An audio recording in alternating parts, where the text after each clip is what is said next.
Good morning, everyone. My name is Jessie Senner. I'm the MLA for Surrey Newton and the Parliamentary Secretary for Anti-Racism Initiatives. I'm also the chair of the Special Committee on Democratic and Electoral Reform, which is a parliamentary committee comprised of members of the government, the official opposition, and the third party. We are meeting today on the Legislative Precinct here in Victoria, which is located on the homelands of the Lekwungen-speaking peoples, the Songhees, and Esquimalt nations. There are two parts to our committee's mandate. The first part is to examine democratic engagement, voter participation, and electoral reform. The second is to review the administration of the 2024 provincial general election. We're currently holding meetings to hear presentations related to the first part of our mandate. The committee is also accepting written input until July 25th. To participate, please visit our website at bcleg.ca/consultations. I'll now ask the members of the committee to introduce themselves, starting with the Deputy Chair. Thanks, Madam Chair. Good morning. Ward Stamer, MLA, Council North Thompson, official critic for forests. Thank you. MLA Clare. Good morning, Madam Chair. Sheldon Clare, MLA for Prince George North Caribou, Conservative Caucus Deputy Whip. Thank you. MLA Botterill. Good morning. Rob Botterill, MLA for Saanich North and the Islands and Green Caucus House Leader. MLA Shaw. Good morning, Chair. Emna Shaw here, MLA for Surrey City Centre and Parliamentary Secretary for Mental Health and Addictions. Thank you. We are also being supported today by staff from the Parliamentary Committee's Office and Hansard Services. So we will begin with our first presenter, who is Paula Waatainen from Vancouver Island University. Welcome, Paula. Thank you for being here. Good. Thank you very much for having me. Thank you, committee members and staff. I am here today as someone who has been involved in democratic education for the last 30 years, 21 years as a high school teacher and 9 years as an education professor. My doctoral work had me designing more authentic assessments of citizenship competencies that children would develop when engaging directly as citizens in a public engagement democratic process, in that case in Nanaimo. I'm one of the authors of the current Political Studies 12 curriculum, and I represent British Columbia on the Elections Canada's advisory circle of educators. I've had a passion for teaching elections and all kinds of things related to democracy because I have a background in political science. And I'm here today to speak to how education at the K-12 level, but also adults can help us with democratic engagement. I will start, I think, with a little story. I was in Montreal last year with my then 12-year-old daughter and my husband, and we were in the biodome or biosphere, and my daughter was looking at a penguin in the penguin display, and she sent a photo of the penguin and a video of the penguin to her friend, and her friend said, "Fake." And we looked at this and said, "What's fake?" And then my daughter's friend said, "Fake penguin." And we said, "What do you mean it's a fake penguin?" And she's like, it's fake. She had gotten to the point where, I had to assure her that we were actually in a zoo, this was a penguin, where I think we often think of children and youth as being incapable of recognizing online information that's false. But I think that the trends are much more complicated than that. And what we're seeing now is that there's a lowering trust in information that we find online. So I looked over the transcript of when the Chief Electoral Officer spoke to your committee last week or the week before. And he spoke to the role that civil society groups and universities and government and schools have in democratic education for democratic engagement and voter participation. And I'll just start with addressing something that he said, that he thought that the civics curriculum in schools probably could focus more on some of the basics of our democracy that might not be taught as much as they should be. And to an extent, I think he's correct, but I think it's very possible that adults who feel that they don't have sufficient civic literacy sometimes may have been taught the basics in school, but in such a way that they didn't retain them because they didn't feel authentic or memorable. Dutch researchers Biesta and Lowy, some 20 years ago, wrote about how learning democracy should be a process that starts in early childhood and continues through adulthood. And that with our children and youth, we shouldn't be preparing them to engage in democracy at some point in the future, but we should be actively engaging them as children and as youth. So we are taking every opportunity to practice the basics of how our democracy works, the systems of government at different levels, elections, et cetera, are in the BC curriculum at grades 1, 2, 5, 6, 10, and 10. And also we have that political studies course. But the way that our curriculum is structured in British Columbia now, we're not just focusing on knowledge basics. I think like when I started teaching 30 years ago, I thought much of our role was I was to impart knowledge on my students, and they would give that back to me. And as we went, I would teach them some research skills, et cetera. But now we know that we need to be building their competencies, and competency is based on knowledge, but also skills and dispositions. And when that comes to citizenship, the sense that you are prepared to vote, that you're prepared and that you're capable of participating in democracy comes down to some dispositional feelings of confidence, open-mindedness, and things, not just having basic knowledge. So things have been changing very much. The democracy in Canada and the world is, we don't have the same needs that we did when I started teaching, or even when I started as a teacher educator 9 years ago. And so I think schools, universities, civil society groups, and government need to be responsive to changes. Those changes include the very complicated online information sphere that we have. There's been a decline, and this is something that's global, of trust in institutions such as government and media.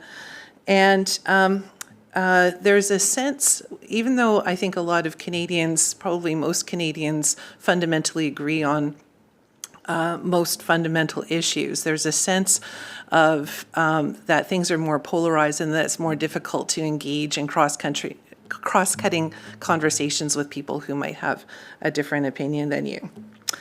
So I have a few recommendations for you. One relates to your work here. It will be interesting to watch for me where the work of your committee goes, and ultimately what this leads to, and if you're making any recommendations to bring to the public about changes to our electoral system, et cetera. I would suggest that as you go along, and if there are going to be significant changes potential, that you invite participation more broadly from the community.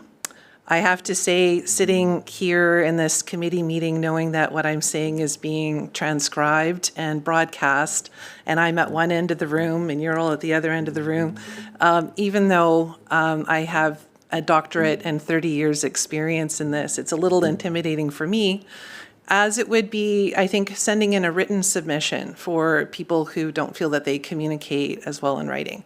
So just like I did my master's degree during the time of the BC Citizens Assembly on electoral reform. I actually wrote some learning resources for the Citizens Assembly. And I think it's important that you create opportunities for the type of engagement where, first of all, providing accessible information about the different proposals that you might be putting forward, and sort of the potential benefits and drawbacks of them, or limitations, or like, if you want to have an electoral system that does this, this does this, but this doesn't do that, so that it's, accessible information. And then I would suggest it would be very interesting if you could set up some sort of structures where people can come together, whether it's online or in their communities, and sit down and have conversations with other citizens about how can we move forward a little bit together. What are people coming together from different perspectives and thinking, here are the options on the table. What are the, the benefits and drawbacks of them, and can we make a little bit of progress on these ideas? And I would ask that you also directly invite participation and make it easy for schools to participate. We're in summer now, but if you had work happening during the school year, I know that the city of Nanaimo, where I live, now directly sends invitations to elementary and secondary teachers to invite direct participation from their students in these processes. Also, another thing, if you want to look a little bit more broadly, and another way that you can influence things beyond the immediate work of your committee is to have a look at the BC curriculum. I was on the writing team for the social studies curriculum that was implemented several years ago. The K-9 curriculum came in 2015, so it's 10 years old. The secondary curriculum 3 years later. And when we were writing that curriculum, we were told that it would be a live document, that we wouldn't be waiting for 10 to 15 years to update it, but that instead there was going to be regular sort of adjustments to it. Right now, the Social Studies 10 curriculum has been reopened for the purpose of, they added learning standards related to teaching the Holocaust, and Hogan's Alley is an example of a historical injustice. But there are no plans, I've tried to look around for this, in order to make any other changes.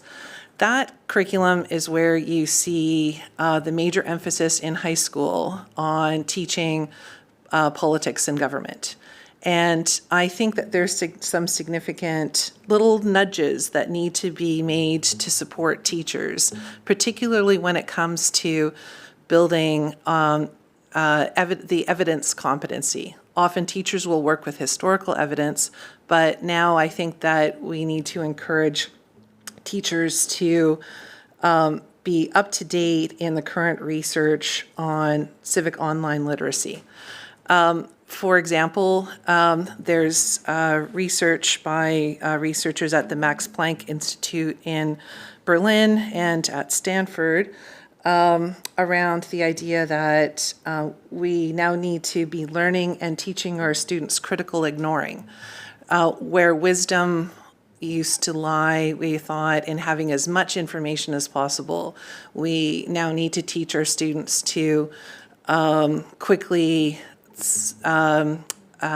determine what information is less useful or potentially incorrect, and move on to find better sources of information.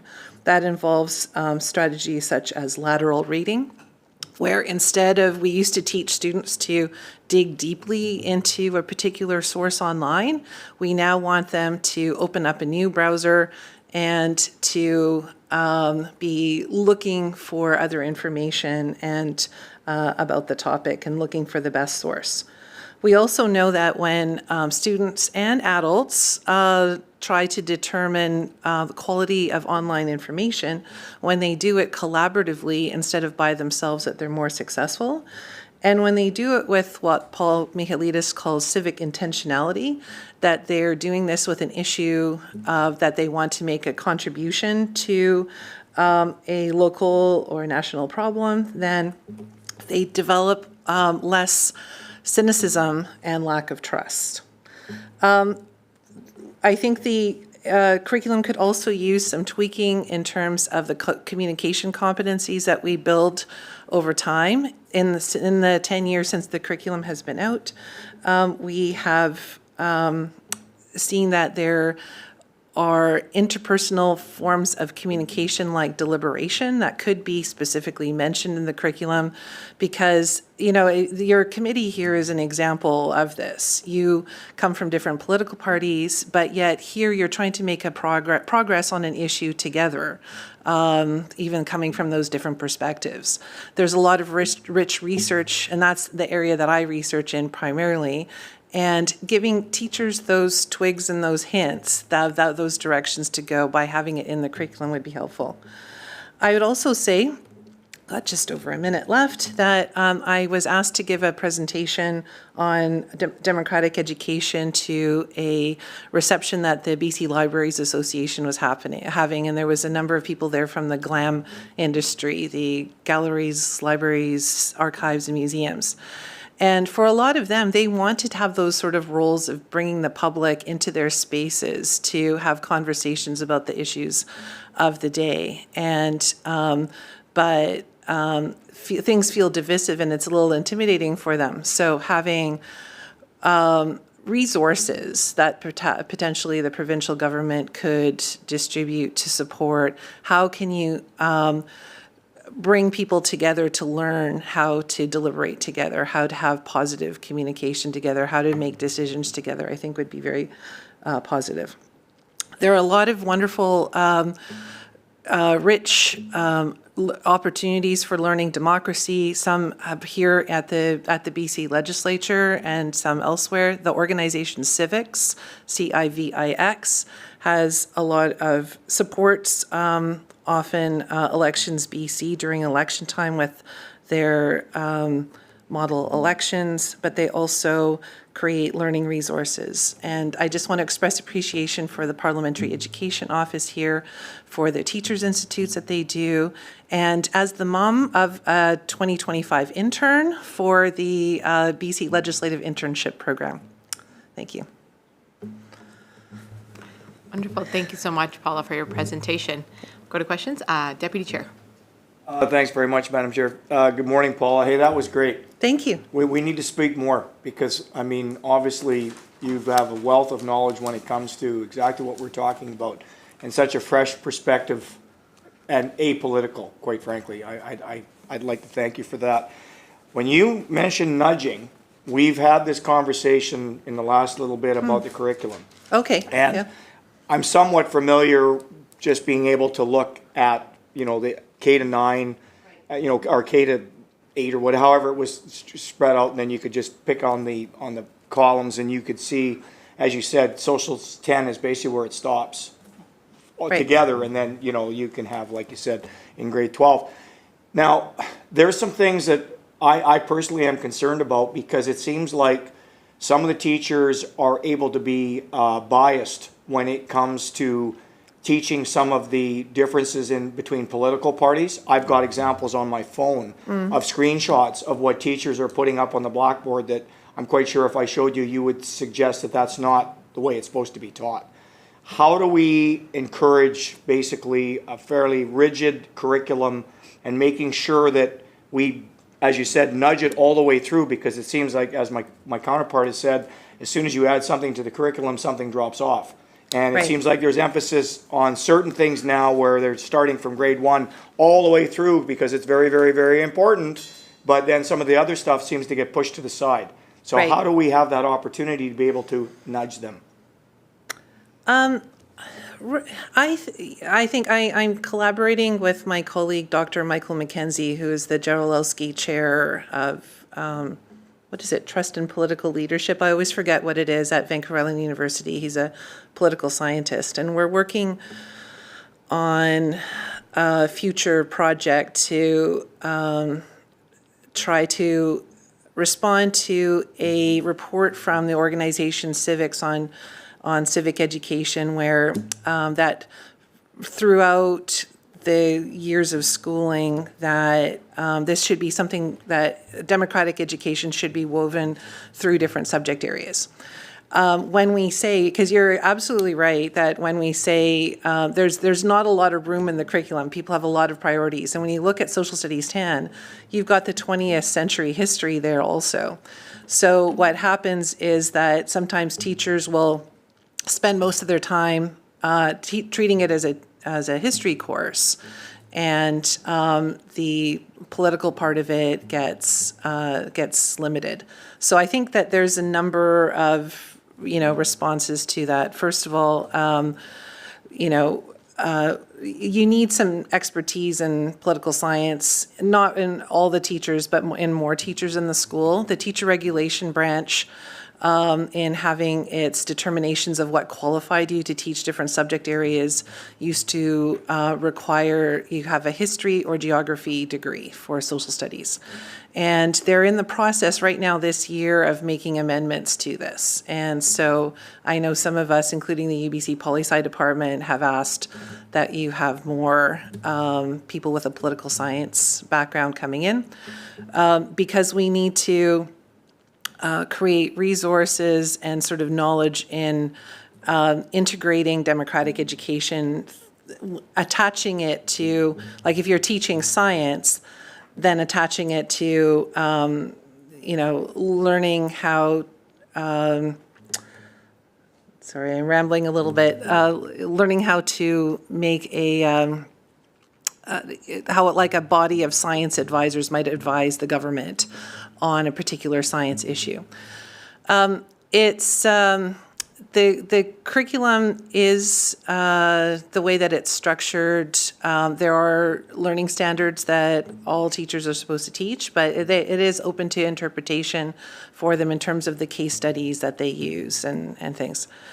I think ongoing teacher professional learning, like what we have at the Teachers Institute here, help teachers to step back from maybe lecturing on these or who the political parties are, which would cause them to potentially have their own perspectives or biases come forward, and instead engaging students more directly in grappling with issues themselves and teaching sort of critical thinking related to attacking these issues. Sorry, that was quite a long answer.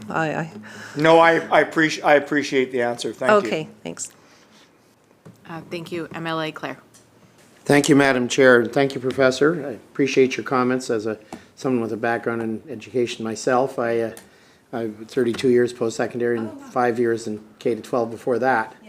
A couple of things that were raised, I think, in the civics presentation and in yours had to do with teacher training. I very much appreciate your comments that teachers teaching specialist subjects should have degrees in those subjects rather than just have an M.Ed or a B.Ed, because I find that seems to be the basis for a lot of teaching, and yet when you throw someone into a history course or a social studies course or any geography or any kind of specialty, they don't have the depth to really teach us. And I saw this in my post-secondary classes when people came in ostensibly with qualifications, and yet there was nothing there. And I think there's a fundamental problem with, like you pointed out, professional development needs to be allocated for real professional development, not just meetings with administration.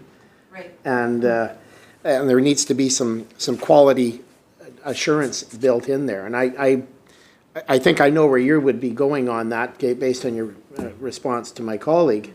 But what do you say about the need for more of this training so that teachers are really qualified to be teaching what they are? And I want to just preface that by saying when people are teaching politics, and I taught this stuff myself, there's a difference between teaching political theory and political parties. And sometimes people get that confused. Like you'll see someone talking about the political spectrum, and they're thinking that is the same as political parties. And modern political parties and the traditional spectrum are not necessarily well aligned. Yeah. So. Well, I got to say, as social studies is one of those subjects which it's everything. It's all human history. It's all geography. It's various political systems, and anyone coming into teaching secondary social studies will have a degree in one of the relevant subject areas, but there's a lot that you need to continue to learn over your career. And so for me, I had to pick up a lot of geography understanding over time and history in areas that I didn't know as well. So I think what we can just do is continue to connect with organizations like civics that provide professional learning, and, what is provided by the Parliamentary Education Office here. But I think things need to be a little bit more widespread. This is really great professional learning for a small percentage of teachers who are able to access it every year. And so providing supports for in-service training that perhaps there are people who can go out to school districts and offer in-service that's paid for by the provincial government, and can take place on those Pro D days is something that, along with good quality resources, can get to more teachers than just the really specialized ones. Thank you. Thank you. I have a question as well. So we've been hearing from a lot of presenters, and I think one of the things we've heard often is there's not enough civics education. I don't remember getting civics education. And then, we had folks say, it's not that you're not getting it, it's maybe how you're getting it, you're not remembering it. And that's even a bigger issue, really, in the long scheme of things. So, and hearing from you directly of what grades we have them in, for myself, it makes me think, do we think that we're not getting it because we're far removed from the education system? What do students actually feel on the ground? And I feel that's actually a perspective I'd love to hear more of the kids that are in school and if they feel like they're getting that education.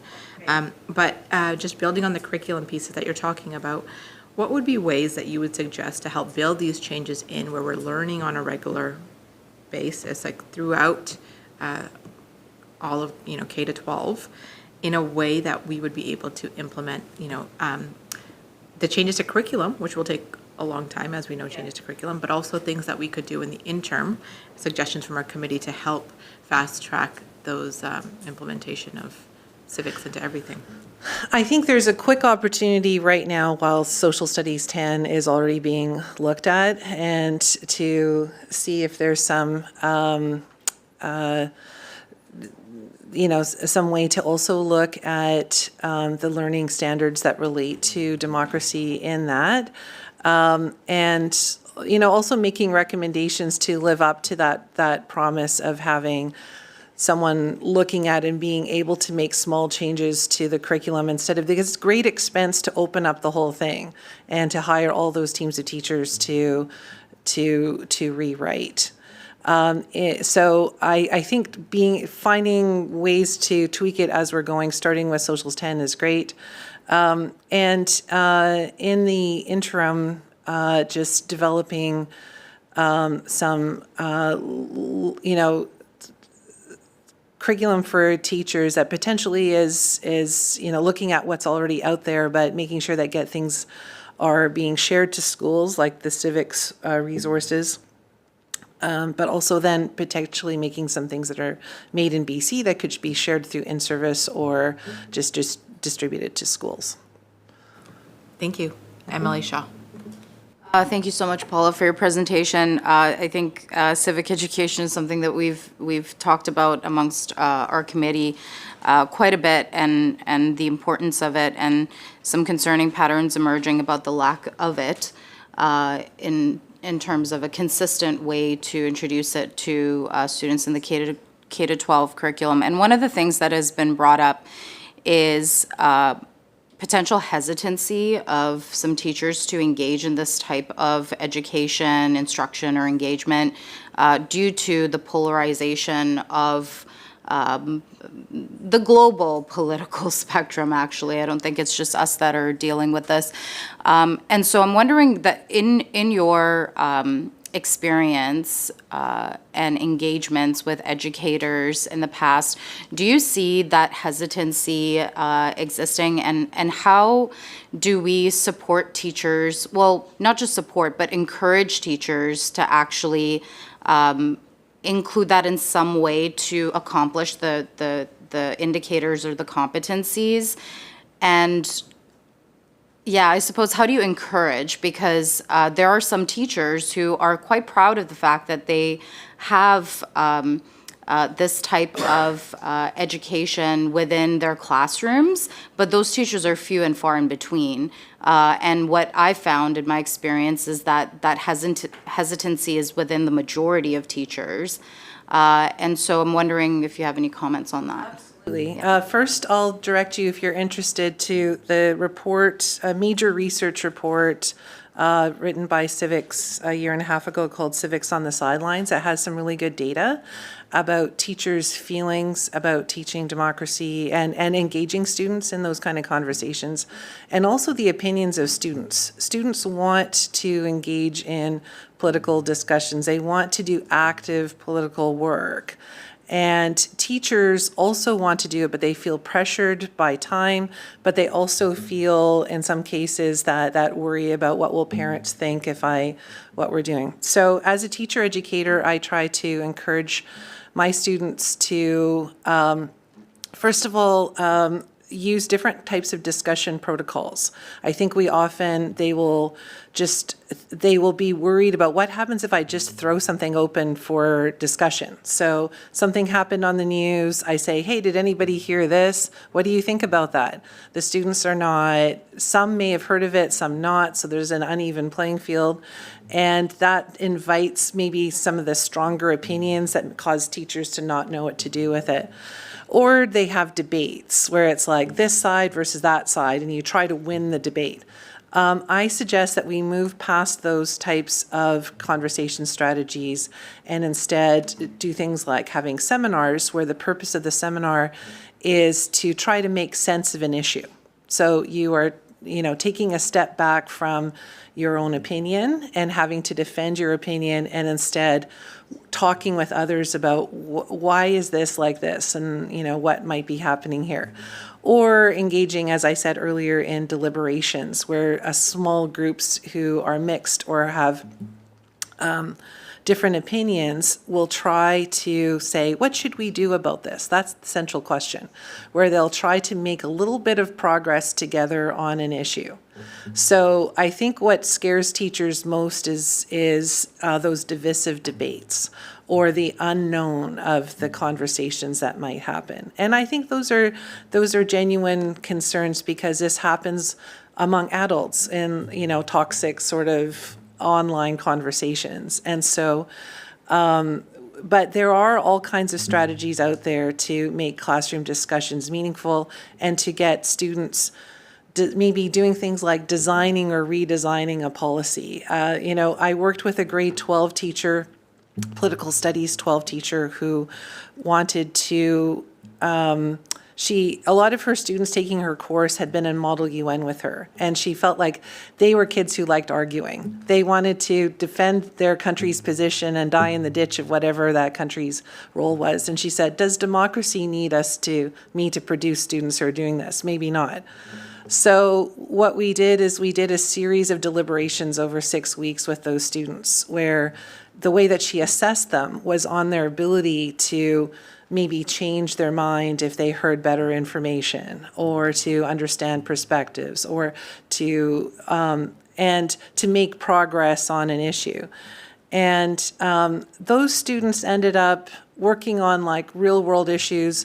They actually decided amongst themselves and asked their teacher if they could write a flood mitigation plan for the Lower Mainland and send it to Minister Ma, who was in emergency preparedness then. And they did, and she actually came to their classroom 2 weeks later to hear about their proposals.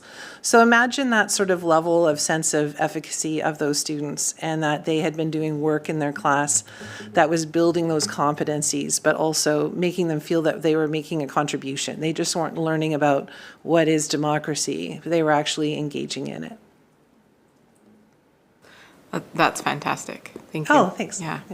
MLA Botterill.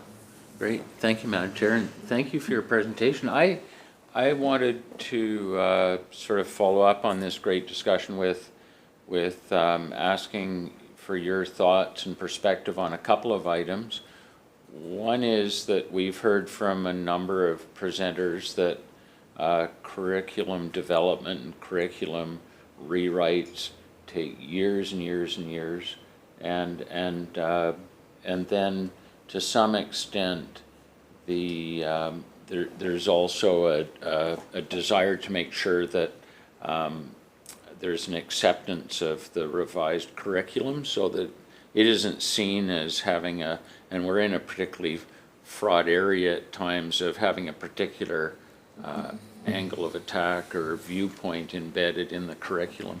And so that sort of leads me to the question, if you were in our shoes, recommending steps to be taken in this area, like in the short term, like over the next year, what would be, what would be the top 3 things, or however many you want to flag, and how do we help to ensure that any changes to the curriculum are not undermined by a fear that they're adopting a particular viewpoint, like in the public sphere?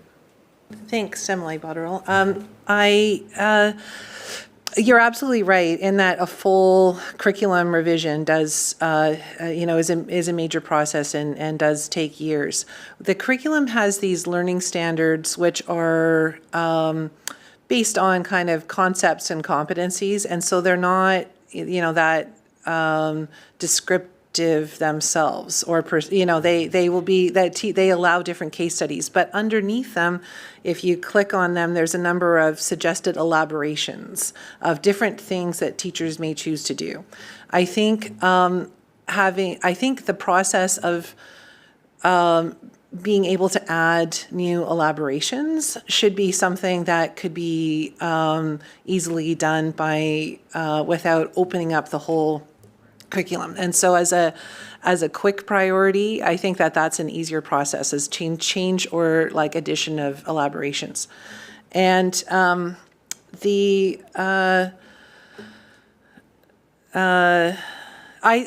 think the piece that I think is where we need to move quickly, particularly, is civic online literacy. There's a strong research tradition. I went to a conference in Berlin where some of the authors of that, the research about critical ignoring were presenting, and from the Max Planck Institute. And the world and online information is changing quickly. Finland has brought in a whole curriculum that's from K to 12. Right now, the advice, probably the skills that most of us have and most teachers have, are behind the times and need to be updated.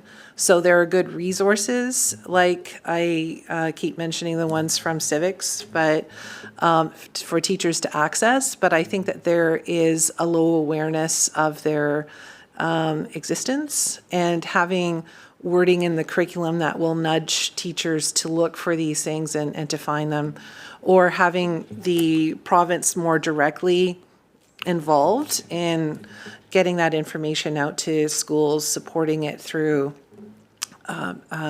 professional learning, et cetera, would make quicker progress on it. We don't want to be teaching our students strategies in dealing with online information that actually now tend to backfire. We used to teach them to dig deeply into a source. Read, go down. That started taking people down rabbit holes, right? Great. If I may, just one follow-up, sort of like a lightning round. We've been having a variety of presenters recommending lowering the voting age to 16, and I just wondered what your thoughts are on that, or the relationship between potential recommendation along those lines and civics education. I tend to be relatively supportive of that after 20 years of working with 16, 17, and 18-year-olds. And I find what it does in jurisdictions, I used to get sometimes students from Brazil as international students, and those students' level of civic knowledge, which was much higher because they were learning about the elections in a more authentic way because they were actually voting. And so it raised the profile and the sense of importance in schools and with teachers, but also with the students. You're catching them at an age where they can focus on this learning, where sometimes when you're 18, life gets in the way and you're off to university or something, and it's actually harder to have that intense focus that first time that you're going to vote. Thank you. Sure.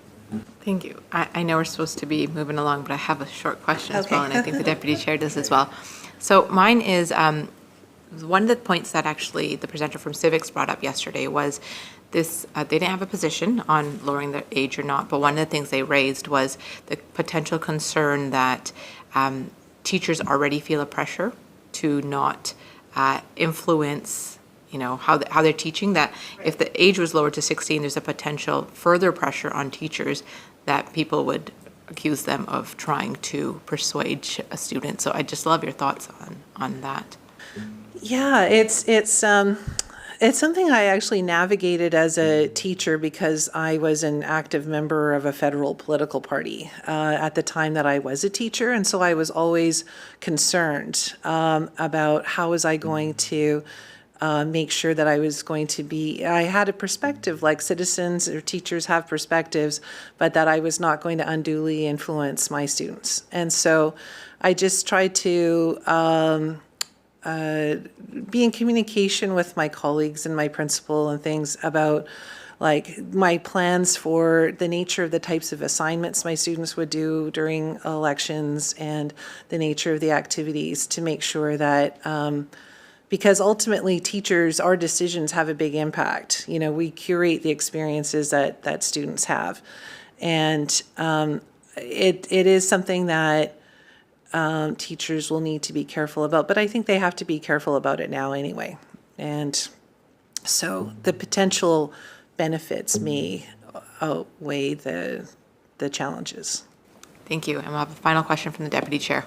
Thank you, Madam Chair.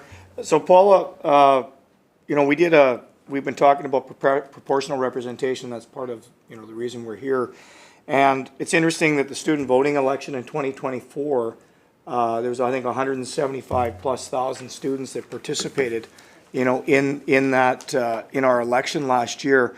And interesting, again, when you look at the breakout, it came out, I think, 36.7, 36.1 on the percentages, very, very tight. And the breakout was 43 NDP, 40 Conservative, and 10 for the Green Party. When I'm looking through all the lesson slide decks, handouts, and student activities, and all the different things that cover this portion, is this something that is being taught all through, or is this more specified in students that want to vote? Because it seems like there's an awful lot of extra information here than what I can see in Social Studies 10 and what they use for parts of the curriculum. So this is, which resource are you looking at? The one from Student Vote? yes. Right, yeah.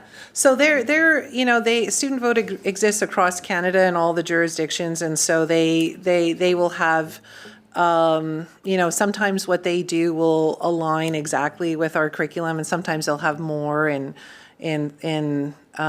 certain topics and less on others.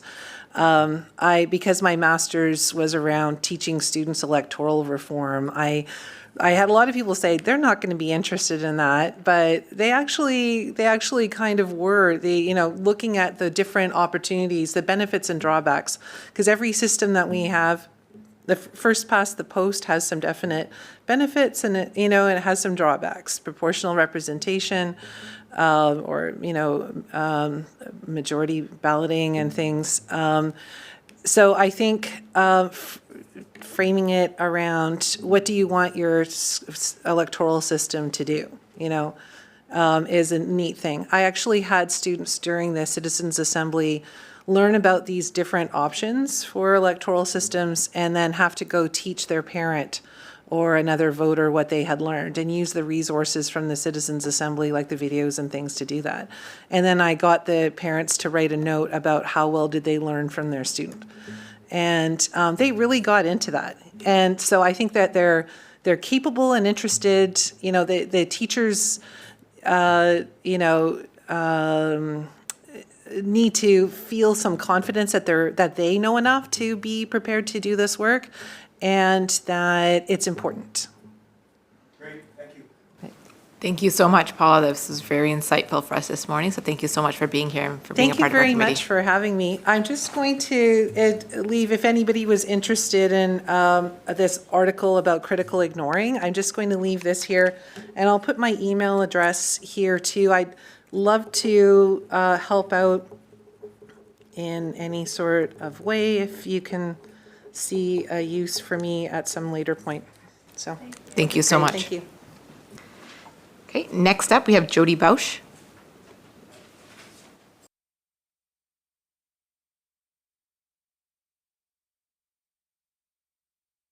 I don't know if the mic, will it? Yeah, just in the middle, please. Yeah.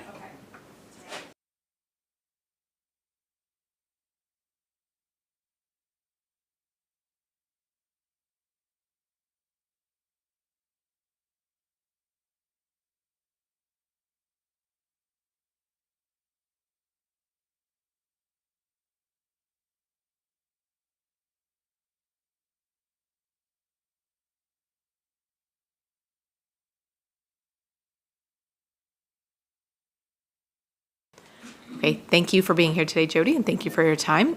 Just before you begin, a reminder, you'll have 15 minutes for your presentation, followed by 10 minutes for questions. Thank you, and I want to thank all of you for taking the time to organize this in the middle of the summer. I'd like to acknowledge the lands that we're on and what they mean to me. We're sitting here on the traditional and ceded lands of the Lekwungen and Kasapsans First Nations. These lands have held significant meaning for me. They're the place that held space for me while I finished my Bachelor of Social Work in 2001 at the University of Victoria. They're also the lands in where I met my husband and had my 2 children, Marlon and Gregor. These lands are also what has helped inform my methodology, my Indigenous methodology, for how I work, for how I study, and for how I live. My own Indigenous ancestry comes from my mother.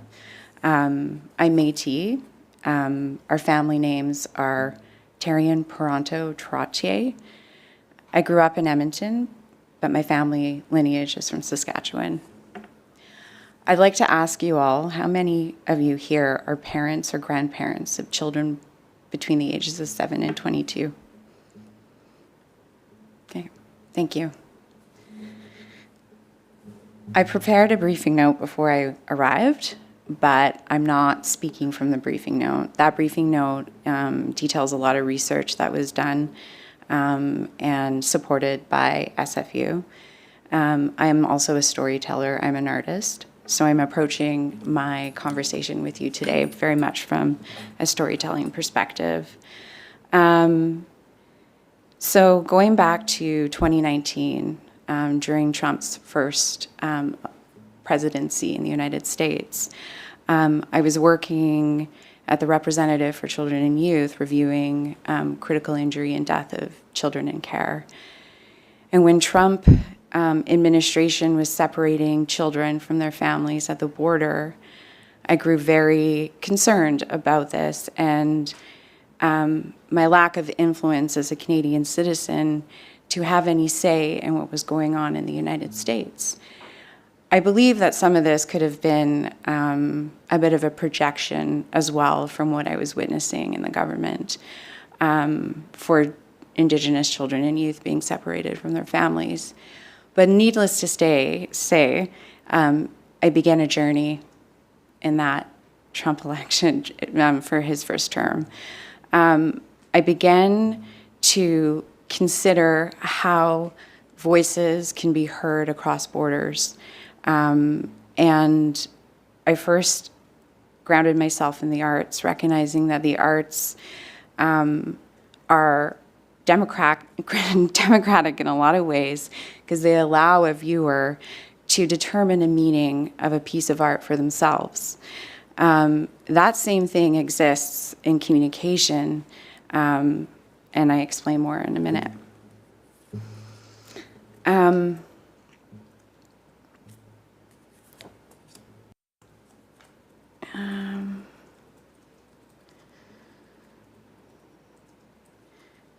So part of the work that I did between 2019 and prior to deciding to go to graduate school at the School of Communication at SFU, I spent a lot of time talking to local politicians and provincial politicians on democracy for Indigenous people through movements that don't necessarily exist within institutions.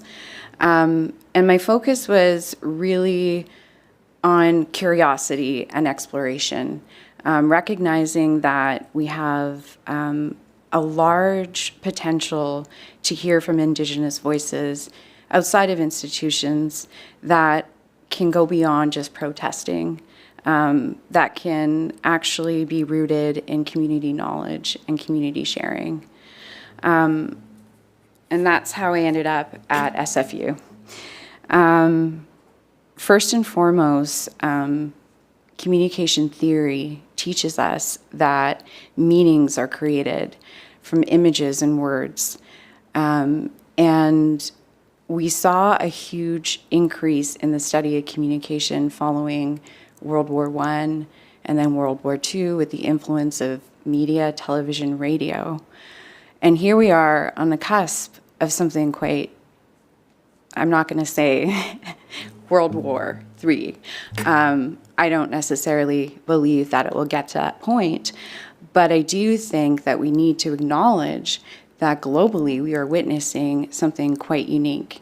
And it is very much related to communication and how we are viewing messages and how we're making meaning of those messages. It's no accident that the majority of how Trump gets his messages out are through social media that he has influence over. If we consider that the younger generation is not receiving their information about world events from sources that have been journalistically vetted, then what we're witnessing are younger generations polarized based on algorithms on social media. This is not the end. This is actually an opportunity. Canada and particularly BC is very well positioned to be a creator of innovation in social change.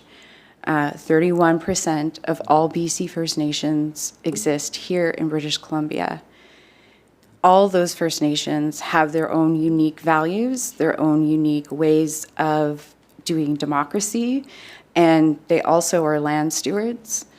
And they have a lot to teach us about how we can do social change.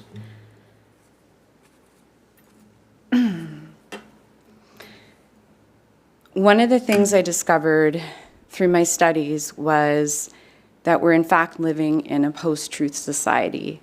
Being a social worker for 20 plus years in British Columbia, I had always known about post-structuralism, but I had never heard the term post-truth until I began my thesis research last fall.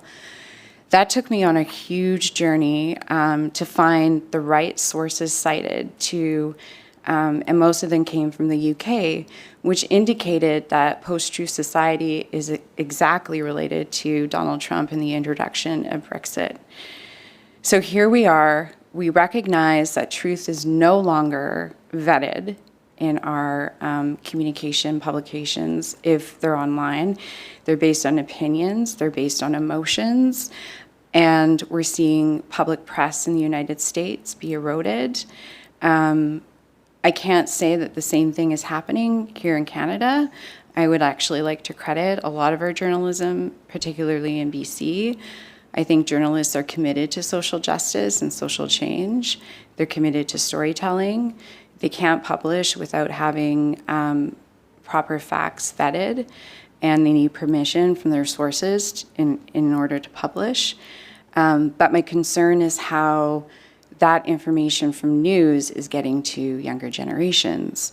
When I survey my first year university students, overwhelmingly, they don't get their news from print or radio. They get it from social media. I don't see that as a disadvantage necessarily, because I am a professor and I'm there to teach them how to identify new sources and how to think critically about media and communication. But I do see there's an opportunity to transform our considerations around democracy and the use of technology and communication. I should mention that currently I do research for SFU's Office of Community Engaged Research, and I'm also an associate professor at Royal Roads University and Camosun College. And I'm really committed to teaching and education. I believe democracy will continue to exist in political structures in the future. But globally, we must accept that global democracy will exist digitally. It already is. We can no longer deny now that geopolitical interests are intertwined with social media and media. I question governing based on Donald Trump's threat of tariffs. I think that's pretty short-sighted in the grand scheme of things, considering we know that he's using social media to essentially push forward an agenda. My argument with communication theory is that messages can be disrupted. So Canada has a potential to disrupt media and create other media that become global networks of exchange in response to what we're witnessing in the United States and around the world, with oligarchs and fascism being very closely connected.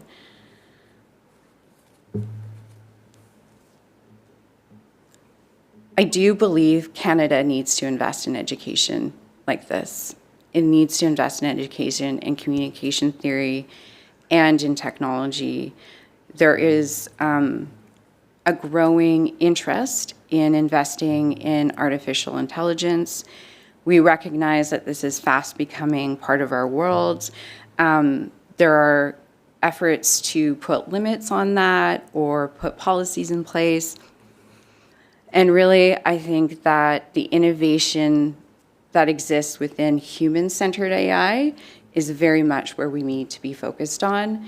Human-centered AI teaches transparency in algorithms. It also teaches the relationship between humans and technology, where humans are primary interest.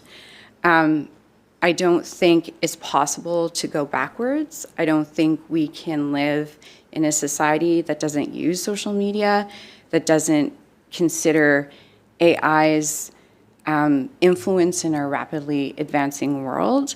But I do believe that education can be provided for innovation so that these types of technologies are focused on the interests of younger generations, particularly Generation Z, who has a notable disinterest in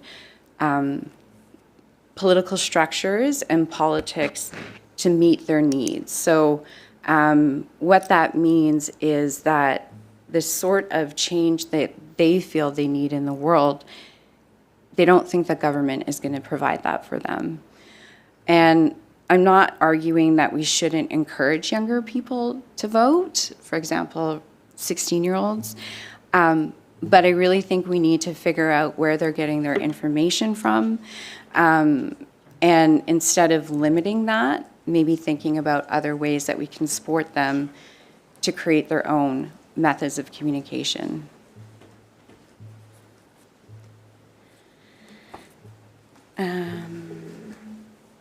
BC is uniquely positioned to support innovation focused on social change. As I mentioned, 31% of all First Nations in Canada come from British Columbia. I can almost guarantee you, based on anecdotal research and 20 years of experience working primarily with Indigenous communities in BC, that they want to find ways to support economic sustainability that is also inclusive of social, environmental, and cultural sustainability. And the unique thing about that is that we have this younger generation of Gen Zs that are looking to provide social change. They're not apathetic about social justice. They show up to protests. They care about the environment. They care about, affordability. And so they are allies. They are very much allies in innovation for First Nations. We know that the youth unemployment rate is at an all-time high, I think it is in Canada, or hasn't been this high for a really long time. And rather than focusing exclusively on data to change policy, I think what we need to do is start thinking about ways of engaging the younger generation in much like a feedback loop where we're creating the jobs that they want that are also meeting the needs of our current economic climate. For example, how many young people would want to be part of a green tech movement? I would imagine quite a few. Some of the limitations of progressing with a green tech movement are political interests that are binding, that are not their own.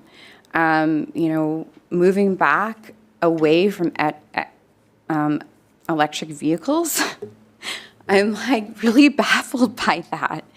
I drive a 2015 Nissan Leaf that I got for $12,000.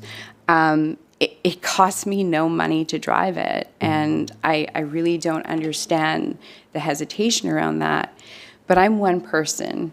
If we had an entire younger generation pushing for that change through technology and communication, I bet we would see those changes. The same exists for environmental sustainability in First Nations communities. We don't even know what development they're considering currently because we're not engaging. Engagement is community driven. And I don't know where I'm at for time, so I'm just gonna stop there. Perfect timing. I have a question from MLA Shaw. Great, thank you, Jodie, for your presentation. You mentioned that we live in a post-truth era and that there are messages that can be developed to sort of disrupt some of the harms as a result. And you mentioned that Canada can be a leader in that by developing their own messages, platforms and messages. And so in a practical sense, what does that look like? I'm just trying to envision that. So in a practical sense, it would include investing in a pilot project for specifically innovation. There are movements happening in Vancouver already, and I really defer any further questions to the Faculty of Communication, Art and Technology, who can speak to some of the things that are developing. I was not very well educated in technology, and I attended a conference a couple years ago that was put on by the School of Interactive Art and Technology, which is part of the Faculty of Communication, Art and Technology. And their focus, amongst a lot of things, is on human-centered AI. And when I attended that conference, I was very alarmed to know, well, not alarmed, but surprised to learn that there is considerations amongst people who are well-educated in tech that things like the internet are broken, social media is broken. The reason they say these are broken is because they're completely controlled by corporate interest algorithms. Therefore, the way that they were initially constructed and made for use is no longer their function. So really, it's not a simple solution, but there is the knowledge out there that can help inform a way forward so that we are centering some of these technologies back in a human-centered approach. Thank you. Deputy Chair. Thank you, Madam Chair. Thanks very much for your presentation, Jodie. You mentioned earlier, and you're talking about, the democracy within our First Nations and how, they're all unique and they all have different, different ways and structures and things like that. That's part of the process that we're having right here is trying to determine the level of engagement and the level of support for, say, a proportional representation versus first past the post. The last referendum that we had on this, 2018, the threshold was 60%. We didn't meet that threshold.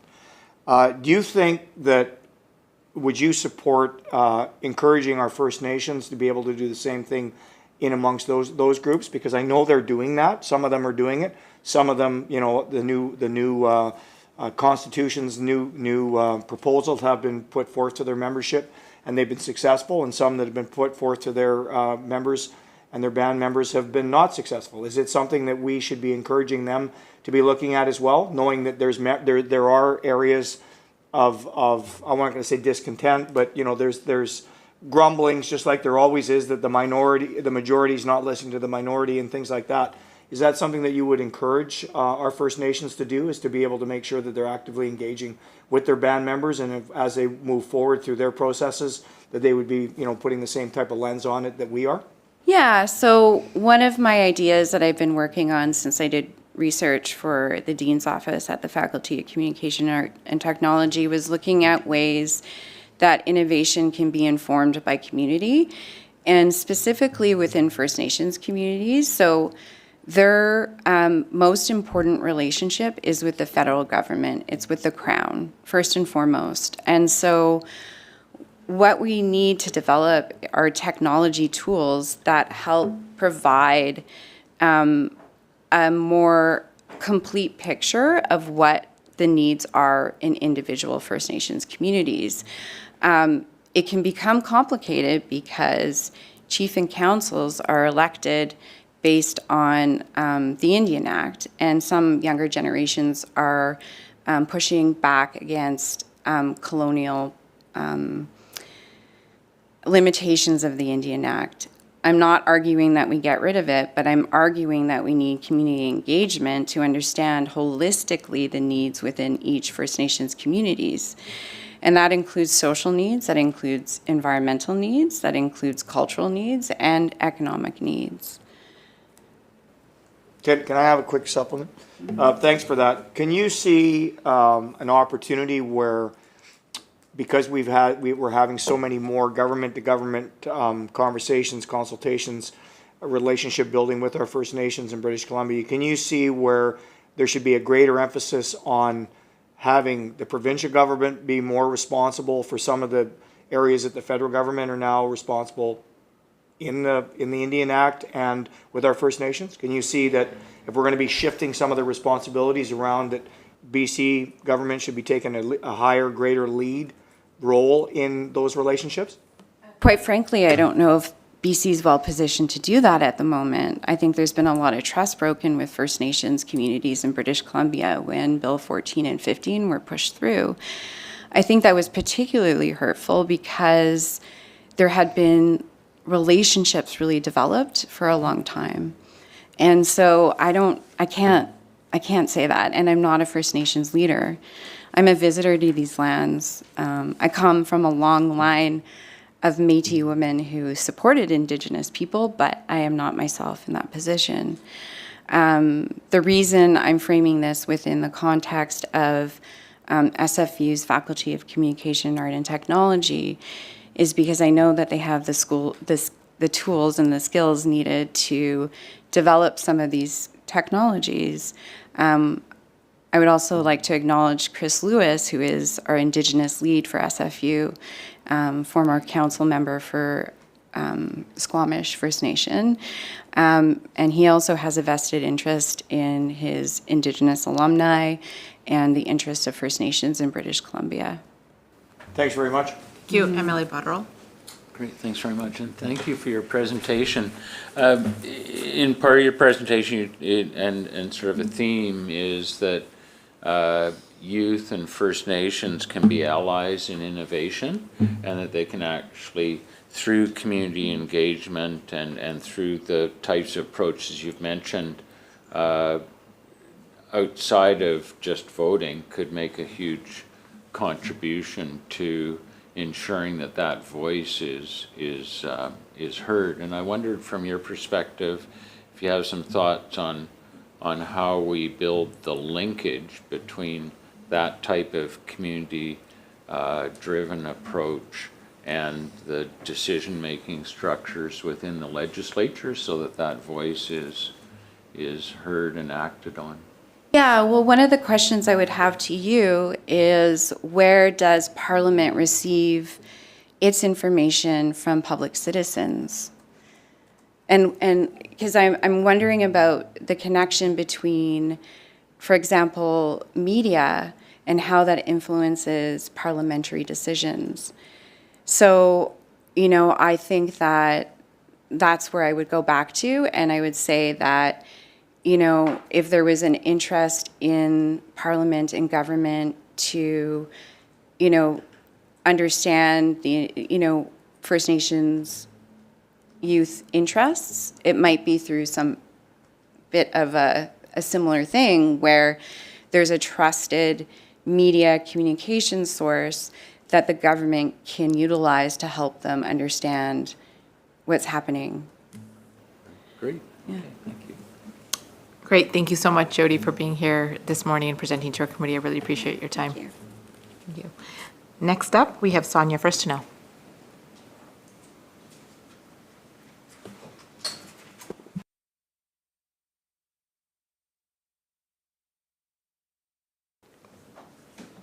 Good morning, Sonia. Welcome to the committee. Good morning. So delighted to be here and happy to be part of this very important conversation, and nice to see some familiar faces. I'm Sonia Furstenau. I'm the former leader of the BC Green Party. I was MLA for 7 years for Cowichan Valley, and before that I was area director of Shawnigan Lake from 2014 to 2017. So I had 10 years in elected office, and I've been reflecting a great deal on our systems, on our democracy, and on how I think we should all be really oriented always to finding ways to make it better and stronger. And the years I was in here, I think there wasn't a week that went by that I didn't talk about trust and democracy. So that's going to be a lot of what I talk about today. My favorite scene from the movie Christopher Robin is when Winnie the Pooh and Christopher are on the train. And Christopher asks Pooh Bear to amuse himself. Pooh starts saying, house, clouds, house, tree, bush, a man, dog. Christopher asks him, Pooh, what are you doing? Oh, I'm playing a game, says Pooh. It's called Say What You See. Your committee has been tasked with examining and making recommendations related to democratic engagement and voter participation and models for electing MLAs. As much as I can, I've been reading the transcripts of the proceedings, and like Pooh Bear, I'd like to say what I'm seeing and what I've seen, not just as it relates to this committee, but to democracy generally. Most, certainly not all, but most of the presenters, definitely a bigger majority than any party ever gets in this province, most of the people who've presented to you have indicated that they would like to see electoral reform and that results in a system that is more proportional in its outcome than first past the post, a system in which the votes of everyone count towards some representation in the legislature. Many have outlined the problems with first past the post, mainly that if you're a voter who did not vote for the winning candidate in your district, then your vote does not translate to representation in the legislature. I think one of the presenters described this as voters who are orphaned by this system. The presenters advocating for change express hope and optimism that our electoral system could adapt in order to better enfranchise people who make the effort to show up to vote. They've expressed concern about the rise of authoritarianism, just as Jodie did just now, and concern about the strength and integrity of our own democracy. We should be worried about democracy.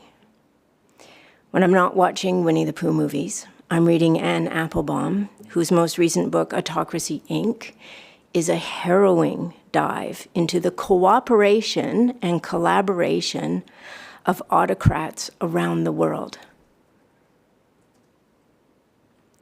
The methods that they are using to stifle democratic activity, not just in the countries where they rule, but in countries all over the world, including ours. Democracy is an exception to the historical rule of how people are governed. We don't get it, and we don't keep it by being passive or laissez-faire. If we want democracy, we have to continually work at protecting it. One of the reasons I care as much as I do about democracy is because I had an experience as a child. My father, who was born in Germany in 1939, escaped with his mother and sister from what became East Germany after World War II. 25 years later, he had the opportunity to attend a psychology conference in Leipzig, and he brought me, his 10-year-old Canadian-born daughter. And so we entered East Germany together at the height of the Cold War in 1980.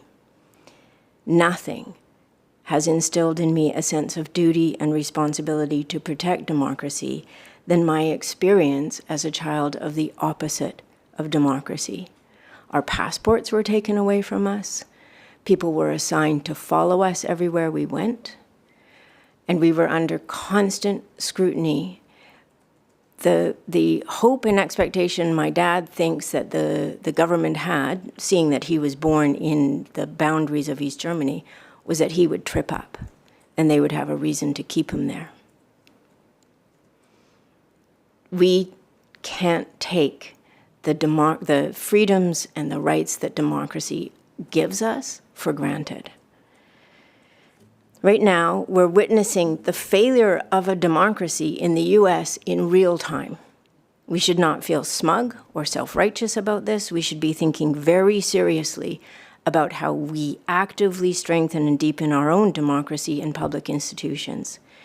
Many of the presenters have recommended, for example, citizens' assemblies. This is an example of how we can strengthen democracy by bringing people together to work through big issues that matter. A constitution, the rule of law, the division of jurisdictions, free and fair elections, an independent press, the rights and responsibilities of citizens, all of these are ideas created by people as a means to how we organize our society. They're ideas. They're not something made in nature. And so we have to protect them. In the best case, most of us don't have to spend a lot of time thinking about these ideas. We have been able to take them for granted.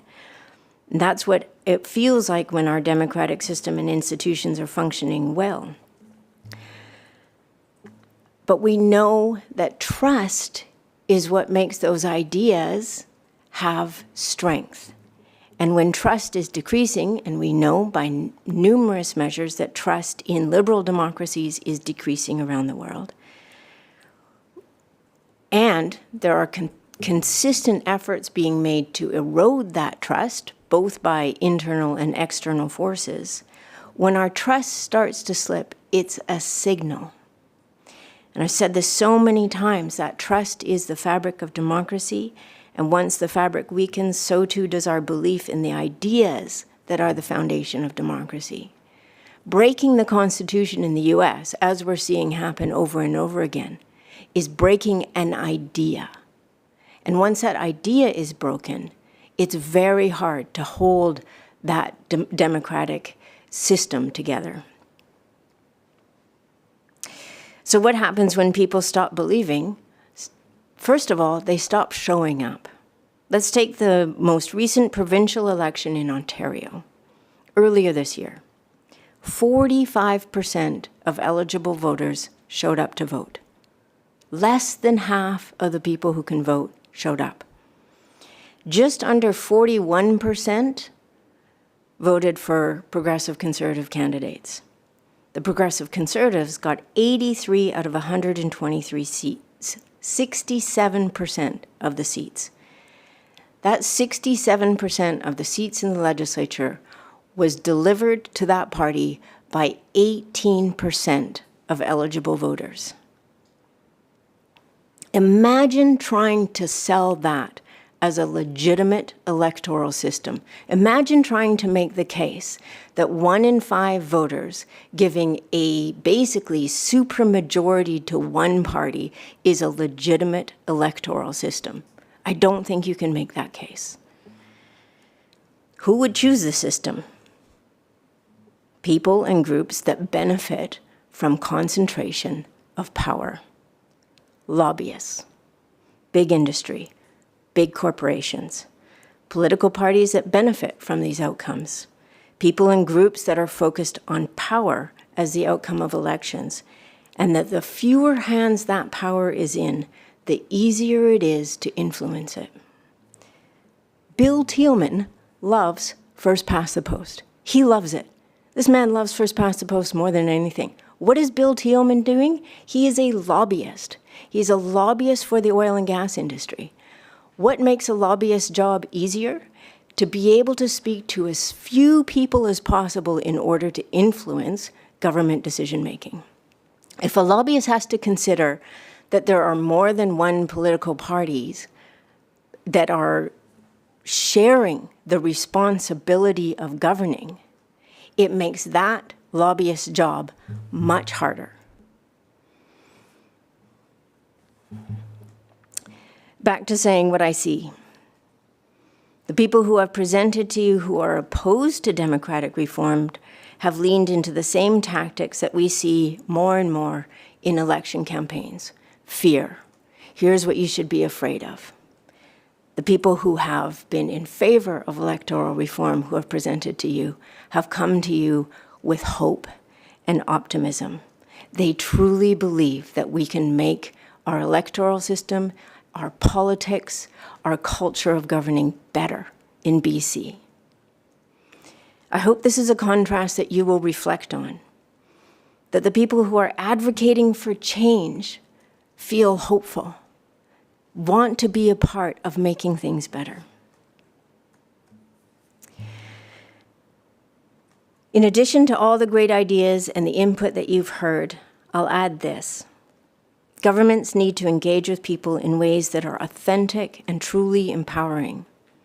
I've been on the citizen side of so-called engagement, when I knew that the deck was stacked and the outcome was all but determined, and I can tell you it was not an experience that made me feel confident about our democracy and our government. So the question I hope you will wrestle with as a committee, as elected officials, is this: how do we make sure that the public is at the center of the work of legislators? We can start by ensuring that everyone who shows up to vote can know that their vote is part of shaping the distribution of representatives in the legislature. We raise the bar of the work being done in the legislature by moving away from the game that I came to call in here, vanquish the enemy, that is the outcome of a winner-take-all, first-past-the-post electoral system. The elections are about a political party trying to win the place of government. But in between the elections, the game that gets played in here too often, not always, but too often, is score points against your enemy, score points against the other side. The public gets lost in this. The public gets forgotten. When I look back at my time as MLA and area director, it is the work that I did across party lines and across jurisdictions that was the most satisfying and the most effective. And I don't mean being friendly in the hallways or even sitting on committees like this, as much as I appreciate committee work. I mean actually working on things that would deliver outcomes in my riding or in other MLA's ridings. And I mean working with the MP, the mayors, the chief of Cowichan tribes in the Cowichan leadership group. I mean focusing work on how we deliver outcomes. And that work was most effectively done across party lines. I worked with people in the NDP, I worked with people in the BC Liberals, I worked with people across every political stripe because I was focused on delivering those outcomes, and that was satisfying work. That is the work that I am most proud of what we did while we were in here. The culture of our current political system and our electoral system are geared towards conflict, getting people to focus on things they disagree on, but when we actually focus on things that we agree on and work towards solving them, we can achieve a great deal more in a great deal less time than what our current political system offers. A proportional electoral system delivers election results that make people work consistently across party lines, and then the work that is done collaboratively has longer staying power. We know about the swing that happens when one party's in power and they implement a whole bunch of legislation and policies. They get out of power. I know my colleague Elizabeth May has talked about this a lot. The other party gets into power. They undo all the things that the previous party did. They do all of their own things, and then it swings back. And we have this consistent policy swing. When parties work together to determine the best course forward, to determine the best legislation, the best policies, we get far less of that swinging and all the time and energy spent on undoing previous work, doing new work, that getting undone. That is not an effective governance strategy. We've heard a lot about rural-urban divide on this committee, and I want to say I traveled all over this province as leader. And what I heard from rural communities and what I heard from urban communities was the same. What do the people want in those communities from government? They want reliable health care. They want buses. Oh my goodness, you want to connect rural and urban communities, literally and figuratively. It's buses. Everybody loves buses. They want access to good quality education, early childhood, post-secondary skills training, and they want protection of water. There's not that much dividing the people. When you ask them what they want from government, they want the same basic things. Let's focus on that, not on division, on what people want. I'll end with this.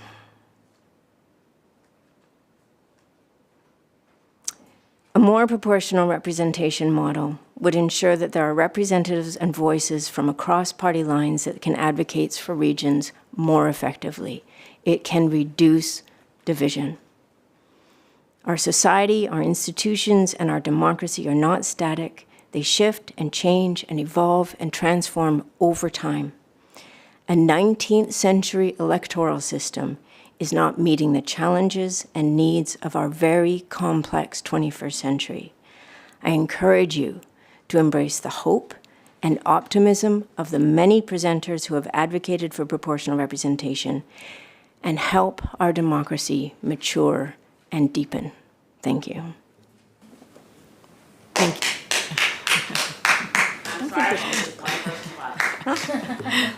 you. Thank you, Sonia, for your presentation. We'll go to questions. Deputy Chair. Thanks very much, Madam Chair. Thanks very much, Sonia, for your perspective and information. One question I had to you, when you were using Ontario as an example in the last elections, and one of the things that we've been talking about in the last week or so is voter disengagement and voter numbers, when in reality our numbers are still quite healthy. In the last election they actually went up. When you look at other jurisdictions, Scotland comes to mind, where they had a significant drop, when everyone likes to use them as an example for proportional representation and what it can bring for more people to actually be engaged. But if your numbers are right, and you said that the governing party in Ontario has 67% of the seats, and that represents only 18% of the actual voters that voted for that, for as a majority, is that what you said? It's 18% of eligible voters. So Okay. when you only had less than half of voters come out, 45% of voters came out, and 40% of those voted for the Progressive Conservative Party. What that translates to is 18% of the total eligible voters, not everybody who voted. I understand. Yeah. Okay. Elected a party with 67% of. Okay, so if that was that significant, were there any protests? Were there any significant calls for election reform after that election? Was like all the papers and all the legacy media and everybody online flooding to say that this is totally ridiculous and we have to change? Yeah, this is, I mean, there I'm was just some. asking a question. Yeah, the reality is our baseline is shifting. And so, no, there wasn't a big shout for that, but that's worrying to me as well. I mean, when I looked at some of the headlines after the Ontario election, and they're like, hey, it ticked up slightly from the previous election where we only had 42% turnout. Celebrating 45% turnout should be a 5-alarm fire bell for us. That is not something that we should be complacent about or shrugging our shoulders at or saying this isn't that much of a worry. That to me is a signal that our baseline of what we expect from democratic engagement has fallen so low that we aren't really paying attention to the signals. So consider that, consider our society as a body, and if we look at symptoms, say if you had your heart rate was down around 35 beats a minute, and you said, well, I'm kind of used to that baseline. I don't really need to get this checked out. That would be ignoring a very important signal of perhaps a serious health concern in your body. A 45% voter turnout that doesn't elicit a kind of alarm isn't, oh, well, people are okay with that. It's, we're not really engaged or caring enough about the health of our democracy. All right, and thanks, if I may, Madam Chair. So I ran this question before. So if we're part of the process, as you're saying, we're not getting enough voter turnout, voter engagement, and I think it's unfair when we start comparing ourselves to Denmark or other European countries that have, a fairly strong 80 to 85% voter turnout. I don't think that's a fair comparison because it's not apples to apples. But if, let's just say for argument's sake, that we went through the process, we either through legislation or however the mechanism is, we bring in proportional representation of some form, and we do not increase the voter turnout, would that be a failure in your eyes? Yeah, I would hope, because, having campaigned in a couple of elections, often what I hear from people is, why would I vote? My vote doesn't count anyways. And so I would hope that people knowing that your vote is actually going to result in determining the representation in the legislature, that your vote will count towards something, would give people the encouragement they need to get more engaged. I don't think electoral reform is important. It's not a silver bullet. You've heard about all manners of things, citizens' assemblies. And I went to the final session of the Amalgamation Citizens' Assembly, and the people there that had spent their weekends, their Saturdays, getting together and looking at amalgamation of Victoria and Saanich, the speeches that they gave at the end of that work made me cry. I mean, they were so enamored, they were so excited that they had been part of this process as citizens, being asked to contemplate this very serious question about whether there should be amalgamation. And they said that it restored their hope in democracy, it restored their hope in their community, it restored their hope in humanity. We benefit so much from positive civic engagement. And under First Past the Post, our elections are not particularly positive. There's a lot of fear, there's a lot of anger, there's a lot of telling people that they shouldn't vote this way, all this, you've heard it all. And so I would hope that we would see an increase in voter turnout, but I don't think electoral reform should be seen as the one thing. You're looking at democratic engagement generally, and you've heard a lot from educators, from groups that are advocating for all sorts of ways to improve and increase democratic engagement. People are smart and savvy, and they kind of know when they're not being engaged legitimately or authentically. And elections feel more and more like that for a lot of people. And what I've heard from people over the years is, I don't want to, I don't want to waste my vote. I don't feel like my vote counts. I've never voted, for the candidate who wins. It's very discouraging for people election after election to feel this way. So I would hope, yes, that we would see an increase in voter turnout. Thank you. MLA Shaw. Thank you, Emily, or Sonia Furstenau. I'm not still used to it. And I do want to say I appreciate your service to this province and the many years that you've been bringing up really, really good questions in the House and working across party lines to accomplish things for the general public in British Columbia. My question is around referendums and your thoughts about the past, where we are now, some of the questions that have been brought up by presenters and also some of the statements and where we're heading or where we should head.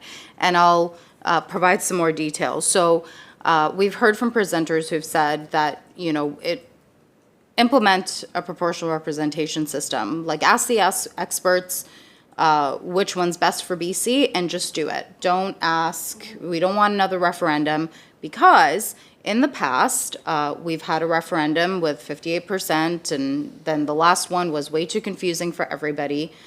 My understanding is the voter turnout was very low for that too. So one could argue, well, was it just that confusing that nobody wanted to put a mark on that ballot, or was it maybe because people didn't care enough about electoral reform? And so I'm wondering what your thoughts are on bringing it to voters in a very much so simplified manner, because I think what's evident is we've learned a lot from the way that the last referendum rolled out, or whether you think it's even necessary, and where to from here, and just your general thoughts about that. I've seen a lot of comments about political culture. So MLA Starmer just said, it's not fair to compare us to Denmark. There are countries and jurisdictions that use referenda very commonly. Switzerland, a lot of the US states put referendum questions on their ballots. The population is very used to engaging politically through referenda. We don't have that political culture. And one of the things about representative democracy is you elect people to then go and do the work of governing, to do the work of understanding complex policy, understanding legislation.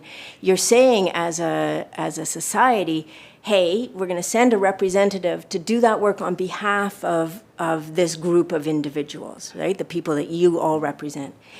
And so putting a complicated and complex referendum question on electoral systems, as we've seen, isn't, I would say, is not an effective way to approach changing our electoral system.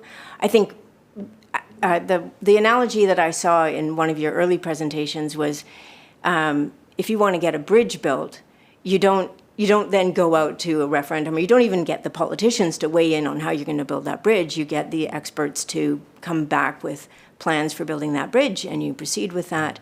And then I think after a couple of elections under a proportional system, once people have had the chance to be able to compare and try out, then, asking the question, should we continue this way, you're getting a far more informed response. But there are other ways of measures. Do we see increased turnout? Do we see better civic engagement? Do we see elections that are more about visions and ideas and platforms and less about fear and anger and the kind of elections we're seeing more and more? So short answer, no, I don't think we should have a referendum. The longer answer is, we should always be considering the questions, as I said in my presentation, of how do we deepen the connection of public to the work of legislators and government in ways that are really authentic and really empowering of people. And a citizens' assembly is such a great example of that, because people get to become very informed and experts on a topic, and then get to give advice. And that is an example of really empowering engagement. Asking people to tick boxes or rate 1 to 5 on an online survey does not feel like particularly empowering engagement. And so finding ways that we're actually strengthening and building the fabric, that trust, that connection, community. Democracies really are meant to be about how do we have people the most engaged they can be in the decisions that are made about how we coexist in society. And so always asking that question of ourselves, are we effectively engaging and embracing the wider public, the people we serve, when we're doing the work in here and the work on policy and legislation? Thank you. Next is MLA Claire. Thank you, Madam Chair. Thank you, Sonia, for your presentation and for your service to the legislature and to the public. One of the things you were pointing out was that many people are concerned about the same issues. Yeah. Now, when I knocked on my 14,000 doors in Prince George, North Caribou with my team, the things we were hearing, of course, was healthcare, as you pointed out, but a big one that we were also hearing was infrastructure, road and bridge construction, and resource extraction, and making resource extraction much more easy, getting shovels in the ground, getting people to work because it was economy and jobs as a priority. And part of that would be ending DRIPA. That came up over and over and over again at the doors. It was a huge, huge thing. And yet, when we look at our structure of our Westminster parliamentary system, which has basically two sides of the House. You have government and you have opposition. That's what you have. So you don't have really anything but a choice in that. You have aye or nay. And I mean, in developing legislation, certainly you have the opportunity to tweak things and collaborate and discuss and have committees and meet with people to determine views. So given the structures we're in, given the divergence of views on some of these things from region to region, and I would postulate that they are significantly different in different regions of this province, how do you parse that, especially in a system where if you have the public with a center mushy middle where people are this or that, against a system where, or against a political structure where people are not in the mushy middle, but they're increasingly at the edges. When you have proportional representation structures, you can end up with the same kinds of problems you have with the first past the post, I would say. I think history supports that, and I wonder what you would say about those points. Yeah, a couple of things. I'm interested, like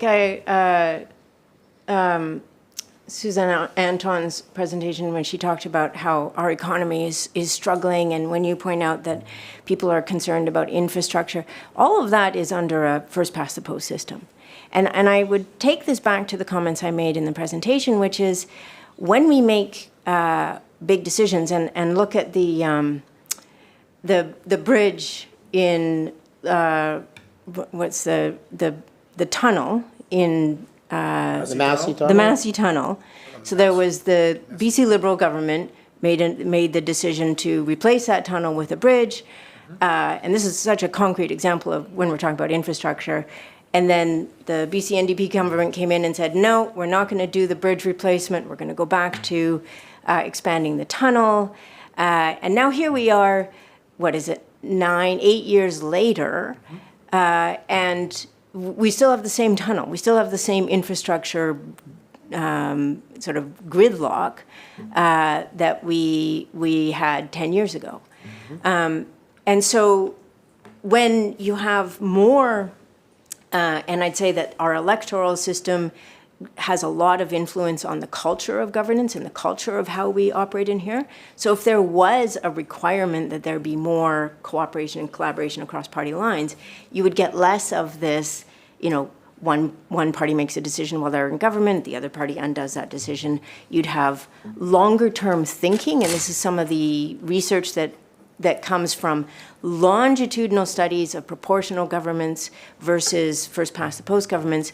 You do get a longer-term view of decision-making that brings you less of the backing and forthing and toing and froing that we see. When it comes to, what you're talking about, the mushy middle and people being pushed to the sides, I think often people get pushed to the sides when they feel a real dissatisfaction, right? That's what that generates a kind of more extremist views. And I think that what we should be asking ourselves is, are we creating the conditions in which people feel like their government is delivering effectively on what they want, right?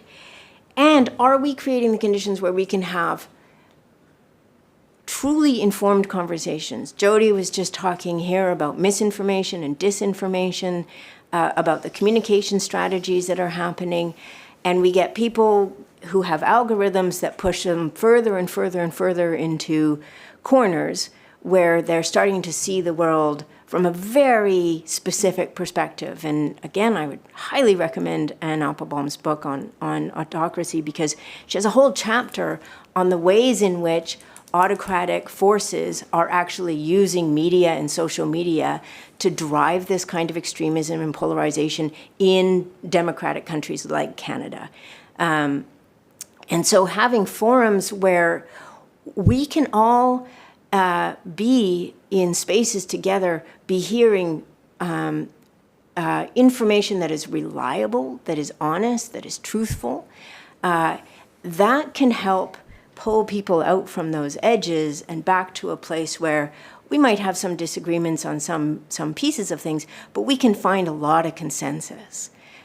We can actually recognize that, acknowledging that Indigenous people have human rights and that we should be operating from a human rights starting place that DRIPA starts from for Indigenous peoples.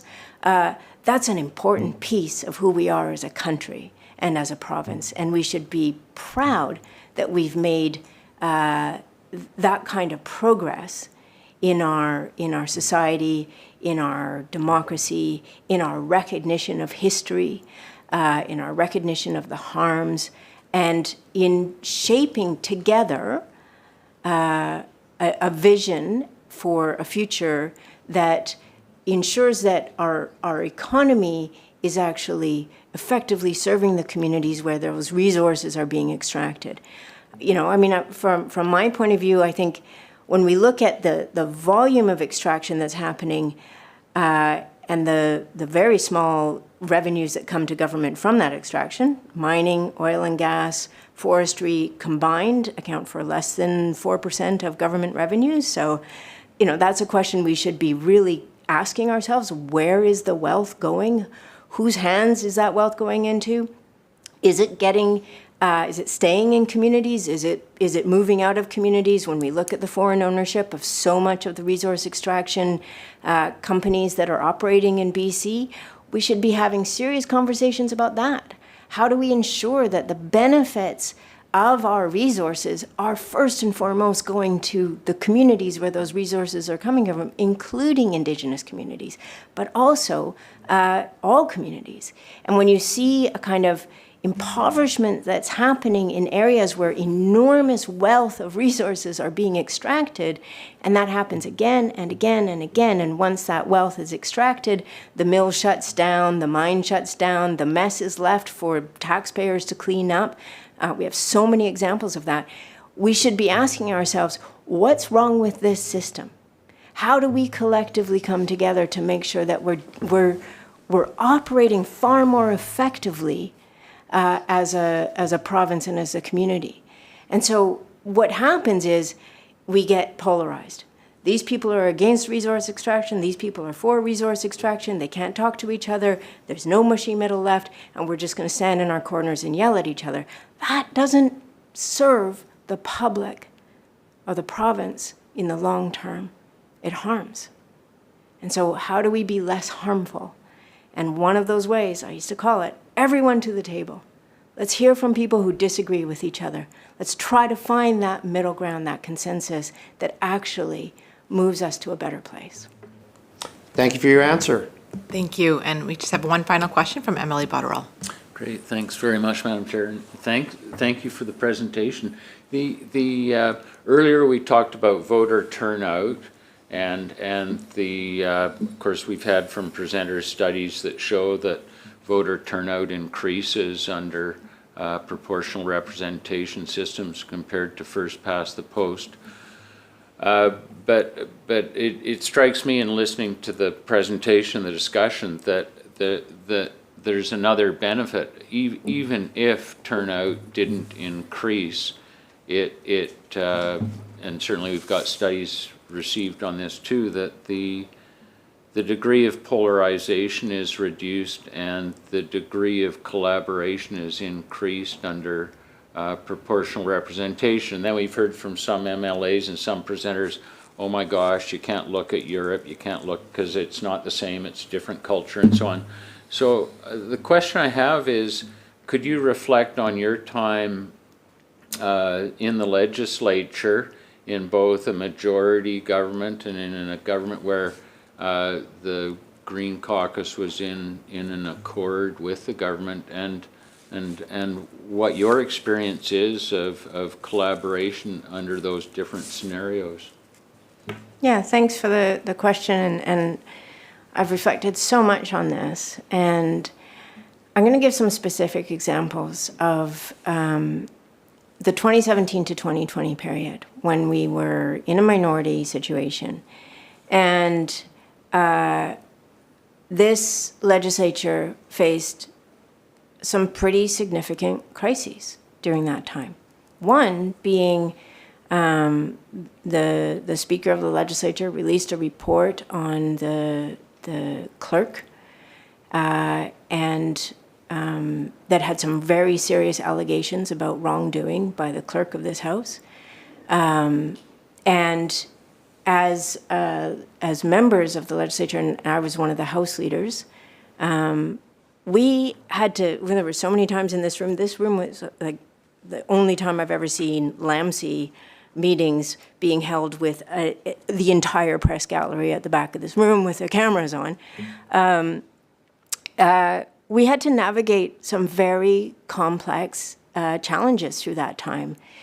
But what the three House leaders agreed on, and we actually, historically, I think the first time that this ever happened, the three House leaders held press conferences together.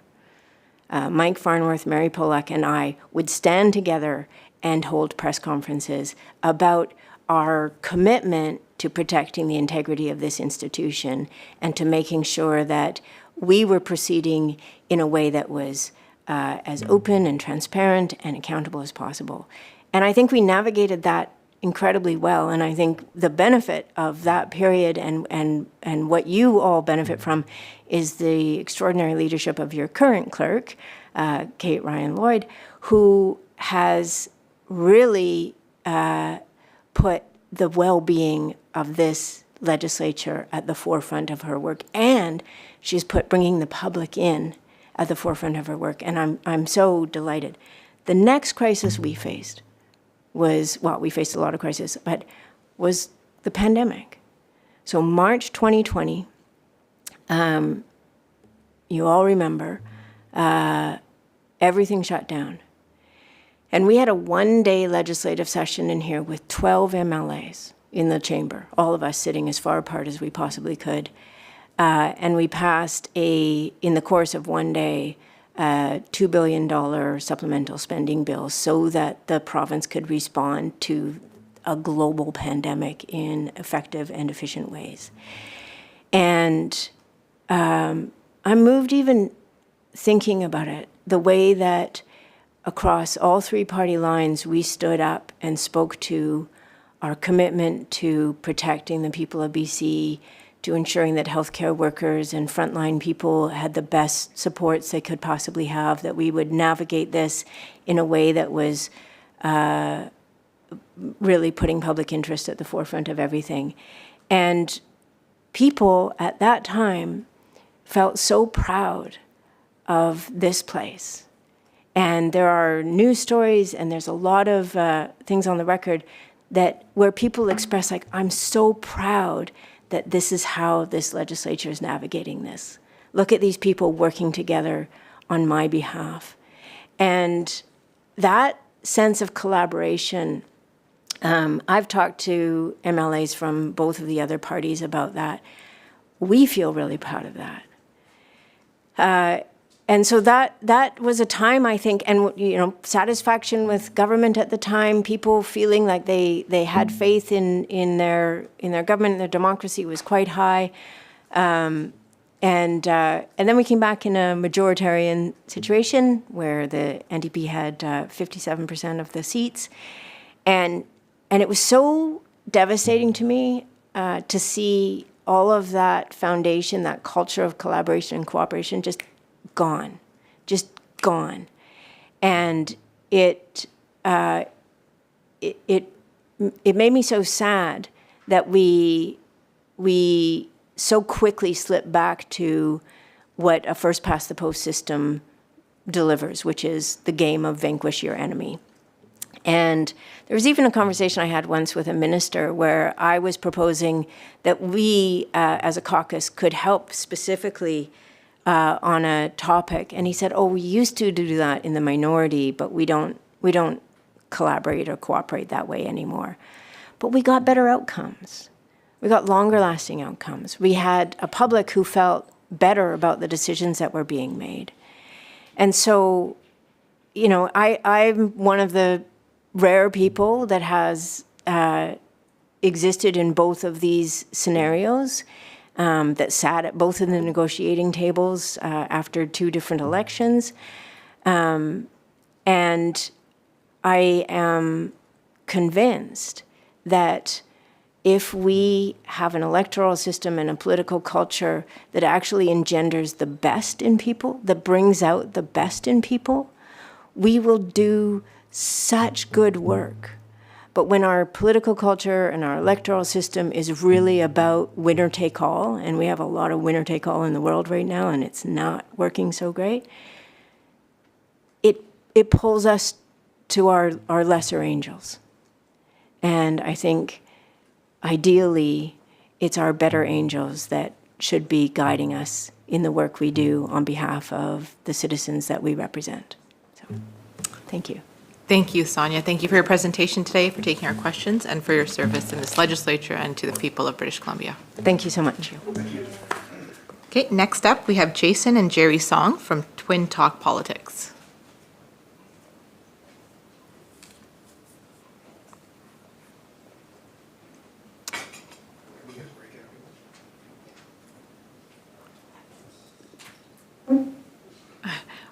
Welcome, Jason and Jerry. If you could just introduce yourselves as you speak, so Hansard knows who's on which mic. For sure. Thank you. Okay.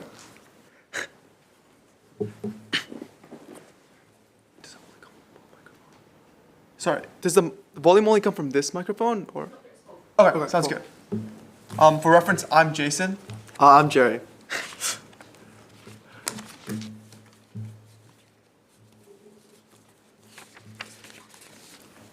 And you can begin when you're ready. Thanks.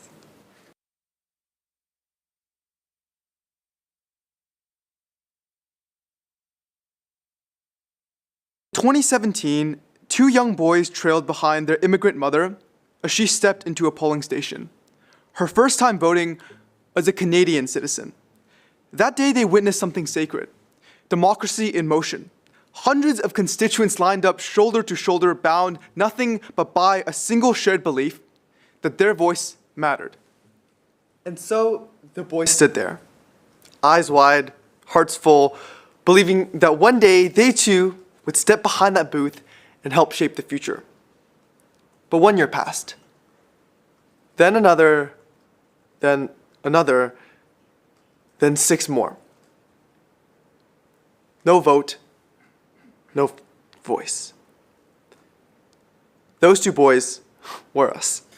Good morning, honorable members of the Legislative Assembly and all those in attendance today. We wanted to take a moment on behalf of youth across BC to thank you for this incredible opportunity to come here and speak with you today. Our names are Jason and Jerry Song, and we're the co-directors of Vote 16 BC. As you guys can probably guess, we're twins, unfortunately. And to save you guys furthermore from the struggle of guessing who is who, I am the unanimously agreed better looking one, and that's Jason, the less looking, the poor looking one. yeah, there we go. And we're here to speak about an issue that we, alongside countless youth across the province, are so passionate about, which is extending the voting age to 16. And to be more concise and clear, in our speech today, we'll focus on 3 key sections. First, we'll share how we became involved with Vote 16 and why empowering youth in Canadian politics isn't just important, but essential to a stronger democracy. Second, we'll delve into the structural case for extending the age to 16 and 17-year-olds in terms of voting. And finally, we'll outline our recommendations to the wonderful MLAs here and the Legislative Assembly as a whole, steps we believe that can help make democratic inclusion a reality for thousands of youth across BC. But first, how do we get here? Our passion for politics and giving back to the place we've called home culminated in the immense privilege of volunteering at our local MP's office, where we got to see firsthand the inner workings of government up close, whether it be through reading correspondence, analyzing policy documents, and tracking constituent concerns. But what stood out was a glaring gap: the absence of youth. No emails from young people, few issues raised on their behalf, and their voices and opinions were largely, if not completely, absent from any political conversation. And that absence raised a deeper question. Why aren't there more youth voices at the table? And I think that question sparked our nonpartisan podcast, Twin Talk Politics, twins talking about politics, where we interview parliamentarians all across Canada, all across the political stripe on the issues most prevalent to youth. And in every conversation, we ask a simple question: how can young people play a more active role in our democracy today? And after interviewing 25 elected federal officials across 4 different parties and across 5 different provinces and territories, one answer rises above the rest: extending the voting age to 16. So that leads us to our present today, where we're leading municipal and provincial campaigns to foster a more inclusive, youth-engaged democracy. But I want to note that this movement far extends beyond just the 2 of us here today. Over the past few years, Vote 16 BC has worked tirelessly across British Columbia, launching municipal campaigns from Vernon to Vancouver to Saanich to Victoria. And the result? 14 municipalities, with Squamish just voicing their support yesterday, and school boards have passed motions supporting the right of 16 and 17-year-olds to vote. In fact, support already spans every level, from a majority vote at the 2019 UBCM convention to a Vote 16 bill raised 3 times in the legislature, to 77 federal MPs and Bill S-222 in the Senate right now from Senator McFedrin. The momentum is undeniable. Key endorsements listed in our submitted joint statement range from the BC Federation of Students to Fair Vote Canada to the Surrey Board of Trade to the BC Federation of Labour and many, many more. The message is clear, that youth deserve a voice now. And we're not alone on the world stage. 17 different countries, from Austria to Argentina to Germany to several cities in the States, have already trusted 16-year-olds with the right to vote at some level of government. So why not Canada, and why not BC? So at this point, we know that it's possible, and we know it's being supported locally, provincially, and also globally. Now, the question becomes, why does this even matter? Because Vote 16 isn't just about changing and lowering a number, it's about strengthening our democracy by empowering youth. And make no mistake, young people are engaged right now. Elections Canada found that 16 and 17-year-olds are just as politically interested, if not more so, than today's eligible voters. So, if that's true, that begs the question, why is it the case that in recent years, Canada has seen such a significant decline in youth voter turnout rates? And the answer isn't apathy, laziness, or we're just too lazy scrolling on our TikToks all day, but rather a problem with motivation. When 16 and 17-year-olds are locked out of the democratic process and their concerns ignored by an arbitrary age limit, there's very little incentive for youth to engage or speak out on the issues that matter to them. And importantly, this exclusion creates a vicious, self-repeating cycle where youth feel unheard, they begin to disengage, and then ironically, they're blamed for their very own silence. But you see, they didn't stop caring. The system stopped caring about them. And this exclusion doesn't just delay their participation, it erodes it. According to Elections Canada, 16 and 17-year-olds are now less likely to believe voting will make a difference, more likely to feel that the government doesn't care what they think, and less inclined to vote later in life. This arbitrary line doesn't protect democracy, it completely erases its future. Let's take the 2021 federal election as a case in point. Voter turnout among 18 to 24-year-olds was just 47%, compared to 75% for those aged 65 to 74. It's been a couple of weeks off school, but if our math is still right, that's a staggering 28-point gap. And that gap has real consequences, evidenced by the political agenda leaning heavily towards the concerns of the older voters, while the youth concerns like post-secondary costs and mental health were largely neglected. And to be clear, every issue matters, but so does every voice. What we're trying to say here is that keeping the voting age at 18 completely sidelines a generation who is ready, eager, and informed to vote now. And with that, we'll transition into the second part, the structural reasons why we should extend the voting age to 16. But first, we need to challenge the very lens through which this debate is often conceived. When a critic says, I just don't see enough of a reason to lowering the voting age, they're putting the burden of proof on youth to justify their inclusion. But that's not how voting rights work in Canada. We're going to show through two arguments why the default should be presumed inclusion and why the burden should always rest on the state to justify exclusion. So first of all, Section 3 of the Canadian Charter guarantees that every citizen has the right to vote in an election. And intuitively, 16 and 17-year-olds are citizens, full stop. But secondly, and probably more convincingly, in the 2019 Supreme Court case of Frank v. Canada, which challenged the exclusion of long-term expats from voting, the court ruled decisively in favor of inclusion, stating, voting is a fundamental political right. Any limit must be subject to the strictest scrutiny and justified by compelling reasons. And that ruling set a powerful precedent. In Canada, the electorate is presumed to have the right to vote. The default is inclusion, not exclusion. And the onus is on the government to prove why 16 and 17-year-olds should be excluded, not the other way around. But let's for some time neglect the law and just assume that's not true and present 4 independent arguments as to why 16 and 17-year-olds actually deserve a right to vote. First, 16-year-olds are equal to adults in terms of maturity. And you don't need to believe us. Believe science. Dr. Steinberg, a world-leading expert in adolescence, found that by age 16, maturity and judgment needed to vote are fully developed. But it's not only science. Our government already implicitly agrees that 16-year-olds are competent. At 16, if you can drive, marry, pay taxes, be tried as an adult, even vote in party leadership races at 14, and in some cases 12, you can vote. But secondly, just on a level of intuition, I think it makes a whole lot of sense.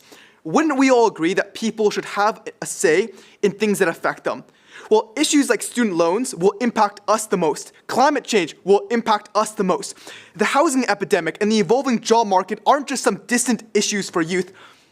There are daily lived realities, and I think it's only fair that those most affected, at the very least, have a voice in the decisions that disproportionately impact their lives. But thirdly, 16-year-olds aren't just ready to vote. They do it well and competently.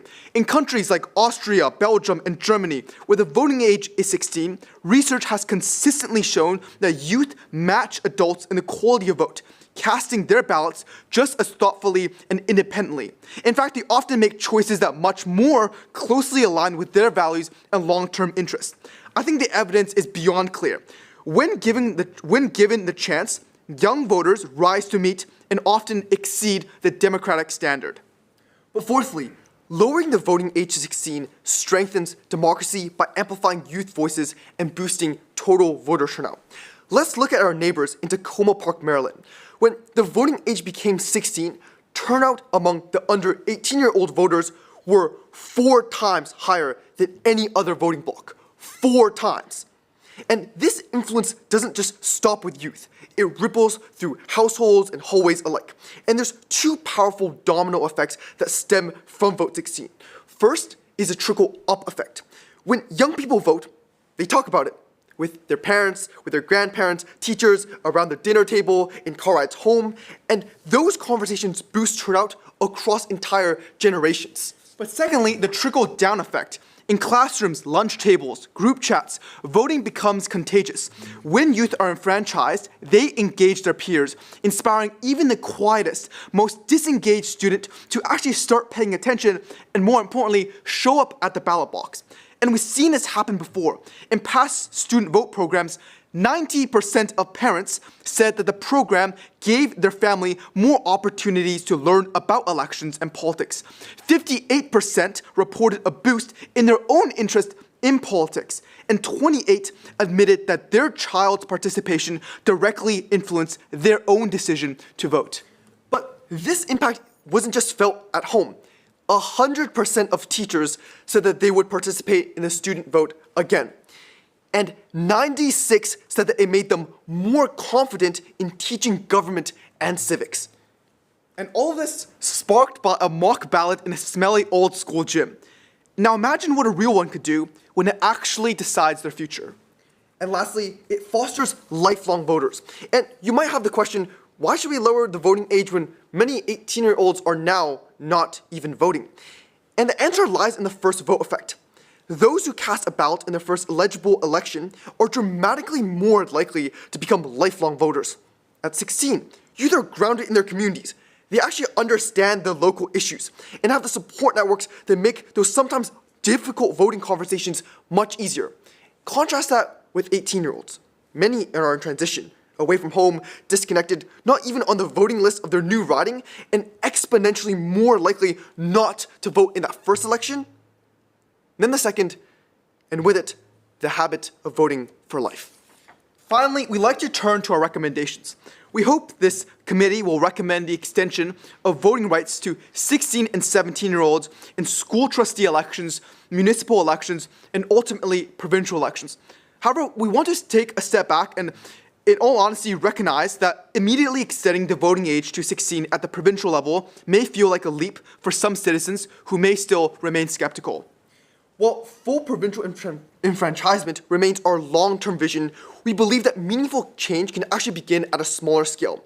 Just like Toronto is now exploring, we propose initially allowing 16-year-olds to vote in city-level decisions. So this looks like neighborhood polls, school trustee elections, and municipal council elections.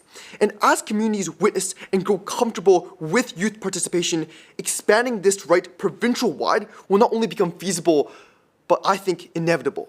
Because notice, just seeing Vote 16 in action changes minds. When citizens see young people firsthand at polls, energized, informed, engaged, something shifts. I mean, just look at Scotland. In 2011, fewer than 1/3 of adults supported Vote 16. But after 16 and 17-year-olds were allowed to vote in the 2014 independence referendum experimentally, public support for adults doubled to 60%. In fact, the experiment was so successful that the Scottish Parliament voted unanimously to make the change permanent and extended it to all future Scottish elections. But what's even the worst case? This could just be a trial period. Try it for one election, where in the unlikely event that youth don't turn out, they feel more disempowered or see that their concerns are ignored, then yes, the system can be re-evaluated. But we cannot measure support nor understand its true impact if we never even have the courage to try. So, honorable members of the special committee, although youth may only be 30% of our current demographic, they are 100% of our future. So please, Council, don't let a policy of our past dictate our future. Thank you. Thank you, Jason and Jerry. Really appreciate that. Do we have any questions? Emily, Claire. Thank you, Chair. Thank you, Jason and Jerry, for your enthusiastic and highly coordinated presentation.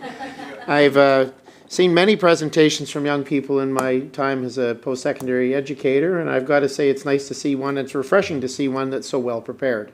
So kudos to you. A couple of points I wanted to raise and ask about. Of course, this is all about the restriction under Section 3 of the Charter, which is that people under 18 aren't able to vote. And that was put before the Supreme Court of Canada. It was not heard. It was refused to hear. I think it was 2004 or 2006, something like that. Now, one of the things about elections is they don't happen every year.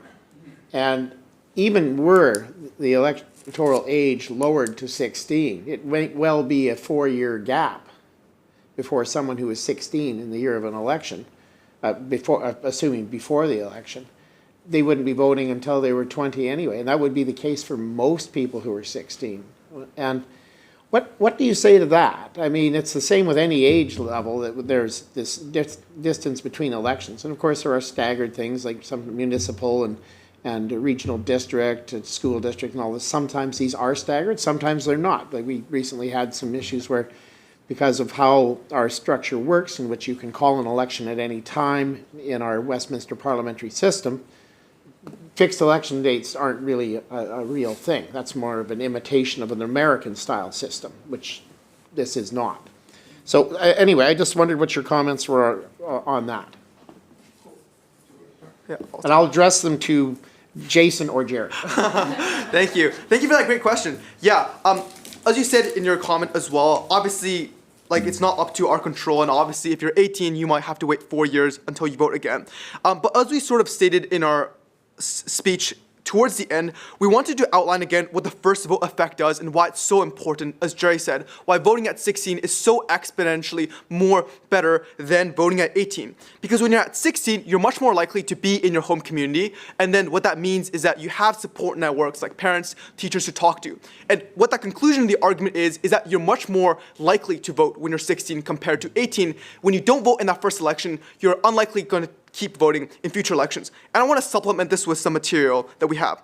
Research shows that those who cast a ballot in their first eligible election are 13% more likely to continue voting and dramatically more likely to become lifelong voters. And the conclusion of this is that it doesn't just help the youth, it's a benefit towards all democracy. And I want to look at right now, even if you don't lower it to 16, let's look at the difference between 18 and 19-year-olds. A study in Denmark found that even between 18 and 19-year-olds, every extra month of age, so like every extra month, resulted in a significant decline in the first vote effect. So even if we look to our current demographic, not voting earlier is a huge detriment to fostering lifelong voters. And yeah, just to supplement this, as Jason said, it's been a couple of weeks since school has come off, so our math is a bit rusty still. But just mathematically speaking, you are much more likely to actually cast a ballot in an election if you lower the voting age to 16. So let's just say an election happens every 4 years. Right now you have like a 25% chance of falling it on if you're 18. But now from 16 to 18, now you have like a 50% chance of actually being able to cast a ballot. And supplement with that, with everything Jason just talked about, the first vote effect, it's exponentially more likely you're going to be able to vote in an election, and you're exponentially more likely to vote in every subsequent election. And we completely understand it's out of our control to decide what year elections fall on, but we'd much rather have the possibility of 16-year-olds voting in the case an election falls on a year that 16-year-olds do actually get the chance to vote than not. So, thank you for your answer. Thank you. And I take it that your campaign is municipal, provincial, and federal. So should the age change at all levels, then if you miss one opportunity, usually how it works is every year there's another election to hit something. So my question is that earlier today, and actually throughout this committee work, we've been talking to folks about school curriculum and what kids are learning, and are people learning what they don't remember? And what really sat with me is a lot of us folks talking about it have been out of the system for decades. So, we might not have that frontline experience of what you're actually learning. So I'd love to hear from you about what you feel about the civics education that you received in high school, and what you would see as improvements that we could suggest to make to help students learn about civics better. Sure, yeah. And Jerry, you can come in whenever you want. Yeah, so I think we've definitely been tuning into a lot more of the committee, and we heard a lot of people speaking about the area of civic education. And we just wanted to share a few thoughts. So in our opinion, Vote 16 and civic education actually go hand in hand, and we're going to make the argument that if you extend the voting age to 16, civic education and the quality of education goes up dramatically. So when youth are trusted with the vote, schools are likely to take civics a lot more seriously. Right now in BC, civic education is often treated as optional or secondary. And I'll present a fact here. In fact, over 60% of youth aged 18 to 29 say they don't even remember being taught how government works or how to engage in their communities.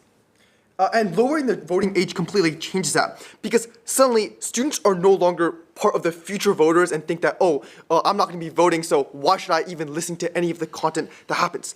They're current ones. And when that shift happens, teachers have to step up. They feel empowered, supported, and responsible. And as we shared earlier, there's a crazy statistic.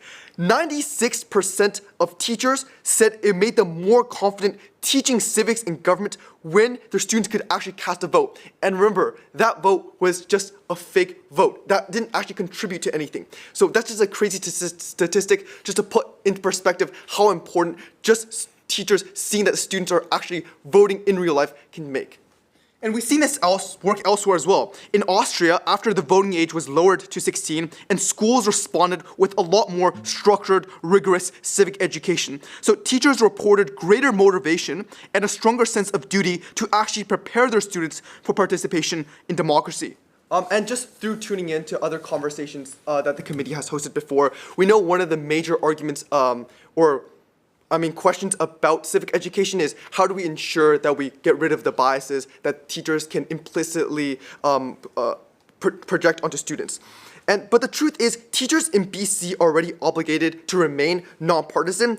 And yes, like parents, peers, and social media, they will still inevitably carry personal perspectives, but that's not a reason to avoid teaching civics.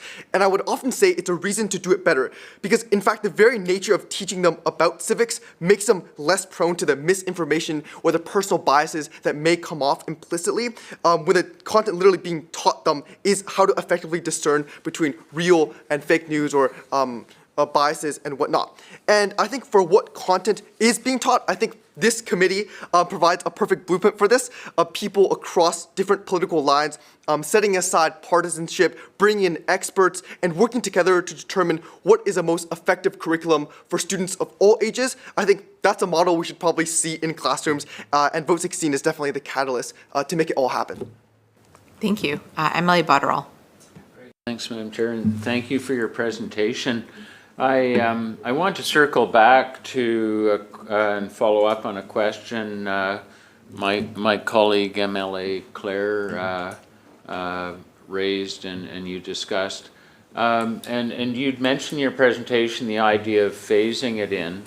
I guess, and you've also mentioned the fact that by knowing that the voting age will be reduced to 16 for a particular election, that increases the student interest in learning about their responsibilities and so on.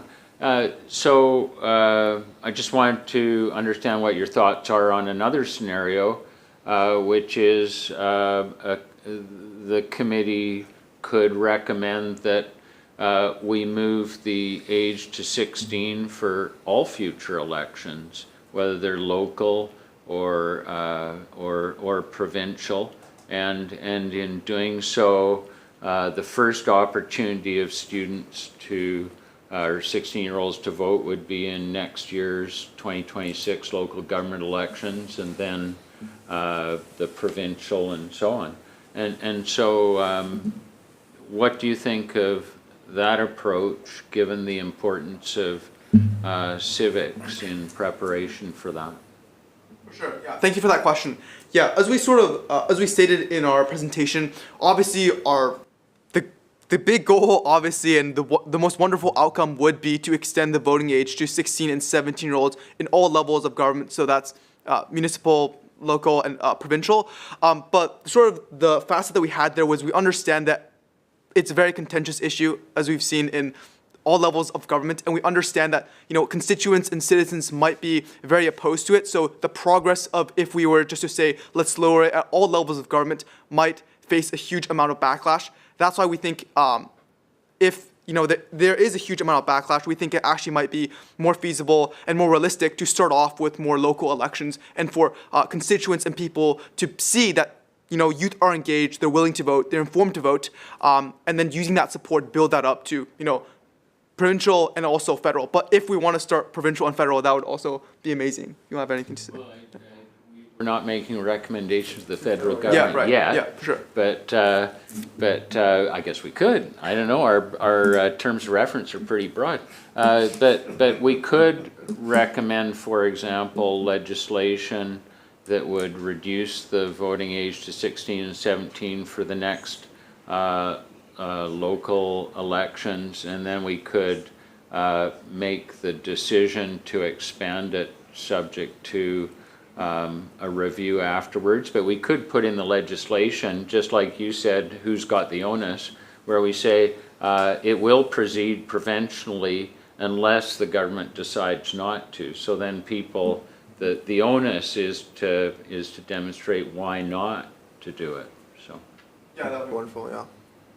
Okay, thanks. Great, thank you. And a final question from MLA Shaw. Thank you so much, Jason and Jerry, for your presentation. Are your parents in the gallery today? Yes. Oh, hello. Well, I'm sure they must be very proud of the way that you both present yourselves, and the content and the thoughts behind your arguments. I found it to be very insightful, and I'm so pleased to see that you both at your age are so invested in this cause. So thank you for that. I have two questions for you. The first one is a very brief one. How did you find out that you could volunteer at your MP's office? Do you want to explain the whole long backstory? Yeah, sure, you go ahead. Okay, so I guess I can give the very long backstory to why we started volunteering at our MP's office. So despite the fact that we seem very harmonious right now, in our youthful past, we used to argue quite a bit. So when we were very young, we used to argue about anything. So it would range from, you know, who would get the last cookie or who used to take out the garbage. I guess that's a perk with living with a twin. And then my parents, obviously, especially my mom sitting over there, she didn't really want our debates to happen inside the house. So she kind of threw us into debate, and that was when we really fell in love with it. It gave our arguments a more formal manner. We weren't just screaming at each other and see who could scream louder than each other. And much to my mom's delight, probably, we were arguing with each other instead of against each other. So that was another positive, definitely, for her. But it was through debate that we really faced a lot of different issues, like prevailing societal issues, philosophical problems. But what sparked the most interest for both Jason and I were government issues. So specifically, recommendations to how we can alter how our government is functioning as of the moment. And through that, and I guess, as I mentioned a little bit in our speech, I think our parents, my mom and dad over there, really instilled in us just to give back to our community as much as possible. So I think that culminated in us volunteering for our local MP, which has been like the catalyst for all our political work, whether it be our podcast and also our advocacy right now. That's great, thank you. And so I would say you're very lucky to have grown up in such a supportive household that has really challenged you to kind of step outside of what you know, and the bickering and the arguing, and to constructively work on certain items. There are a lot of kids who actually don't have that opportunity, and many of them actually may not feel like they're informed enough to make a decision, which means sometimes they are then vulnerable to misinformation, disinformation, all sorts of information that could alter their decision. And we had a presentation from a previous presenter about a teenager's hot cognition ability, and that is, and you're nodding because you probably know what that's about. So I'm wondering, and I'll frame the question this way. I'm wondering why not make civic education mandatory in schools, whether within the K-12 curriculum.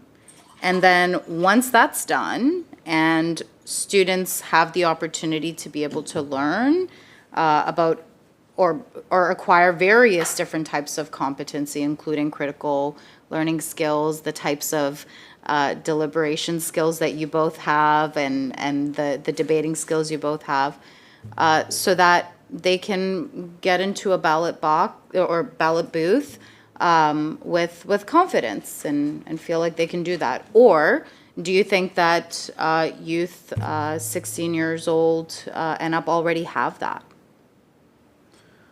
You want us to be about scientific things or no? I think. Yeah, for sure. I think definitely our stance would be to start off with vote 16 and extend the voting age to 16. I think Mr. Dave Meslin also spoke on this as well. I guess coming back to our previous answer, we believe that if you extend the voting age to 16, that has implicit and trickle-down benefits to the civic education curriculum in of itself. But I wanted to take a moment to address your concern, or the concerns of many people, which is the idea of 16-year-olds are often impressionable to vote. You know, they might not they might be influenced by third-party sources and make the wrong vote. So we sort of want to address that. So some argue that 16-year-olds are just too impressionable to vote. But I think influence has never disqualified anyone from participating in democracy. I can make the same argument that the majority of adults today have very little idea of what is happening in government, yet they're still allowed and eligible to vote. So adults are influenced every day by party loyalty, by media outlets, by peers, or even misinformation, yet no one questions their right to cast a ballot. So I think the issue was never about influence.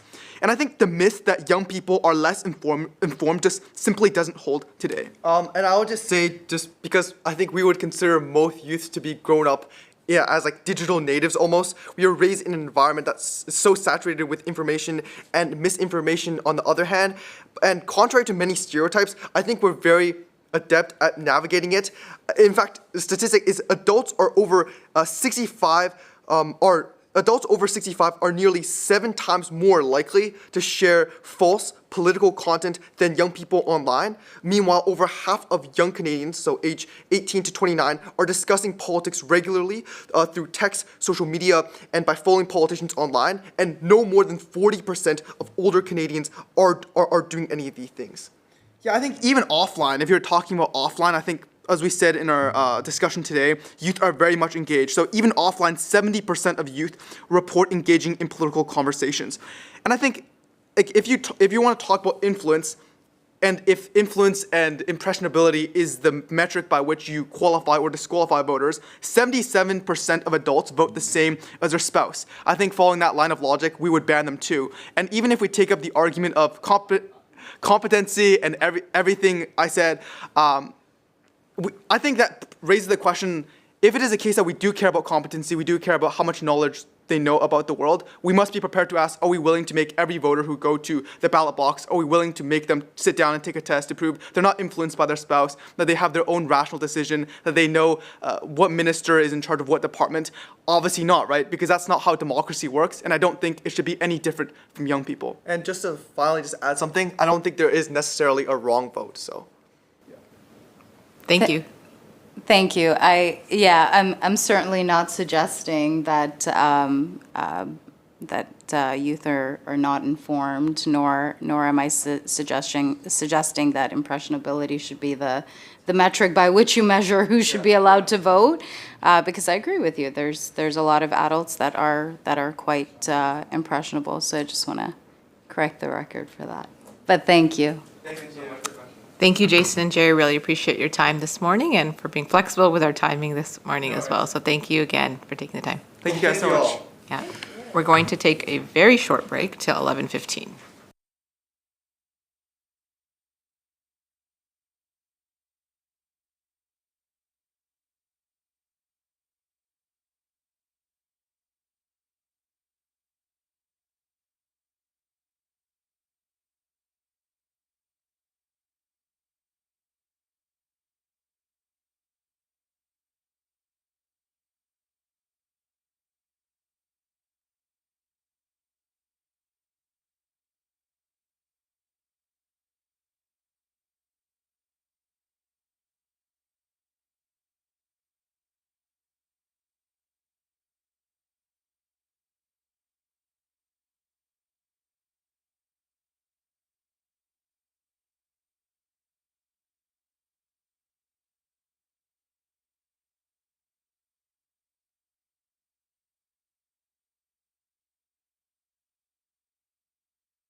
All right, welcome back to the committee. And next up, we have Beatrice Sharp from the Young BC Greens. So Beatrice, just a reminder, you have 15 minutes for your presentation and 10 minutes for questions. And we are a bit behind, so I'm going to make sure we stick to those lines as well. So thank you. Well, thank you for having me today. I will actually be presenting on the same topic, extending voting rights to 16 and 17-year-olds. So I hope hopefully this presentation solidifies some of the points already made and shows how important this is not just to Jerry and Jason, but to other youth across BC as well. So good morning. My name is Beatrice Sharp. I am 17 years old. I speak to you today as the chair of the Young BC Greens, as a representative of Vote 16, as a youth who fiercely wanted to vote in last year's provincial election, and on behalf of all 16 and 17-year-olds who cannot yet vote in BC. I acknowledge that I am speaking on the traditional and ancestral territory of the Lekwungen-speaking peoples, the Songhees and Wasanik nations. As a colonial political system, we each play a part in empowering all actors and cultures as the future unfolds. Today, I present to you a motion that has long been considered in the halls of Parliament and is ever more important to enact today: extending voting rights to 16 and 17-year-olds. Let's begin with a simple truth: the challenges facing British Columbia today. Climate change, a housing market out of reach, a tight job market, underfunded public education, and mental health systems struggling to meet demand. These are not temporary concerns. They are structural, long-term issues, and the people who will live with their consequences the longest are youth. 16 and 17-year-olds are already navigating the effects of these crises daily, living at home with their parents longer, and factoring climate change into their plans for the future. The policies created today to address these issues will impact the youth in 50 years, not the adults. Our futures are being shaped by policies decided without our input. That is not democratic, that is disenfranchisement. And youth want to participate. Young people across BC are engaging in climate strikes, community activism, volunteerism, and student governments. They work part-time and full-time jobs. They pay the same GST, HST, PST, motor fuel tax, EI premiums, and user fees as adults. Many of them care for siblings, contribute to their communities, and shoulder adult responsibilities, including budgeting for education and transportation fees, volunteering for NGOs, and caring for grandparents. 16 and 17-year-olds are already active participants in our society. Additionally, scholars have found that 16 and 17-year-olds are just as politically knowledgeable as adults, knowing just as much about institutions, promises, and candidates. They are politically hungry for action on affordable housing, climate policies, and Indigenous relations, just to name a few. But the formal democratic process doesn't yet include them, or in some cases, even hear their cries for solutions to these issues. The result? A growing disconnect between young people and institutional politics. We see it in the numbers. Youth voter turnout is low, hovering around 47% in provincial elections for youth aged 18 to 24. In 2022, the overall local turnout barely scraped 30%. We're not hearing from youth, and one reason why is that we wait too long to start. Studies show that voting is habit forming, and if people vote the first time that they're eligible, they're more likely to keep voting throughout their lives. Furthermore, extending voting rights to younger members of society is not without precedent. When the voting age was lowered from 21 to 18 in provinces across Canada from 1945 to 1992, it reflected a recognition of the growing responsibility and political awareness of young people, especially those serving in the First and Second World Wars. And over 30 years ago, in 1991, the Royal Commission on Electoral Reform considered further extending rights to 16 and 17-year-olds, citing both the Charter of Rights and Freedoms and the practical benefits of engaging youth while still in school. Today, the reasons to support lowering the voting age echo those historical arguments, but with even greater urgency. Youth today face existential threats to their futures. They are informed, capable, and already participating in civic life in countless ways. What they lack is a vote. If you aren't convinced, let's look at the global precedent. As of July 2025, 17 countries around the world have extended voting rights to 16 and 17-year-olds for at least one level of government. These include democracies like Austria, Scotland, Wales, Belgium, Finland, and Germany, along with a growing number of cities across the United States. These nations are not just lowering the voting age on a whim. They are doing so because it works. They have chosen to invest in democratic resilience, and the results are clear. Enfranchising youth at 16 increases voter turnout not just in that first election, but for years to come. It improves civic knowledge and has no negative impact to election quality. Why does this happen? Well, the answer is simple. Voting is habitual. When young people are allowed to cast their first ballot while still rooted in their communities, living at home, surrounded by teachers, classmates, and families in civic education, they are far more likely to continue participating in elections as they grow older. At 18, many are in transition, moving out, starting university or work, disconnected from familiar civic supports. 16 and 17-year-olds, in contrast, are well positioned to engage in school-based voter education and in turn that learning into real-world action. The Chief Electoral Officer of the Northwest Territories summed it up well. In jurisdictions that have lowered the voting age, 16 and 17-year-olds not only vote at higher rates than 18 and to 24-year-olds, they are more likely to keep voting in future elections. The concern that younger voters may not be ready for such responsibility does not stand up to evidence. Scientific consensus tells us that by the age of 16, young people have fully developed what psychologists call cold cognition, the ability to make deliberate, informed decisions using reason and logic. Canadian political scientists have found that 16 and 17-year-olds are just as capable as adults of understanding political systems, campaign issues, and candidate platforms. They deliberate, they weigh options, they engage with the issues. The notion that they are somehow less capable or less informed than older voters isn't just outdated, it's contradicted by the facts. Here in Canada, the research tells a different story. According to Elections Canada, 16 and 17-year-olds are just as interested, if not more so, in political participation than older age groups. Evidence from Austria, Belgium, and Germany shows that their vote choices are just as sound and considered as those of older adults and are made independently of their parents. Even our own political institutions recognize the value of youth voices.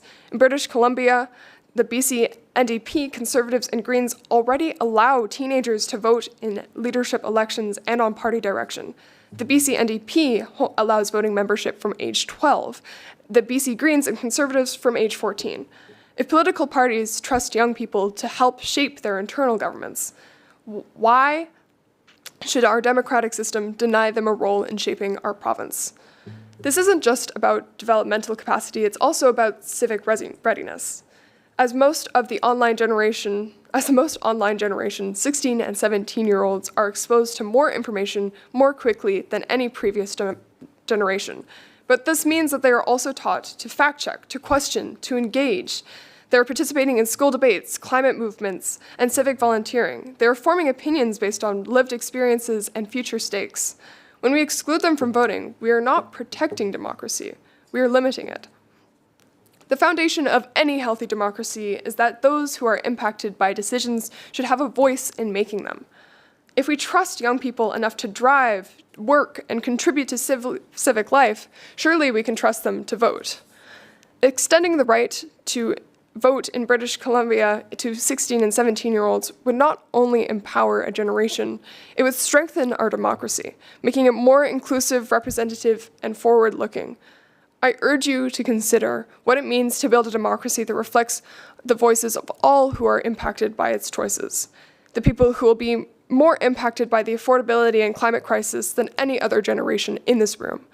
As Jane Goodall once said, young people, when informed and empowered, when they realize that what they do truly makes a difference, can indeed change the world.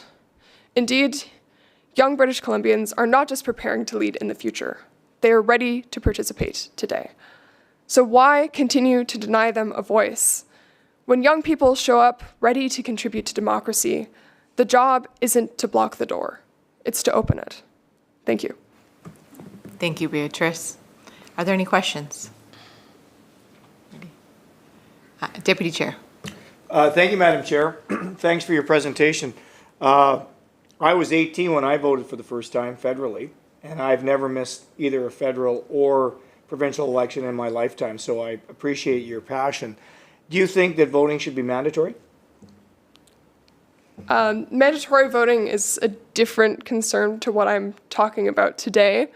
And as I just mentioned in my speech, that might be a personal anecdote from you, but the research shows differently that if you do not vote in your first election, then you're less likely to vote in any election at all. All right, and if I may, as a quick follow-up, Yeah. what's your take on proportional representation? Because your main focus has been on lowering the age to 16. Do you think that proportional representation is going to increase the overall vote totals? Again, that is not the issue that I am presenting today. You personally? Me personally, well, I think that the first past the post system is a flawed system in some ways. It does not take into account all of the concerns of people who might be marginalized in some communities, that just their voices just aren't heard because the dominant power always wins in those ridings. And a proportional representation system would allow for more voices to be heard at an equal level. So I would have to do my research on that, but it is definitely something to look into. Yeah, because first past the post is not working for everyone, and it is time to maybe look internally and see if there reform is necessary to hear more from those marginalized groups. Great. Thank you. Yeah. Thank you. MLA Botterill, did you have a question? Thank you for your presentation. That's my question. Yeah, ditto. Appreciate it. Thank you. MLA Shaw.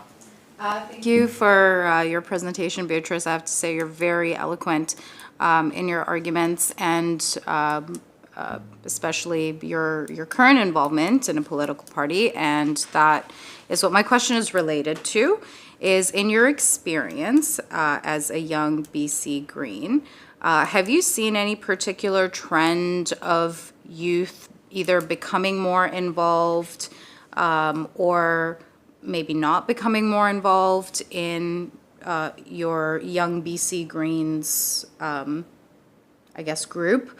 And based on your conversations with other youth, what are their current attitudes towards the political spectrum that we have here today? And That's a really good question. Okay, so your question was, what are the attitudes of youth currently towards government, and also what their current involvement is? Yeah, so have you seen a trend in more youth getting involved in, for example, in the Young BC Greens, or are you seeing a downward trend in involvement over the years that you've been involved? Because you're 17 years old and you mentioned that Young BC Greens can participate at 14, for example. So I don't know how long you've been a Young BC Green, but in your time, have you seen a trend of involvement, whether positive or negative? And then the second question is, how do youth feel about the political spectrum? So not necessarily government, but like the political atmosphere that we have in British Columbia. There's definitely there has been a growth in membership to the Young BC Greens. The Young BC Greens is a relatively new organization. It was only set up a year ago, and that was me with other members of the party. But yeah, we grew from 0 members to about 20, if that's answers your question. There's definitely an appetite for getting involved in politics. I'm also I am the public relations coordinator on the City of Victoria Youth Council, and since I joined 2 years ago, those numbers have increased from 6 to about 27. So definitely more youth are getting involved, more youth volunteer than I think 30 years ago for sure. I mean, I wasn't alive back then, so I can't say, but I know every single one of my friends has at least one volunteering position, and they are definitely ready to get involved in the civic process because they have shown that they have the skills and the knowledge, and they are ready for it. And the second question was, sorry, just repeat that again. There are attitudes towards the political spectrum that we have here today. The political spectrum. Yeah. Can you, How, like, is it polarized? Is it not polarized? How do they feel about our state of affairs today in terms of the different political views and how they're communicated? I think the issue is less polarization. It's more actually getting stuff done. A lot of my friends are passionate about environmental issues. For example, like old growth logging, climate change, and we haven't seen much movement on those in the past few years or even decade. I know that BC is not going to reach its 2030 target of reducing emissions by 40%. It's actually looking more like 18%, which is not sustainable, and many of my friends are concerned and looking towards their futures with greater anxiety and anticipation because the wildfires in Kelowna are happening every year instead of every few years.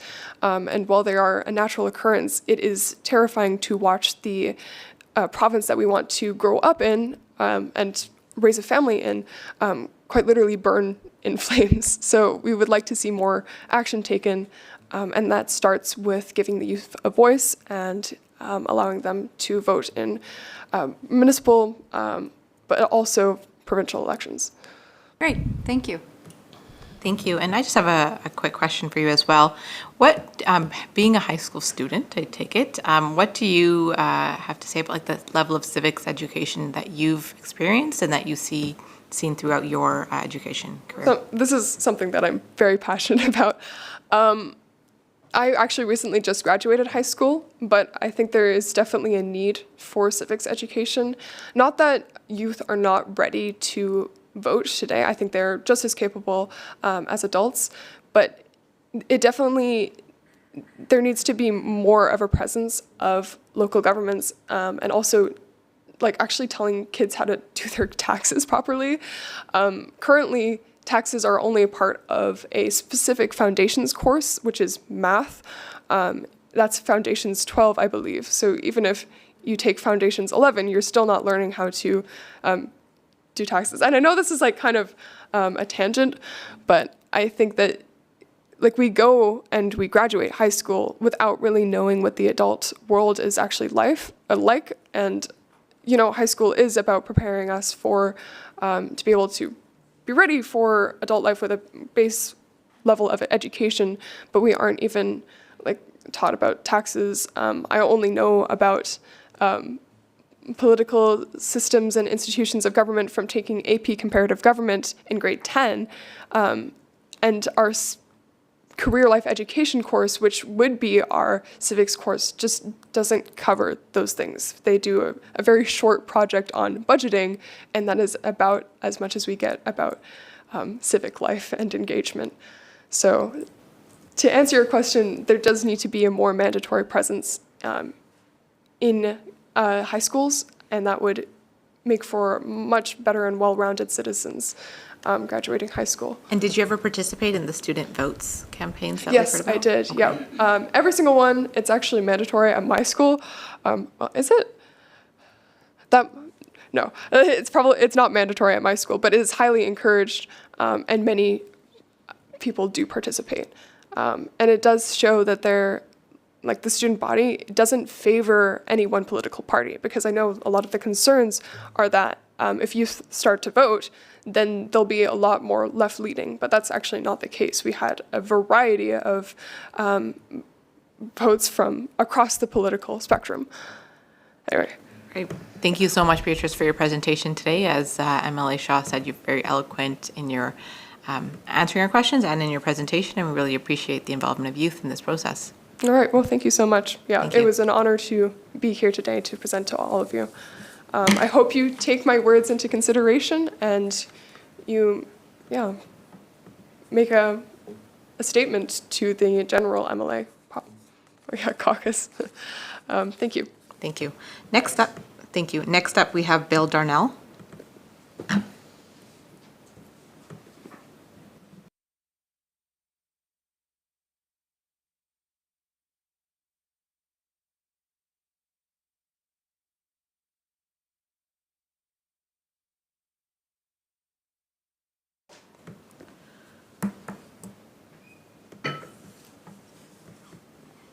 Welcome, Bill. Thank you for being here this morning with us. As you get settled in here, I'll just remind you that you'll have 5 minutes for your presentation, followed by 5 minutes for questions. So when you're ready, you can begin. Okay. Thank you very much. I appreciate the opportunity to be here this morning.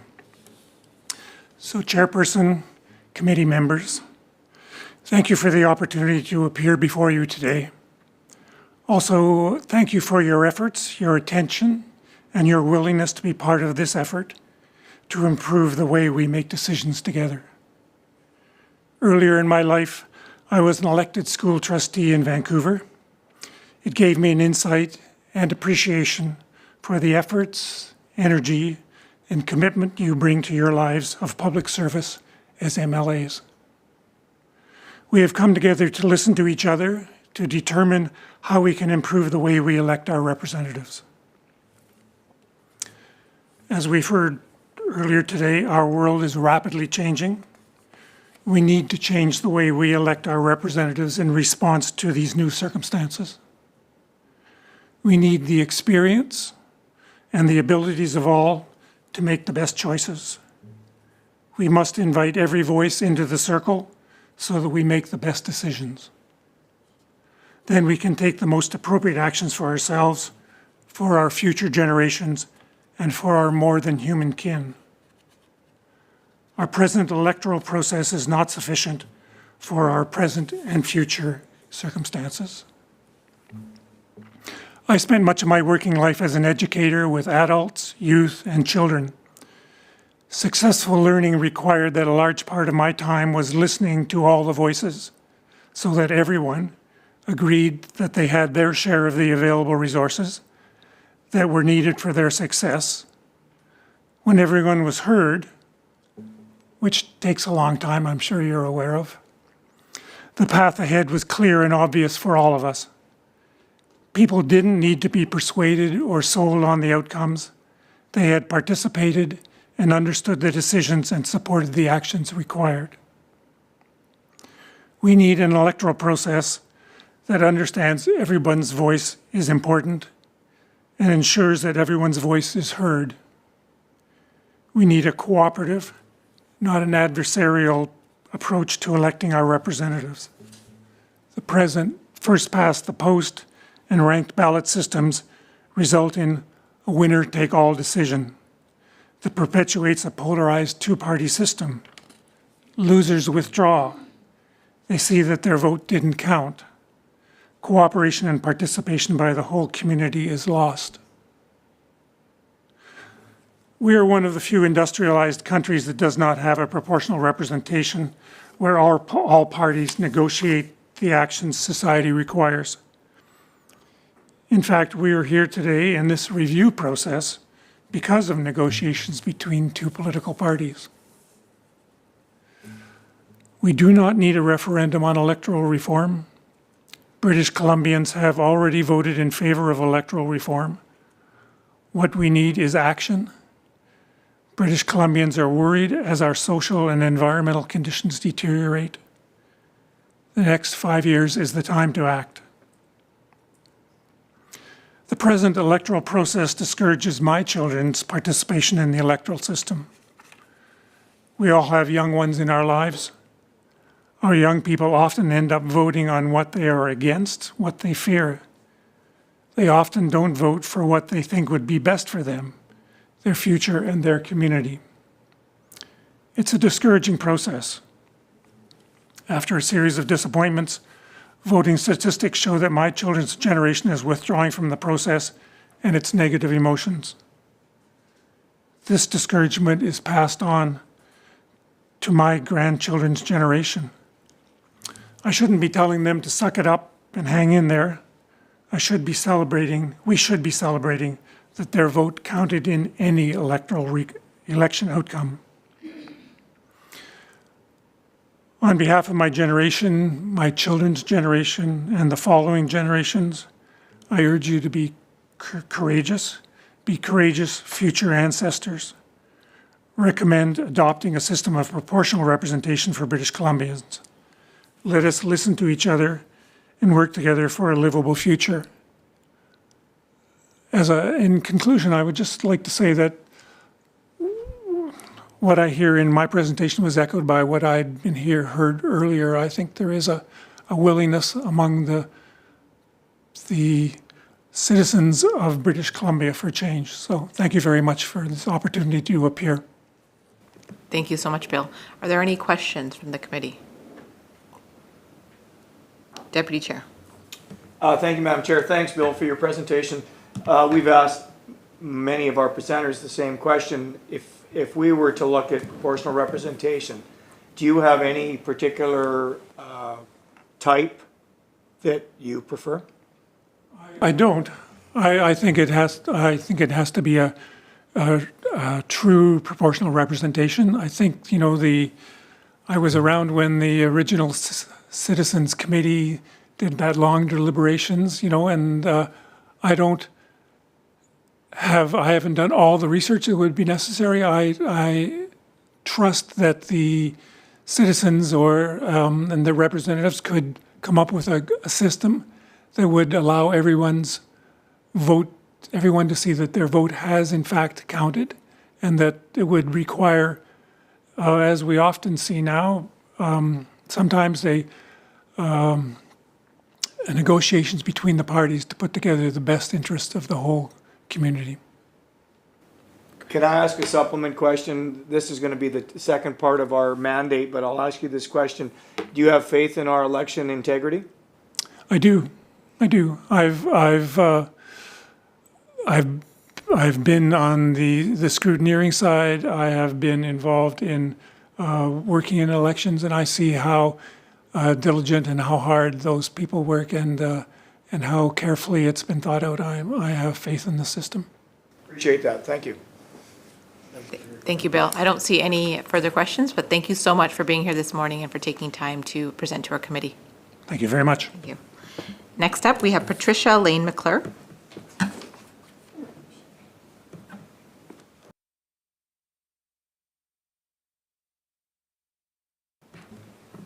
Good morning, Patricia. Thank you for being here. Again, as you begin, just a reminder, you'll have 5 minutes for your presentation, followed by questions.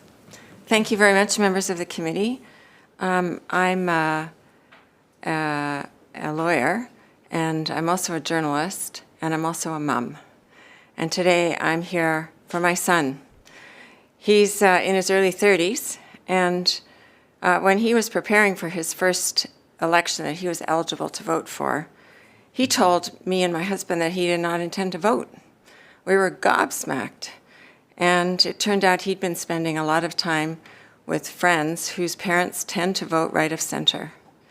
And we live in ridings, all of his friends and us, where right of center candidates are rarely elected under first past the post. And his friends' parents had told them, yeah, you probably should vote, but it's not going to matter.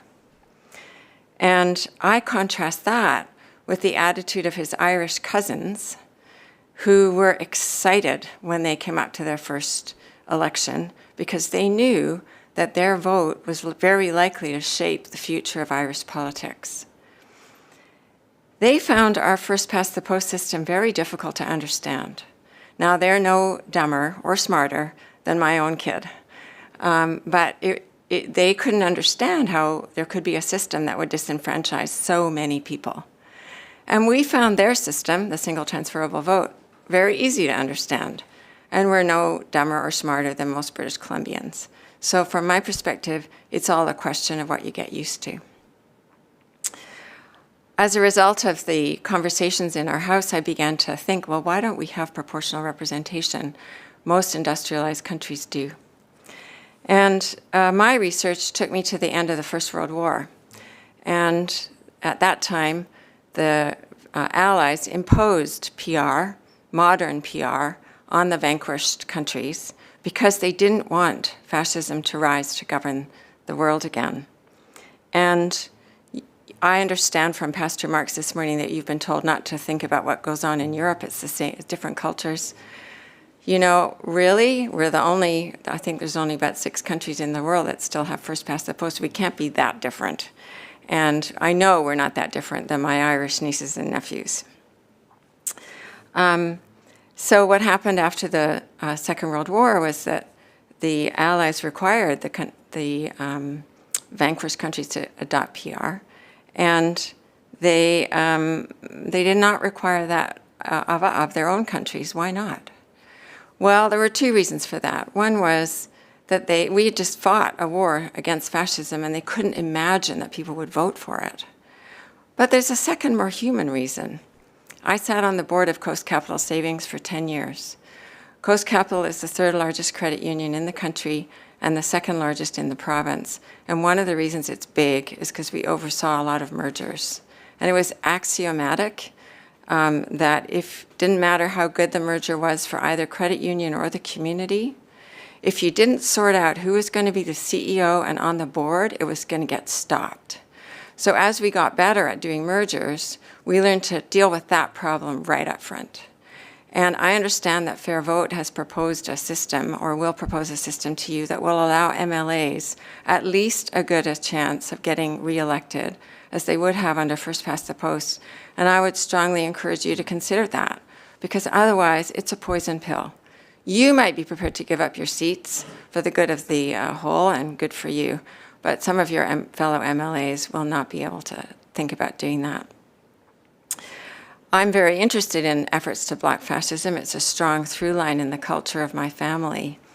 My grandfather was embedded as a journalist with Norman Bethune's brigade in Spain. My husband's uncle died in Spain fighting with the Mackenzie Papineau Battalion. And my dad, although he was Irish, signed up with the Allies because he couldn't stand the idea of fascism ruling the world. I want us all to remember that what's going on in the United States would not be happening if they had proportional systems. And so my perspective is that you have a duty and an obligation to represent the people of British Columbia who have consistently supported proportionality and help protect us against rising fascism in this country. So in closing, I'd like to ask you to adopt a PR system. You don't need a referendum. My written submissions go in depth into the reasons why you don't. And that will allow my son and his friends and their conservative-leaning parents to know that their votes count. We can't afford to disenfranchise large blocks of people, especially young men. Thank you. Thank you, Patricia. We have a question from MLA Claire. Thank you, Madam Chair. Thank you, Patricia, for your presentation, and thanks for that interesting history in your family about the MacPap Battalion and all of that. It's rare to run into folks with that background. I taught about it extensively. One of the things that I just wanted to make sure you understood is that in the 1919 Weimar Republic's constitution was a proportional representation system with a party list system, which is the most common type of it. And under that system, there were several unstable governments through the 1920s, two majority governments, one only lasted a year. With the passing of Stresemann, things got a bit worse. And then the coalitions that were formed in the 1933 election under proportional representation did lead to what came next, as we're well aware. So I did want to just... So actually, I think you've got your history wrong. I know Bill Thielman's been here telling you this. No, I taught this. Oh, you did? Okay. Yes. So my understanding is that it was actually imposed by the king. Proportional representation never got 50% of support in Germany, ever. And so it's really important that we understand that that system of PR was much more like the system that is in place in Israel, look what's happening there, without the guardrails that modern PR systems carry. And nobody is proposing that we adopt PR systems without those guardrails. There was no guardrails. The system was from 1919 after the king had abdicated. I understand that. But I'm saying the PR systems that we adopt today and that are in place and that the Allies required of the vanquished countries was that they have PR systems with guardrails, because that's the way to be the best safeguard against fascism. Well, I'm afraid I disagree with you on that. And We're allowed. We disagree on the history of it. We can chat some other time about it. But thank you for your answer. Okay. Thank you. MLA Botterill. Thank you, Madam Chair, and thank you for your presentation.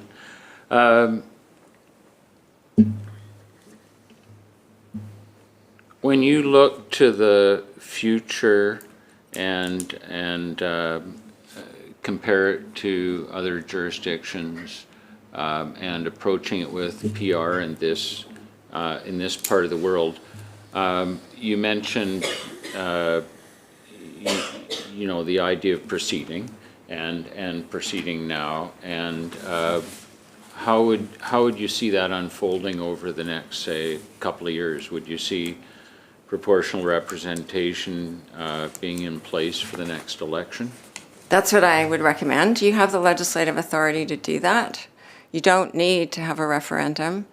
There is a prominent politician on the New Democratic side who says, well, we're the New Democratic Party, we need to be democratic.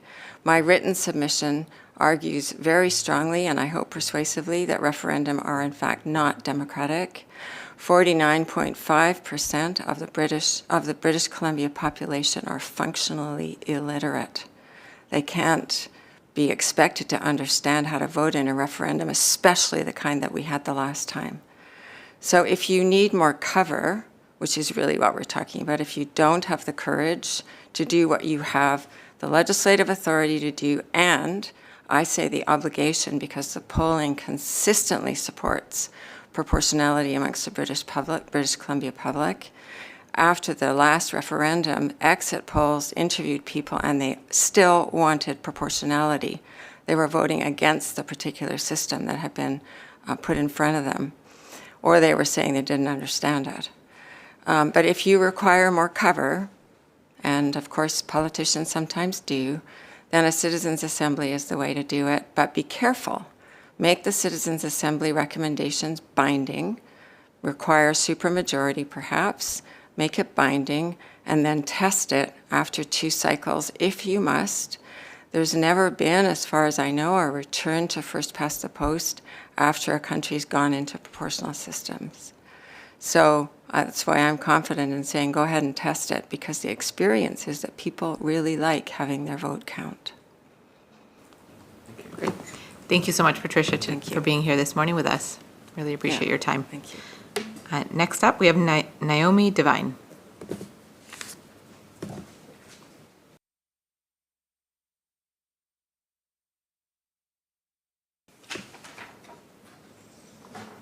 Good morning, Naomi. Thank you for being here today with us. Just a reminder, as you get settled in, that you'll have 5 minutes for your presentation, followed by 5 minutes for questions. Thank you. Good morning, members of the committee, and thank you for the opportunity to speak with you today. My name is Naomi Devine, and I'm someone who has spent a lot of time listening to voters across the province. My grandfather, my papa, Duncan Nelson, was a British commando, a No. 4 commando with the SAS. He fought fascism in Europe during the Second World War. In Holland, during an operation where 12 of the 13 men in his unit were killed, he was shot and presumed dead. They loaded him into the dead truck, the one carrying the bodies, but he wasn't dead. He woke up, he crawled over the bodies of his fallen comrades, and he banged on the glass of the cab. The driver was so shocked that he drove into a ditch. My papa clawed his way out of death many times during the war. He came home to Scotland, he brought our family to Canada, and he taught me that democracy is sacred, but never guaranteed. It must be protected, and it must be worthy of protection. That belief has shaped almost everything I've done in my professional life. I grew up with these stories, not as folklore, but as warnings. He told them to me so I would remember what happens when democracy fails, and so I would understand my responsibility in keeping it alive. They were his way of passing the torch. And so these stories bring me here today because I cannot know what he and so many others fought for and allow the democratic decline I'm living through without doing all I can to help fix it. I'm a climate policy expert. I was appointed by Premier Campbell to BC's 2007 Premier's Climate Action Team, as well as a trained public engagement practitioner. I've spent 20 years designing democratic processes and writing climate action plans that have been passed across partisan lines in both Canada and the United States. And I've worked in the trenches of democracy. I've also had a significant hand in reshaping the BC political landscape as the campaign strategist who led the BC Greens to their historic first win. I know what it takes to get a third party elected in our system. More recently, I managed the campaign that elected Will Greaves as the MP for Victoria, one of the very few candidates in the country to win with a true majority and 54% of the vote. I've spoken face-to-face with thousands of voters, and I can tell you that faith in our political system has in fact eroded. People are disengaging, and many of those still participating are doing it with gritted teeth. Because we've normalized a system that makes them guess. First past the post is a system that demands that they strategically vote in the dark, trying to reverse engineer the outcome just to get the representation that's even close to their values. That's not democracy. I would submit to you that that's an insult. It is deeply disrespectful of citizens, and they know it. There's ample evidence, and I'm sure you've been hearing lots of it, and I've heard some this morning, that FPTP suppresses turnout because a shocking number of ridings people feel that their vote does not count. That's why voter turnout is low. That's why people are tuning out.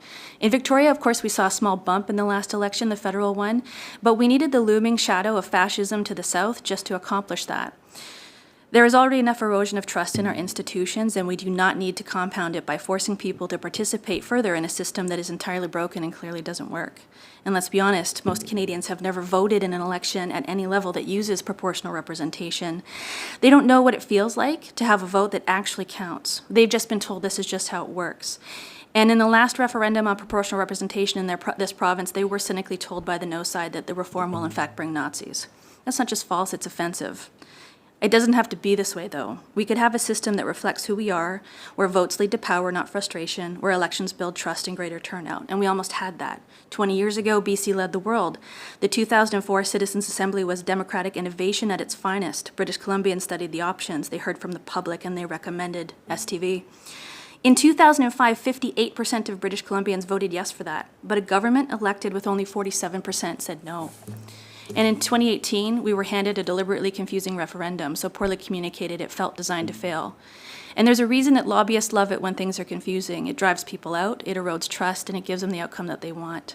Meanwhile, the world has moved forward. In New Zealand, they of course replaced first past the post with mixed member proportional representation and never went back. Ireland used STV and citizens' assemblies to pass marriage equality and abortion rights.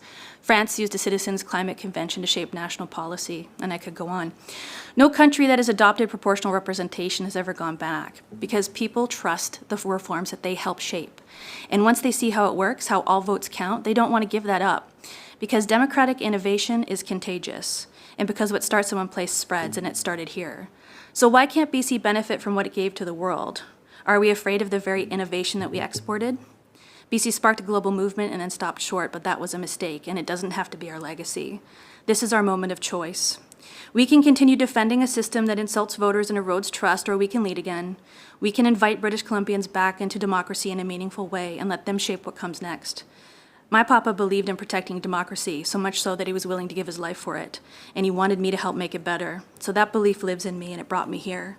Let's let it guide us forward, and let this be our call to reform. Thank you. Thank you for your presentation, Naomi. Any questions? Emily Shaw. Thank you, Naomi, for your presentation. You just mentioned, and I didn't catch all the words, but that people, to the effect that people have faith in a system that they help shape. And so do you think that the question should be put to voters as to, of course, after learning lessons from prior referendums and in a very simplistic fashion, whether our electoral systems should change? I think that 58% of British Columbians did vote for change, and I don't think we've really honored that. I don't also agree, though, that referenda are good democracy. I've written an op-ed, sort of about this, and it sort of included that in a written submission. My apologies, too. My notification to come to this committee ended up not in my regular mail, so I just found out yesterday that I was coming today, so I will be submitting my submission after this. I couldn't get it in ahead of time.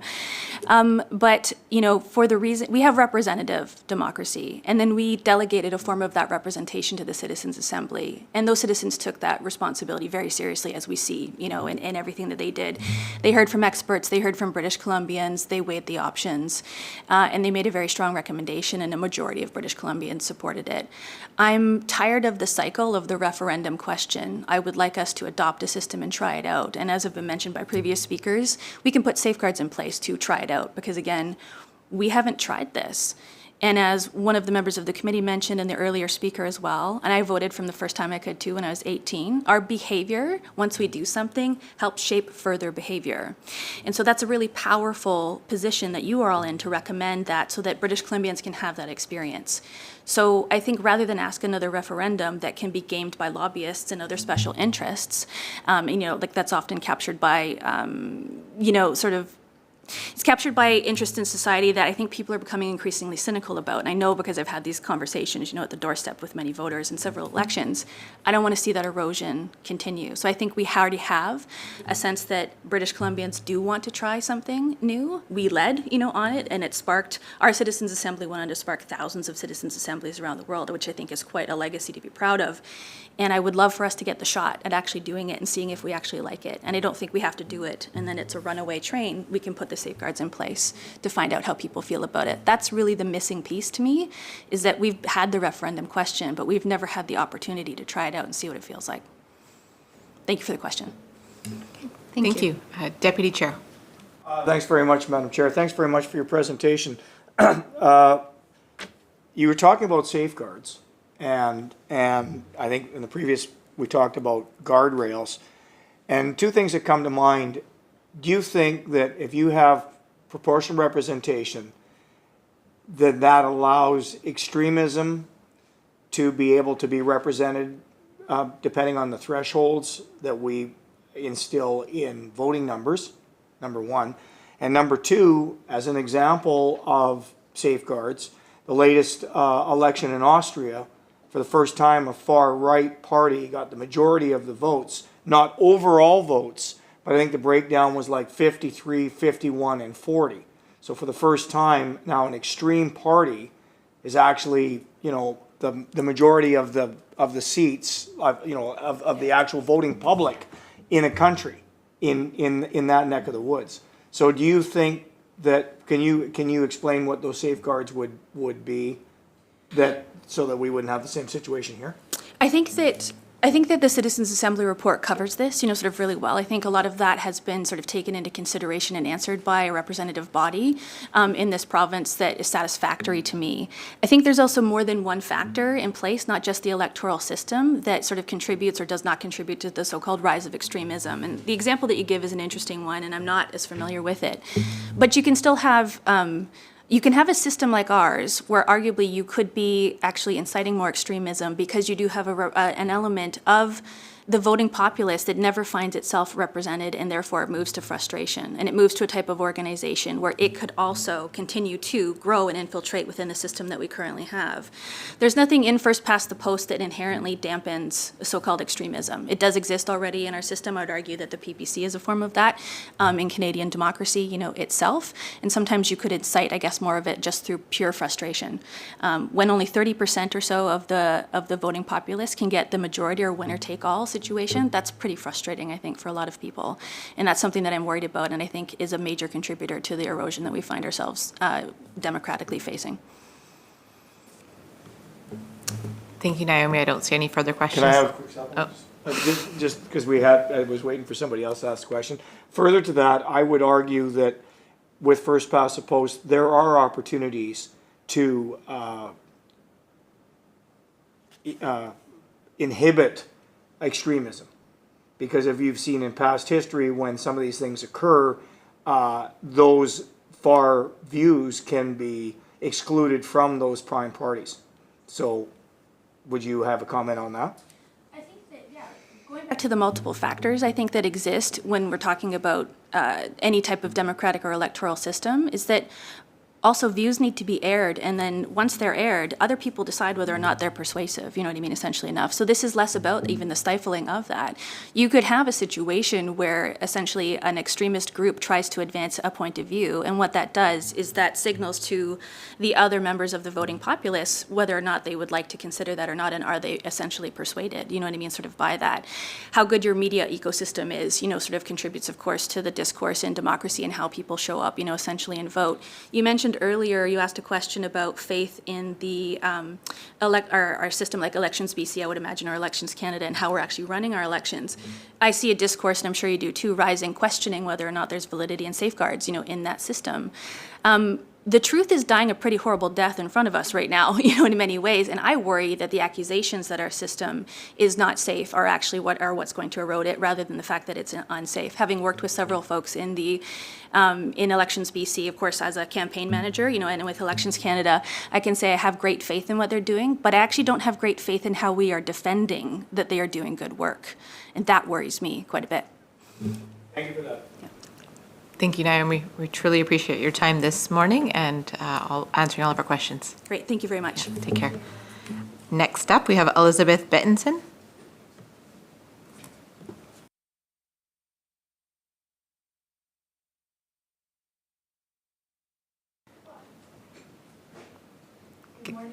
Thank you very much for having me here. Very happy to be here. Little introduction about me. My name's Elizabeth Bettinson. I'm 18 years old.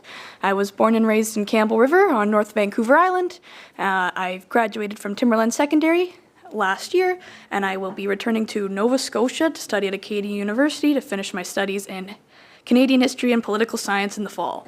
So I'm coming to this. I would like to make a disclaimer. I am not an expert. I do not know everything. I took 1 year political science, but like to share my views.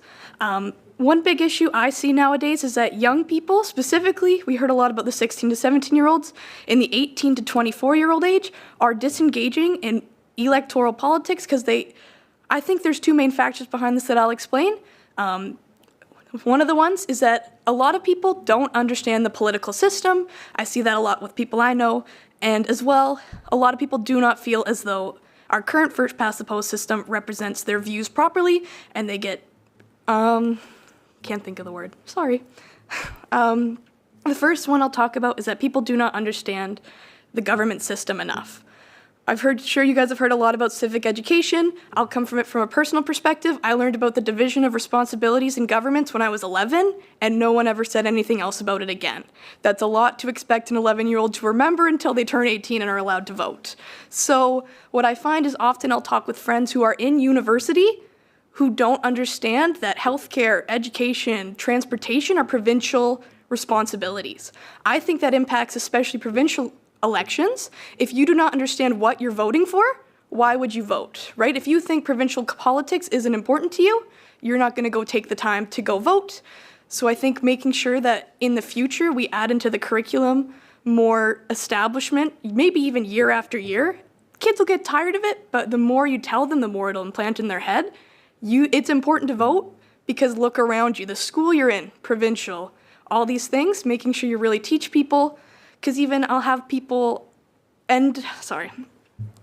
even our current political system's confusing. In the last election, I have a friend of mine who has taken a university-level political science course, who when she got to vote in the federal election, walked up to the booth, grabbed her ballot, and wrote her own name at the bottom, and checked it off. Because she'd never voted before. She had no experience in it, she was not prepared, and when she got up there, she froze and panicked. So I'm sure you guys have heard lots about that before as well, increasing student vote opportunities and opportunities to learn more about politics. It's good. And then I'd also advocate, like mentioned before, for a single transferable vote, proportional representation system. The current first-past-the-post system, like mentioned before, disenfranchises a lot of people. For example, in my home riding of the North Island, in the 2024 provincial election, RMLA was elected with 47% support. Opposition got 44%. That's only 3% difference and not a majority.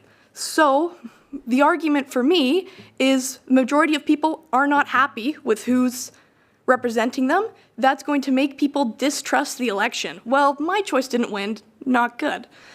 I would argue that if you advance a single transferable vote system, at the very least, the majority of people will have said, yeah, I put their name down on my ballot. I guess that works. I think the more people see their choice represented, the more willing they'll be to go take their time out of their day to go vote. Even young people in my political science class last semester, my professor asked, how many of you guys have voted before?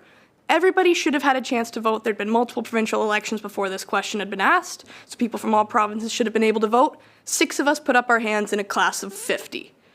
When asked how many people signed a petition, participated in a protest, lots of young people are politically active. They just do not believe the change they want to see will be brought forward with the first-past-the-post system. So that's why I would advocate that with a single transferable vote system, we get to keep the riding system. I think in a province as diverse as ours, geographically, culturally, ethnically, it's important to have a riding system to keep MLAs accountable to their constituents and connected to local issues. But it also means that no matter what, you'll have a candidate that's supported by the majority of people, and I think that will help improve people's participation in politics, particularly young people's. That's all I have today.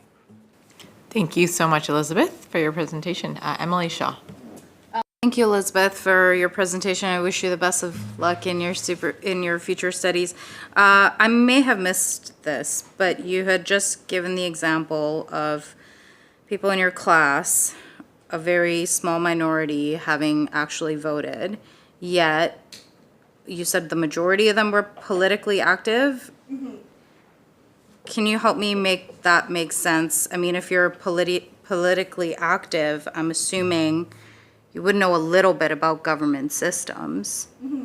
And because you would kind of know, right? Like, so help me understand why they don't vote if they're politically active. Yeah, totally. So I have two different groups of people that I kind of talk to about politics. I have my people from university, and those are the people who are politically active in non-electoral political actions, such as protesting, petitioning, who they don't vote because they do not believe they're going to see any change. It's like mentioned before, they don't believe that voting will do them any good because they don't feel as though their vote counts. The other group I mentioned before who's not voting, the large majority, that's more people I find from Campbell River, where I was born and raised, where we don't have a lot of political education there because we're very disconnected from political life down here in Victoria, right? Lots of Victoria teenagers, I'm sure, are engaged in political life and sure come here all the time. People in Campbell River don't have the opportunity. Schools don't take us to learn anything about politics. We're kind of separated and almost forgotten about, and political groups don't talk to us. Nobody really acknowledges us. So I would say among my university educated friends, it's more they do not think the system's working. And among my home friends, it's more of a they don't understand how it works. Thanks. Thank you. I don't see any further questions. Thank you so much, Elizabeth, for taking the time to be here. Great. And next up, we have Brian White.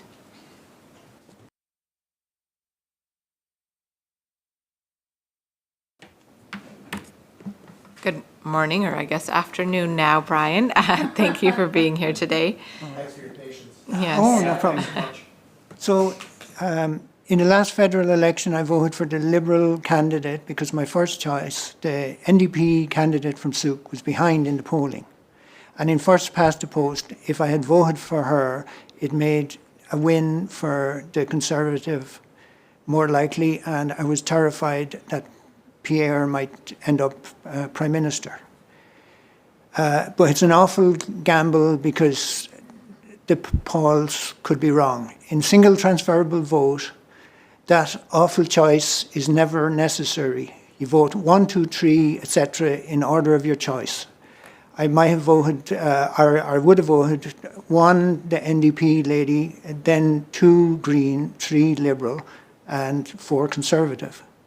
And everyone would have known who the real choices were. And the Liberal might have still ended up winning with my vote going to her, but at least they would have had no illusions that I was happy with them. I was just less happy with the Conservative in that election. I was lucky it worked out this time, but in single transferable vote, no luck is needed. So I grew up in Ireland under single transferable vote in multi-seat ridings. It made it worth going to vote because my vote counted. And as a politician, what's in it for you? And because it has to be worthwhile for the politician or you'll never bring it in. So if you like being a politician, if you're good at it, you could make it a long-term job, and it could be a family tradition too. So I looked up Irish political families, that's families which have several politicians in the family through the generations. And on Wikipedia, there were 7,299 words in that little story. I looked up Canadian political families on Wikipedia. So Canada, with something like 6 times the population now, had 4,500 words. So if you're a politician in Canada, you're not going to be at it too long. And another advantage of single transferable vote is your party might lose an election, but your party is extremely likely to go from government to annihilation, as happened to the NDP about 20 years ago. STV is much more stable than first past the post, and it rewards people who are community builders, not community breakers. And it typically elects centrist governments. It also makes for a more cohesive society. An NDP politician will need some second and third preferences from conservative voters to get elected, so he or she cannot alienate them with hate speech. This leads to far more measured politics than what we have now in BC and in Canada and in first past the post south of the border.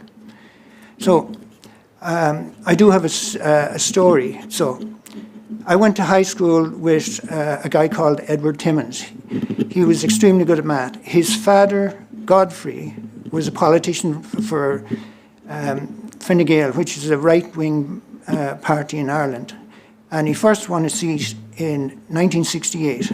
When his father retired as a politician, after nearly 30 years as the equivalent of an MP in Ireland. How many of you have been MPs for 30 years? Some of them are just 30 years old. Yeah. So well, he started younger than he ended up too. So when his brother managed to win the seat, Edward's brother managed to win the seat and held it for almost 20 years. Eventually, his brother Billy disagreed with his party about policy, lost the party whip and lost his seat.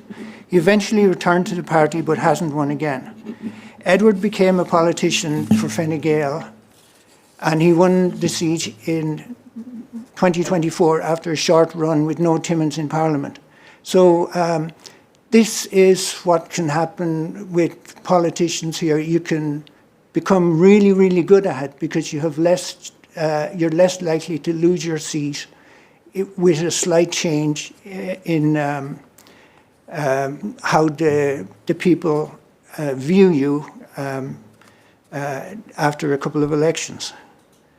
So there's many political families in Ireland. People learn on the job how to be a good politician and learn from campaigning with their parents and brothers and sisters. We never have anything like the time the BC Libs won all but 2 of the seats, turfing out a government full of skilled politicians with a great knowledge base and replacing them with a bunch of inexperienced people. So regardless of whether you're NDP or BC Lib, the loss of experience is a terrible thing whenever it happens.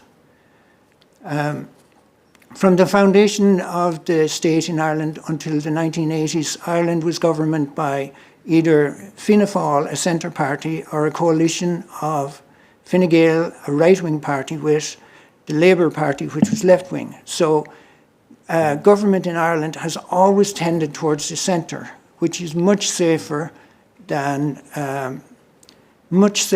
what's currently happening south of the border here and potentially here too. Now that people have a roadmap to go to fascism under first past the post.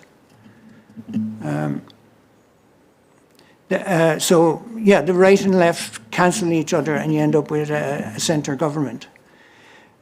So from the 1980s... Brian, we're just up on time, so if you could just wrap up, please. Okay, yeah, sorry. Extremist parties have moderated over time in this system, and I have seen that over my lifetime. Yeah, okay. Thank you, Brian. Okay. Deputy Chair. Thank you, Madam Chair, and thanks, Brian, for your presentation. Just a little curious when you were talking about your own personal situation in Souk, and you say you were less happy with one particular party. Was it the party and their policy, or was it the candidate that was running for the party? In that situation, I would, I'm traditionally, I guess, an NDP voter, but I was scared of voting for, if you vote for the wrong person, your vote doesn't go to a winner in this Understood. system. And so you're voting, yeah, as the lady said, blind strategically. So it's like bluffing in poker. And you shouldn't have poker as, you know, how you elect people. Yeah. Understood. Yeah, thanks for that. Okay. Okay, I don't see any further questions, Brian. Thank you so much for being here with our committee this Thank you. afternoon. Thanks for making the time, Brian. Thank you. Really appreciate your patience in waiting for us.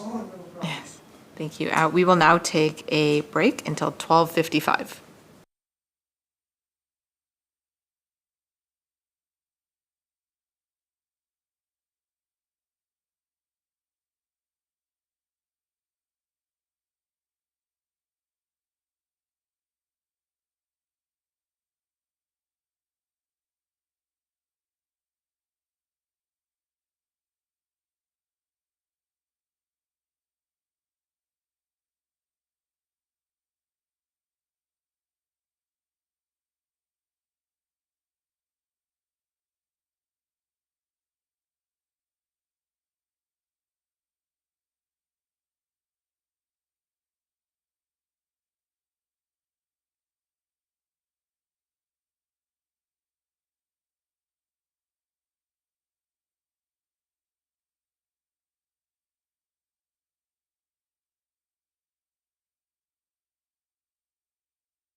Welcome back this afternoon. We're going to get started with Bob Bright.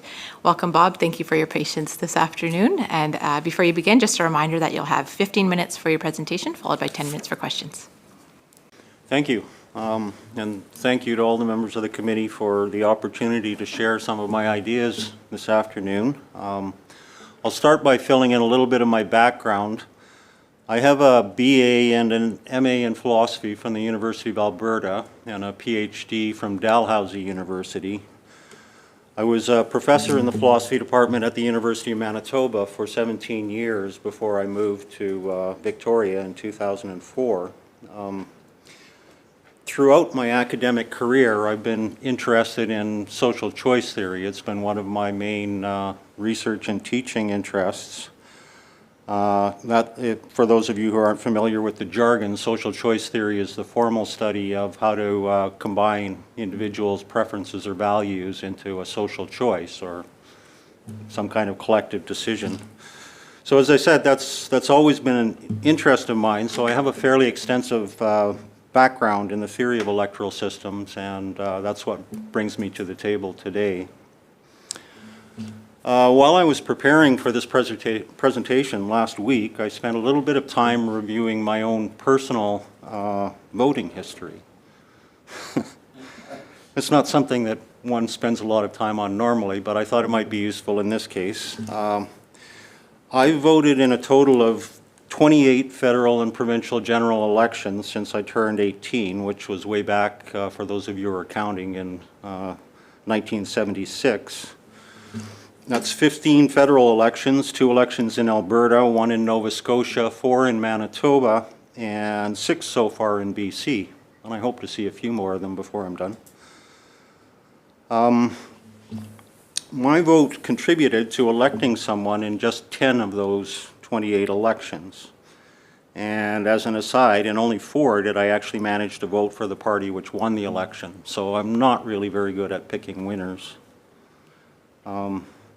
In any case, 2/3 of my votes over the years didn't accomplish much of anything. They got added to the popular vote totals for the party I voted for, and there they sat, collecting dust forever, while the business of government carried on as though I had never voted at all. And the thing is, in most of those cases, and I'm not unusual in this, in most of those cases, I knew when I walked into the voting booth that my vote was not going to accomplish anything. There are many thousands of people in British Columbia who are in exactly that position. Imagine that you're a Conservative or a Green voter in a safe NDP riding. You can know with virtual certainty that when you vote, it isn't going to make any difference to anything. Voting for these people is basically an exercise in futility. And I know all of the reasons and excuses you can provide for why it's still useful to vote, but at the end of the day, for those people, their vote doesn't make any difference to the political process, or certainly if it does, it's an extremely tenuous one. Democracy is supposed to be about all citizens having an equal say in how they're governed. People shouldn't be forced to move to a riding where there are a sufficient number of like-minded people in order to have a voice.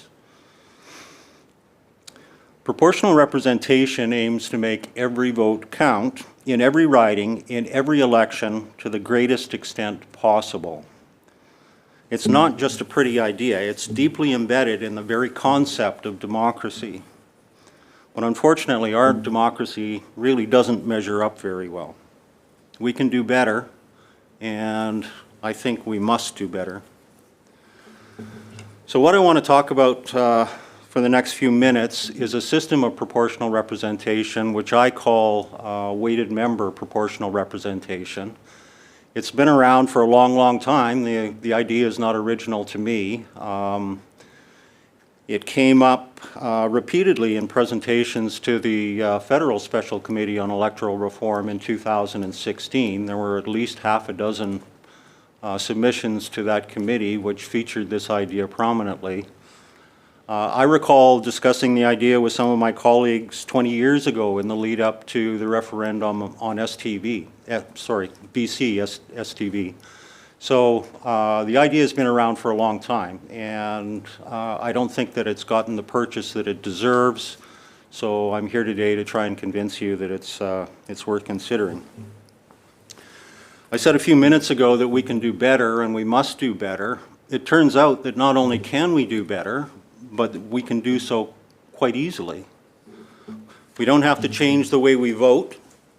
We don't have to change any electoral boundaries. We don't have to adopt multi-member districts or regional districts on top of our usual single-member districts. We don't have to substantially increase the number of MLAs.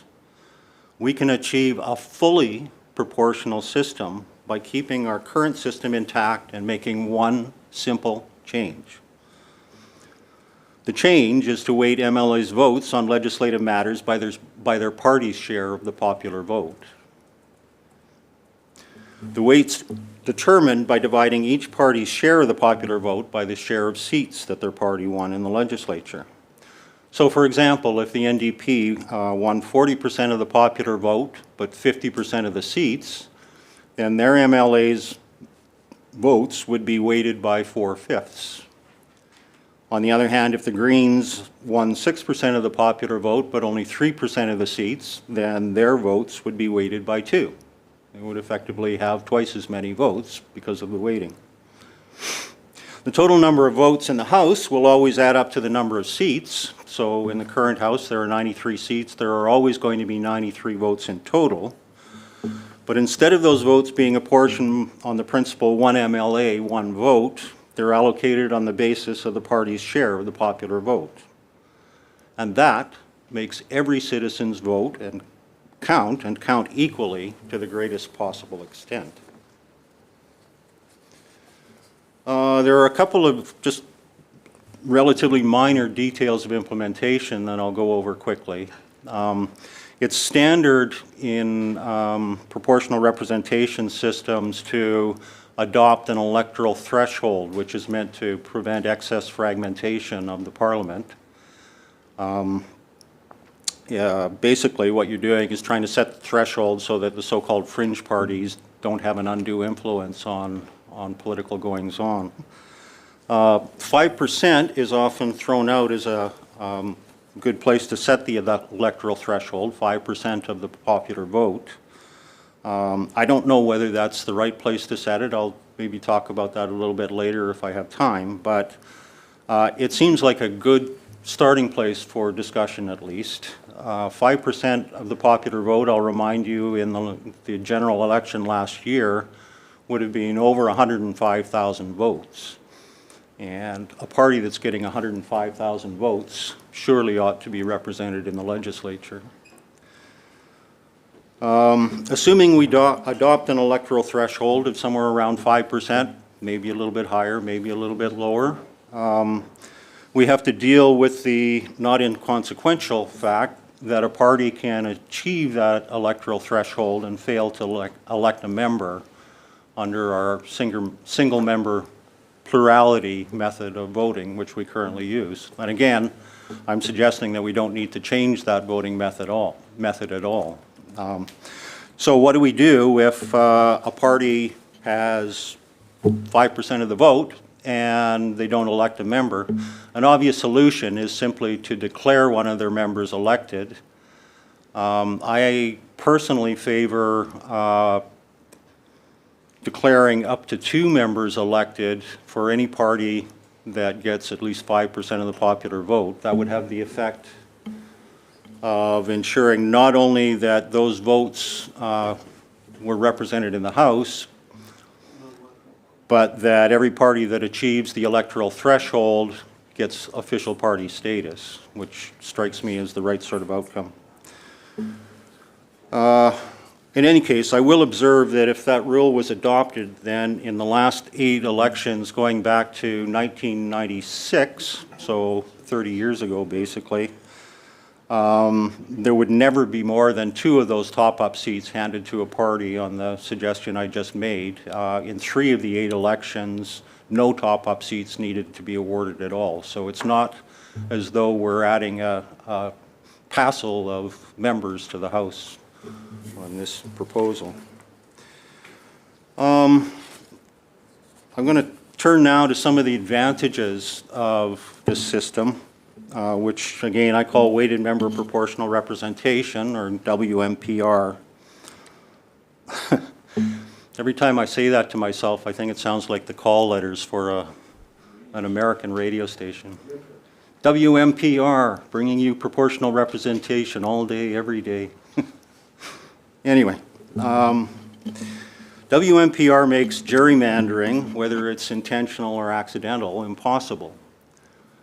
Of course, we don't have to worry about gerrymandering to anywhere near the extent that our neighbors to the south do, because we have nonpartisan electoral boundary commissions. But accidental gerrymandering does sometimes happen under our current system. That is, the boundary commission can redraw boundaries in a way which accidentally favors one party over another. That's a complete non-worry in the case of WMPR, because every vote in the province counts as much towards a party's popular vote as every other one does, and it doesn't matter where that vote is cast. A related point, under WMPR, there's no need for the Electoral Boundaries Commission to worry about compromises between keeping the size of electoral districts in sparsely populated areas manageable without giving them more weight, essentially, in elections. Under WMPR, it doesn't matter, because the weight of an MLA's vote in the House has been decoupled from the MLA's mere presence in the House. It doesn't really matter that some MLAs are elected with just a few thousand votes and some are elected with 10 or 20,000. What matters is the popular vote of the party, and hence the weight that those MLAs will have in the House.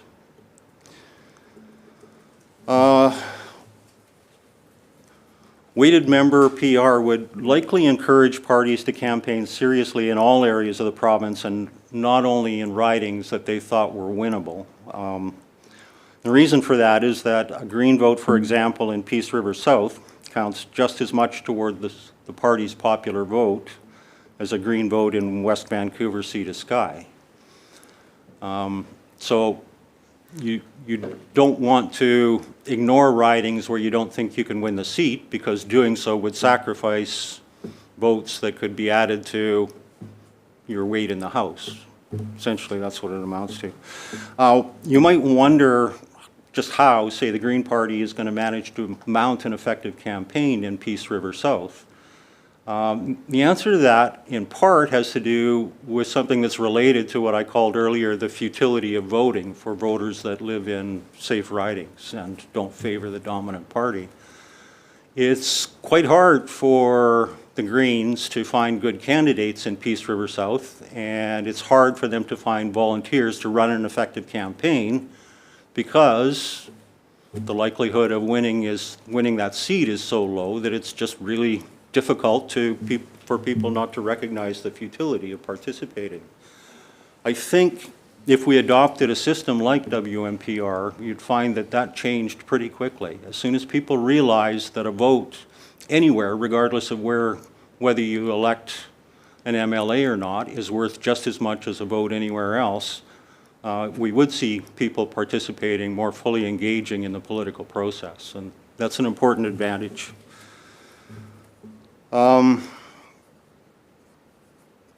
Whereas other proportional representation systems merely tend towards proportionality, the version of proportional representation that I'm recommending is essentially perfectly proportional. It's as proportional as a system can be. And I think that's an important advantage of it. I'm in favor of proportional representation of any kind, but one of the virtues of this particular kind of proportional representation is that every single voter who votes for a party which exceeds the threshold for being proportionally represented in the House will know with certainty that her vote is making a difference. A small one, sure, 1/2 millionth of a difference in the last election, roughly speaking, but a real difference. As I said, every single voter can know that. That's an important consequence. As you might guess, the biggest advantage of MPR is that it's by far the simplest means of implementing proportional representation available. It doesn't require any big changes to our electoral system. It could be implemented very quickly at almost no cost. It doesn't require a citizens' assembly or another referendum. All that's required is the political will to make it happen. In fact, it's not even clear that it requires a legislative change, but if it does, then it would be a very minor one. And along those lines, I just want to comment briefly on the last slide of Election BC's presentation to the committee, which was posted on the portal a little while ago. The last slide says, changing electoral systems is a complex and lengthy process. And I just want to run through the bullet points, which are an explanation for why it's a complex and lengthy process. Legislative change. Well, yeah, maybe it requires a legislative change, but it's not a big one. And maybe it doesn't even require a legislative change.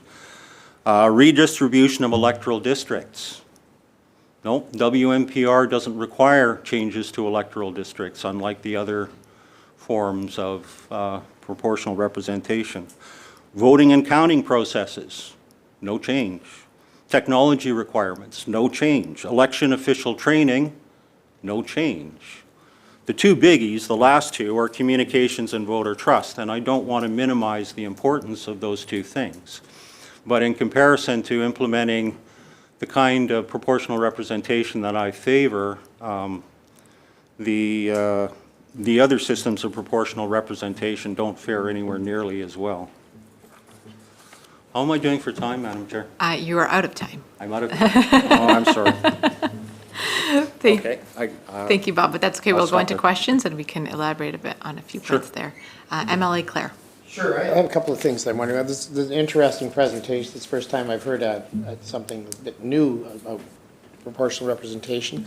One of the concerns that is in some of the larger northern ridings is the importance of regional representation, where there are fewer voters in larger areas who are concerned about resources being removed, the money leaving, and it being spent elsewhere. And how would such a system provide regional representation, or would it have to be conducted in conjunction with adding another house, perhaps, a bicameral system? If I understand your question correctly, there are absolutely no differences in regional representation between our current electoral system and the one that I'm recommending. Because if I have 43,000 voters in my riding, and John Rustad, say, has 32,000 in his riding, and say one of the ridings in Surrey has what? How many? 57,000. 57,000 or more, 60,000, then those ridings are not equally weighted. No, the ridings are not equally weighted. No. The members are equally weighted. Yes, but the ridings are not. So a vote, for example, in Prince George, North Caribou, would technically count for more than a vote in Surrey, in any of the Surrey ridings. Surrey. I said Surrey, not Surrey. That's the second time that's happened to a whip. It's off. Anyway, what do you think about that? I'm not seeing it. So one of your members is elected in a riding with a fairly small number of registered voters, and one is elected in a riding with a fairly large number of registered voters. They're both members of the same party. They both partake of the popular vote, so to speak, in exactly the same measure, and so they both have exactly the same weight in the House. How does that privilege one?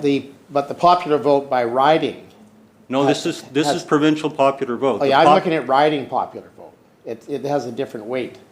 That's not how he's. It does, but it's not riding it's not riding popular vote that's at work here. It's provincial popular vote. It's the popular vote in that very first chart on the statement of votes that the electoral officer delivers. And my next point is, if you had three small parties, each getting about 4% of the popular vote, how would those votes be represented in the House? Well, or if- independents? Independents, the best way to accommodate independents under this scheme is to just give them one single vote, not weighted in any way. And then you have to reduce the allocations to the party members, MLAs, just slightly, but very slightly. And, you know, we've only had 2 independents in the last 30 years. So it's not a huge concern, I don't think. Now, what about the smaller parties? So The you have- smaller parties, if they don't achieve the electoral threshold, are not entitled to proportional representation in the House. So they can certainly elect a member, but the member will effectively serve as an independent. So they would have one single vote, not weighted up or down, because they're not entitled to be weighted up or down. In the case of a real independent, there's no basis for moving their weight up and down because they don't have a party popular vote to motivate that. Anyone at all, but they have a vote of, say, 4% each, but there's no one elected. How's that 12% of the votes counted? It doesn't. In short, let me just say as a theoretical matter that it is impossible to make a system perfectly proportional without restriction because fringe parties, sometimes extreme fringe parties, which only get a few hundred votes, can't be represented in the legislature without unduly fragmenting things and making everybody's vote worth less, in effect, right? It would interfere with the business of the House. So that's why we have an electoral threshold. If parties don't meet the threshold and they don't elect a member, then those votes are effectively wasted. And we can never completely get rid of wasted votes because we can't prevent people from voting for the Let's Kill All of Humanity party or some other Looney Tune party, right? So it isn't a perfectly proportional system. It's as proportional as it can possibly be, as any system can possibly be, and much more proportional than others. I would maybe just like to add that typically in BC elections, the size of the wasted vote is around 45% or so. I don't have firm numbers here because it would take me several weeks to actually compile them, but just as a ballpark figure, there are roughly 45% of the votes that are cast in any given election which don't count towards electing anyone. They just sit there on that pile of percentage of popular vote and do nothing, just collect dust. Under weighted member proportional representation, the average wasted vote over the last 8 elections, going back to 1996, would be 4.48%, so roughly a tenth of the size of what our normal wasted vote is. So that's a pretty huge gain, I think. And just to let the chair indulge me for one quick thing more, that could lead easily to circumstances where you have more physical members in the House in your party, but the other party might have fewer members but form government. Is that correct? Absolutely. Okay. Thank you. MLA Botterill. Thank you, Madam Chair, and thank you for your presentation. I wondered if you could just speak to 2 questions. One is, can you just explain how this would or would not affect strategic voting? And then secondly, is this in use in any other jurisdiction? Good questions, thank you. The answer to the first one is that it does have a very direct bearing on strategic voting, as does any form of proportional representation. One of the advantages of weighted member PR is that it makes that makes what I just said really, really clear. If I have a concern about another party electing a member, that would be a fairly typical sort of circumstance in which I might resort to a strategic vote. If I don't think my favorite candidate has a decent chance of winning, I'll shift my vote to another candidate to try and prevent the one that I don't like from winning.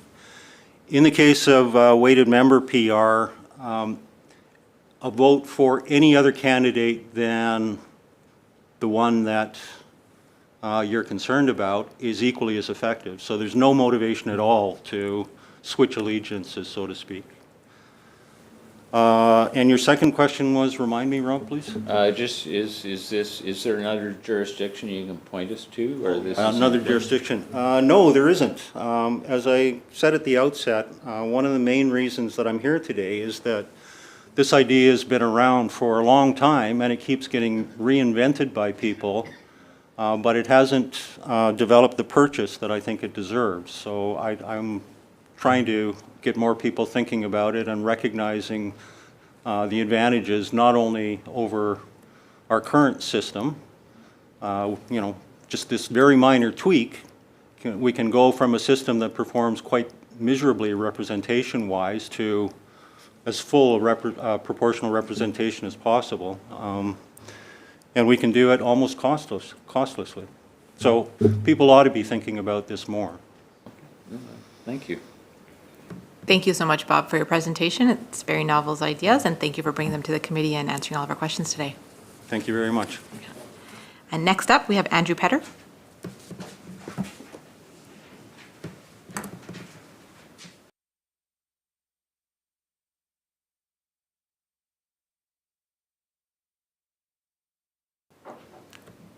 Welcome, Andrew, and welcome back to the legislature. It's a little scary being back in this place again. So just as you begin, a reminder that you'll have 15 minutes for your presentation, followed by 10 minutes for questions. Well, thank you very much, and thanks to the committee for providing me an opportunity to contribute to your important work on democratic and electoral reform. It's an issue I have come to care deeply about, both on personal experience, but also on study. As you've already heard from many others, there are serious deficiencies with our current first-past-the-post electoral system. It's a system that disenfranchises thousands of voters by wasting the votes of those who support candidates who don't finish first and aren't elected. But it also wastes votes by diminishing the value of votes cast for candidates who receive more support than they require to be elected, those additional votes being wasted as well. It creates legislatures that do not accurately reflect the views of the electorate, often granting majority power to parties supported by a minority of voters, while reducing or denying representation to voters who support smaller parties. And it creates a bias for one-party governments in which decisions are made behind closed doors and with limited accountability. The result is a system in which many citizens rightly feel their votes don't count, and in which legislatures don't fairly represent the views of the people they serve. Now, this reality became crystal clear to me in 1996 when I ran for re-election as an NDP MLA. In that election, the NDP formed a majority government with less than 40% of the popular vote, despite receiving 37,000 fewer votes than the opposition Liberal Party. The outcome gave the NDP a legal mandate to govern on behalf of all British Columbians, including the more than 60% who voted against our party, but it raised a troubling question, both to my mind and to many others, about fairness and about legitimacy. Put simply, how can a system that enables a party that secures a minority of votes, in this case less than the votes received by the opposition party, to form a majority government, how could that system purport to be democratic? The flaws of the first-past-the-post system were again on full display in the subsequent 2001 election, in which the Liberal Party gained over 97% of the seats, 77 out of 79 seats, with only 58% of the vote. This left the NDP with just 3% of seats, 2 out of 79, to represent the 21.5% of voters who cast ballots for them, while the Green Party, with over 12% voter support, got no seats at all. As a consequence, the province, for the first time in its history, was left without an official opposition to hold the government accountable.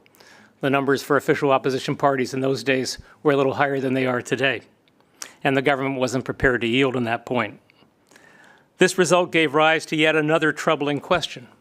How can a system purporting to be democratic deny meaningful voice in the legislature to 42% of voters who did not support the governing party?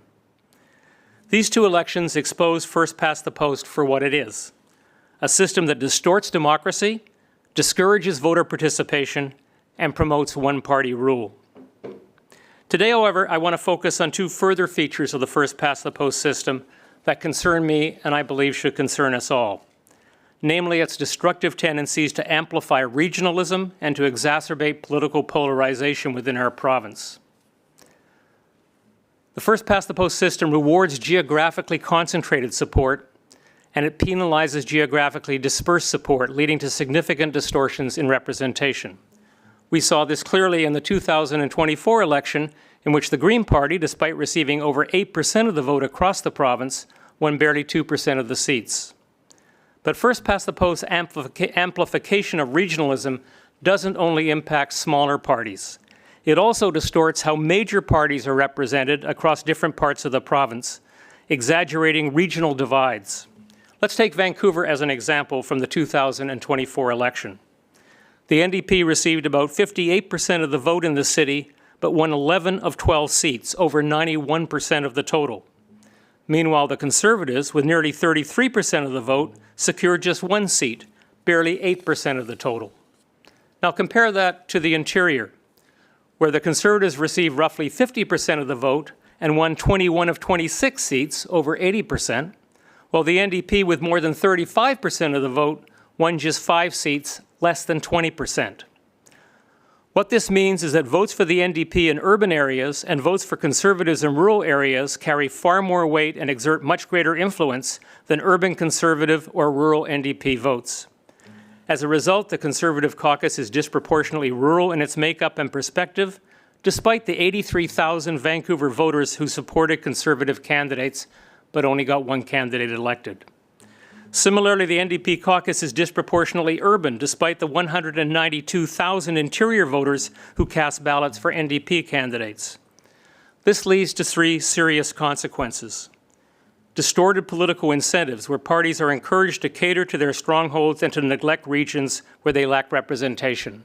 And I know that all parties will say that they're trying to respond to all parts of the province, but the reality is, within a caucus where you have that kind of distortion of representation, it's inevitable that regional concerns will be reflected in some relationship to the distortion of MLA representation. It also contributes to a sense of regional alienation on the part of rural voters who are underrepresented in a government in which urban voters are overrepresented, at least in the current legislature. And it contributes to a legislature more regionally riven than the province itself, in which regional divisions are aggravated and amplified. And regional divisions are a serious problem that we face as a province in terms of trying to maintain cohesion and political stability. Let's then turn to political polarization. In addition to entrenching regional divides, first past the post also exacerbates political polarization in at least three ways. First, by enabling parties to form majority governments with far less than a majority of votes, it encourages them to pursue electoral strategies that appeal to a smaller set of voters with a narrower set of views, often at the expense of broad, unifying policies. Second, it pressures voters into strategic voting, often compelling them to make a binary choice between two major parties, even if their true preferences lie elsewhere. And third, this binary logic incentivizes major parties to drive strategic voting by running highly negative campaigns that seek to vilify, and by vilifying their opponents, to scare people into strategic voting, promoting a simplistic us versus them narrative. Together, these dynamics drive parties further apart, reducing the space for consensus and increasing public frustration with a political system that seems more preoccupied with fomenting conflict and scoring political points than it does with governing responsibly. Are there alternatives that better protect democratic values and address other deficiencies of the first past the post system? The simple answer is yes. Proportional representation systems, including mixed member proportional and single transferable vote systems, provide structural remedies to the problems I've described. They're not perfect, but they're certainly better. They offer better geographic balance by translating votes into seats more accurately across all regions and within all parties. They provide incentives for collaboration through coalition building and consensus-driven policymaking. And they reduce voter alienation by ensuring that most votes cast count towards representation. PR systems are used in most democracies around the world, and the evidence shows that they support higher voter turnout and more stable policy outcomes. In sum, the first-past-the-post system is inconsistent with the values of a province that is committed to a democratic form of governance that is inclusive, functional, and fair. Moreover, by amplifying regional divisions and reinforcing political polarization, it undermines trust in our institutions and the sense of common purpose that democracy requires. I respectfully urge this committee to recommend replacing first-past-the-post with a proportional electoral system that more fairly reflects the distribution and diversity of voter support, encourages cooperation over confrontation, and ensures that all British Columbians, regardless of geography or political preference, see themselves reflected in the legislature. Now, in 2005, British Columbians were denied this opportunity in a referendum in which over 57% of British Columbia voters, 57% of British Columbia voters, comprising a majority in 77 of 79 constituencies, supported the recommendation of the BC Citizens Assembly on electoral reform to implement an STV voting system in the province. Sadly, the government of the day, having committed to an electoral reform process before it was elected, ensured its failure afterwards by imposing a 60% threshold for approval and refusing to campaign in favor of the reform recommended by its own process. Today, you have a chance to reawaken that conversation. British Columbians deserve a truly democratic electoral system grounded in values of fairness, inclusion, and shared responsibility. Not one that promotes conflict and seeks to divide us by region, but one that brings us together as citizens engaged in a shared enterprise to build a better province for the benefit of all British Columbians. I thank you for your time and consideration, and I would welcome any questions you might have. Thank you so much, Andrew. Are there any questions? Emily Botterill. Thanks, Madam Chair. Thanks for your presentation. The question I have, your presentation is very clear on the benefits of moving to a system of proportional representation. How would you see that unfolding?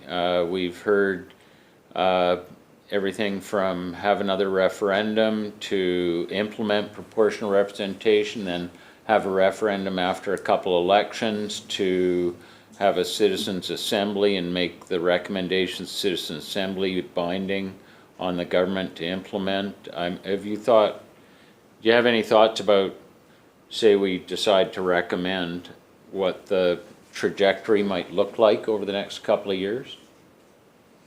Well, I think that is a difficult question, frankly, and one that troubles me.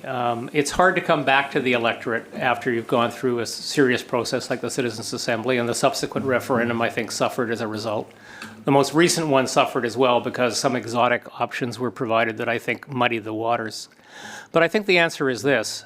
I think you do need voter validation, but I think you need the support of political parties who have to look beyond short-term self-interest, who have earned the seats they have earned in the legislature based on first past the post, whose political operatives are used to gaming the system and driving strategic voting.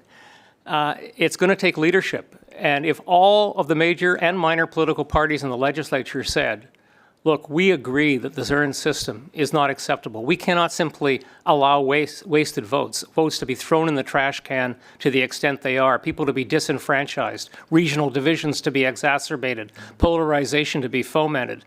We have decided to put aside the self-interest we have in the system that elected us, and we support change and will vote for it and advocate for it. Then set up a citizens' assembly or some kind of deliberative process and get behind it. That's the one hope I would have. But I think what's happened too often is there have been commitments made, maybe before an election, suddenly after the election, it doesn't seem like such a good idea, both federally and provincially, and then the parties back off. At best, they say they're going to take a neutral stance, or they put forward muddied options and won't declare which one they prefer. It's going to take political leadership by you and your colleagues and others who are prepared to admit that the current system is a major problem to us being successful as a province, and are prepared to take the courageous stand of saying you support change, and then turning it over to citizens to decide what form that change should be. Thank you. Deputy Chair. Thanks, Madam Chair. Thanks very much for your spirited presentation, Andrew. Really appreciate it. A couple of questions I had. One of them was, when we look at other jurisdictions, like let's use Scotland for an example. Back in 2004, they did exactly what you suggested. They came up, they had citizens' assemblies. I'm sorry, which jurisdiction? Sorry? Scotland. Scotland. Yeah. Yeah, 2004. So they went through the citizens' assembly. They decentralized a lot of the decision-making powers in some of the smaller regions, added more representation to a new house. The party in power at the time, the SNP, thought it was it was the right thing to do. 20 years later, SNP has basically been wiped off the map, and now Scotland is looking for more representation in their regions because they don't feel that they have the control that they used to have. So what do you have to say to that? No electoral system is going to inoculate parties from falling out of political favor. Nor should it. It should, in fact, be a system that increases accountability and holds parties to account. So when the public, as it sometimes does, becomes dissatisfied, I've been in that situation, as you may be in the future, they should have every right to make changes. So the system is not there to guarantee, is not to be, the success of the system is not measured by whether or not those who advocate the system retain power for a long period of time, but whether the system serves the purposes that it's set up to serve, namely to increase accountability, improve policy making, and the other values that I've identified in this presentation. Okay, if I may add to that, so then what is your take on the argument in as much as that elections are run on platforms? If we start having coalition governments time after time after time, is there really accountability to those platforms when compromises have to be made to maintain the government? So what you're suggesting is that's actually going to increase accountability, yet honestly the platforms and the policies can get thrown right out the window depending on the coalitions that have to be formed to keep a majority in the seats.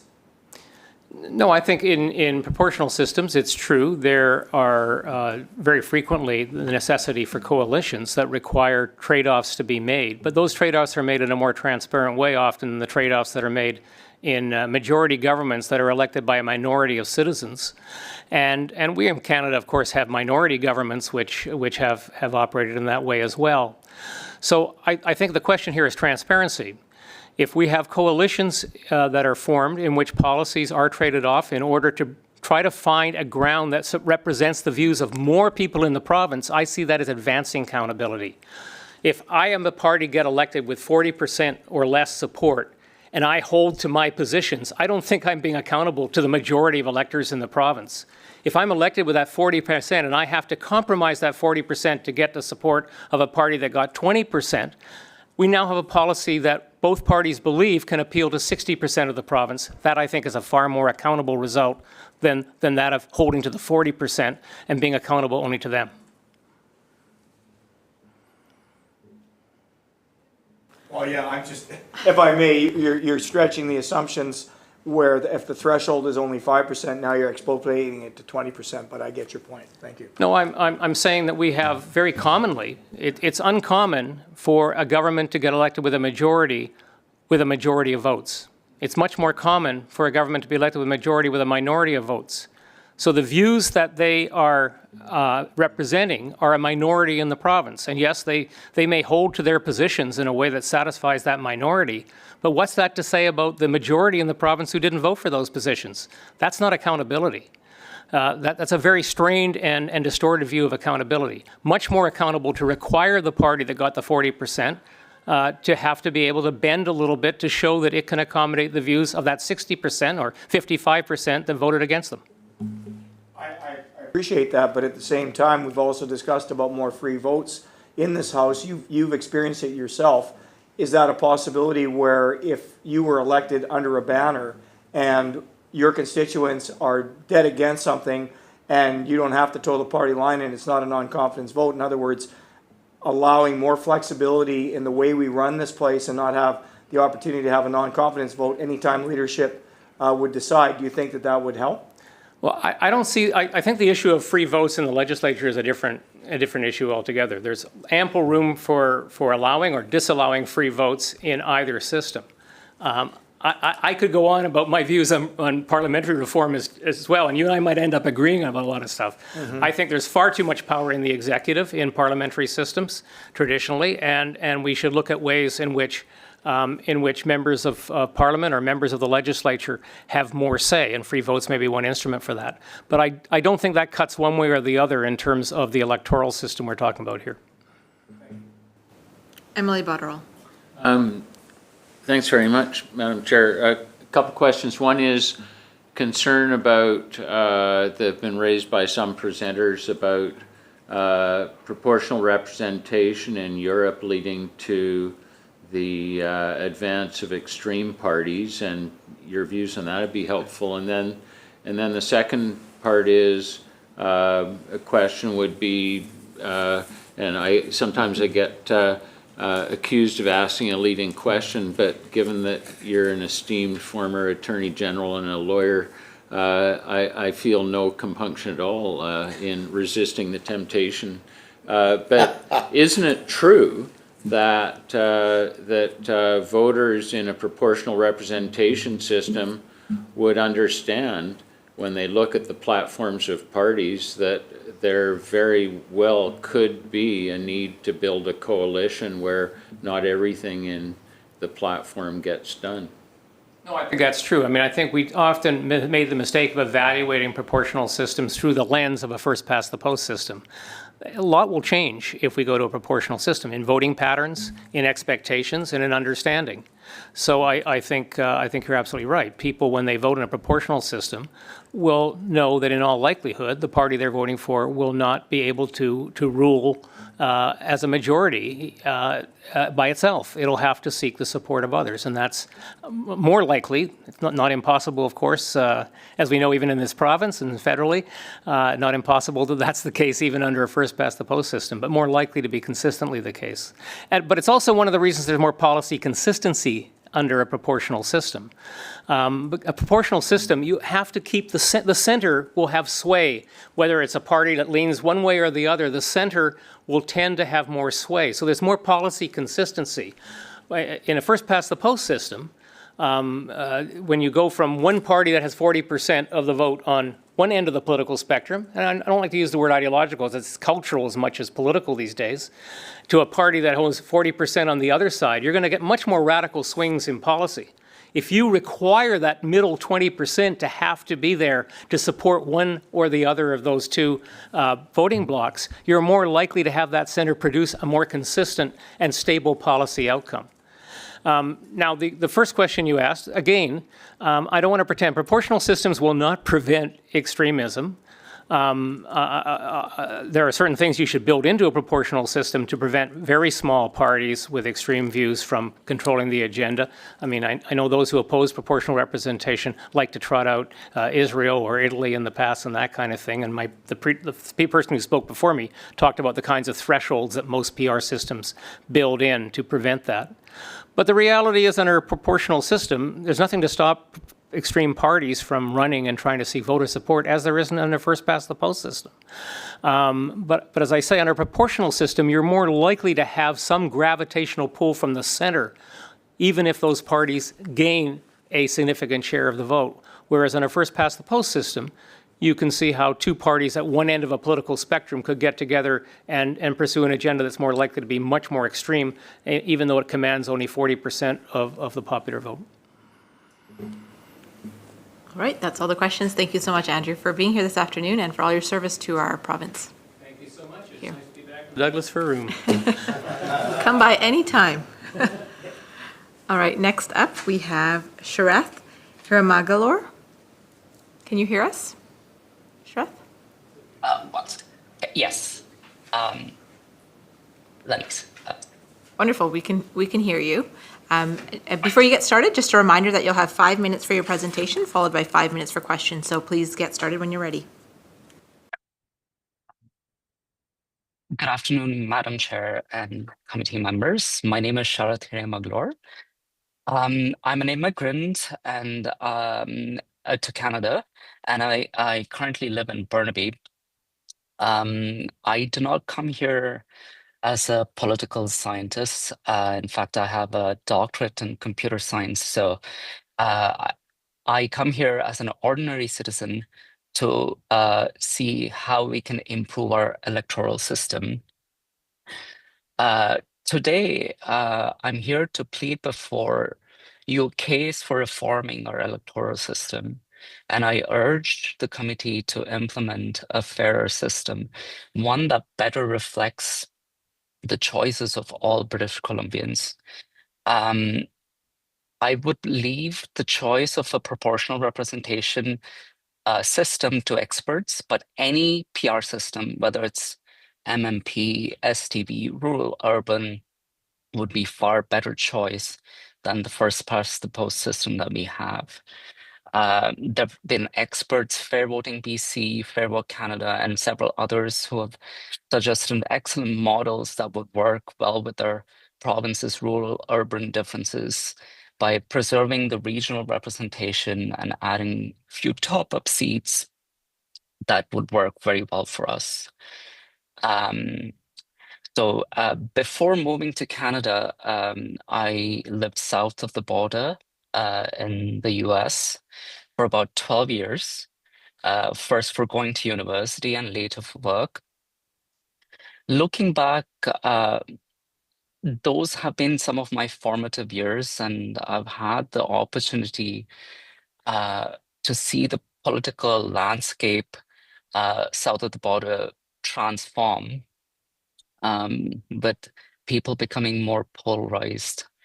And during that time, I got around and talked to people around the neighborhood during election cycles, and I came across several couples, they said they never vote, and they would say that both of us vote for different parties and our vote does not count. They, in fact, cancel each other out, so there's no point in voting. This disengagement is because people feel that their vote does not matter, can be fixed with change to a proportional representation. I've also had the privilege of being in the US long enough to see the polarization lead to policy lurch. When there's a change in party governing the country, each government undoes the last one's work only to be undone again. So it's sad. We have seen in other parts of the world that cooperative models for government puts them on a path for consistent and incremental growth. And that's what I wish to see in BC. More collaboration, more consistent policy and growth.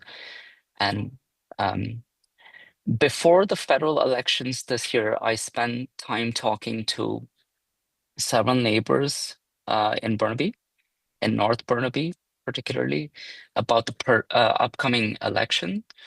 Some of them were undecided, others made up their mind, but many said that they were voting strategically, not for somebody they truly supported. When I asked if they heard of proportional representation, they answered that they didn't know what the term means, but they clearly understand that there's a problem and we need it fixed. And this lack of detail or understanding of proportional representation can be fixed with education and, talking to people, a campaign. We do not expect the general public to know every detail of proportional representation. So experts can help with that. And several polls have shown overwhelming consensus that citizens want electoral reform. Let's not have another referendum. BC can be the first province in Canada to modernize our democracy. We can show rest of Canada what fairness really looks like. Thank you for your time. Thank you so much, Sharath. Do we have any questions? Deputy Chair. Thank you, Madam Chair. Thanks very much for your presentation. Personally, do you have any personal choices when it comes to PR? I do not personally have a choice. I'm open to any expert committee, or we already had a citizens' assemblies choosing one for us. I'll let the experts decide on a PR system. All right. Thank you for that. Okay. Any further questions? All right, I don't see any further questions, so thank you so much, Sharath, for taking the time to present to our committee this afternoon. Yeah, thank you. Thanks, take care. Okay, next we have Reid McElwain.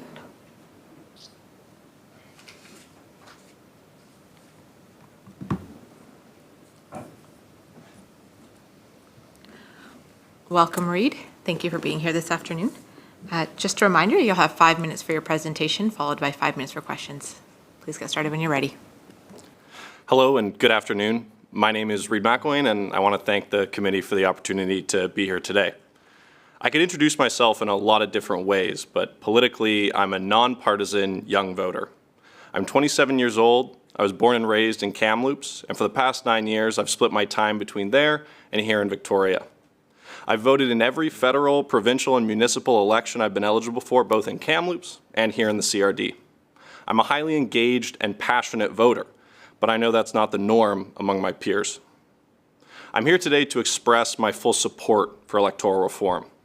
I believe proportional representation has the potential to both increase youth democratic participation and strengthen the health of our democracy in the face of rising polarization and complex challenges.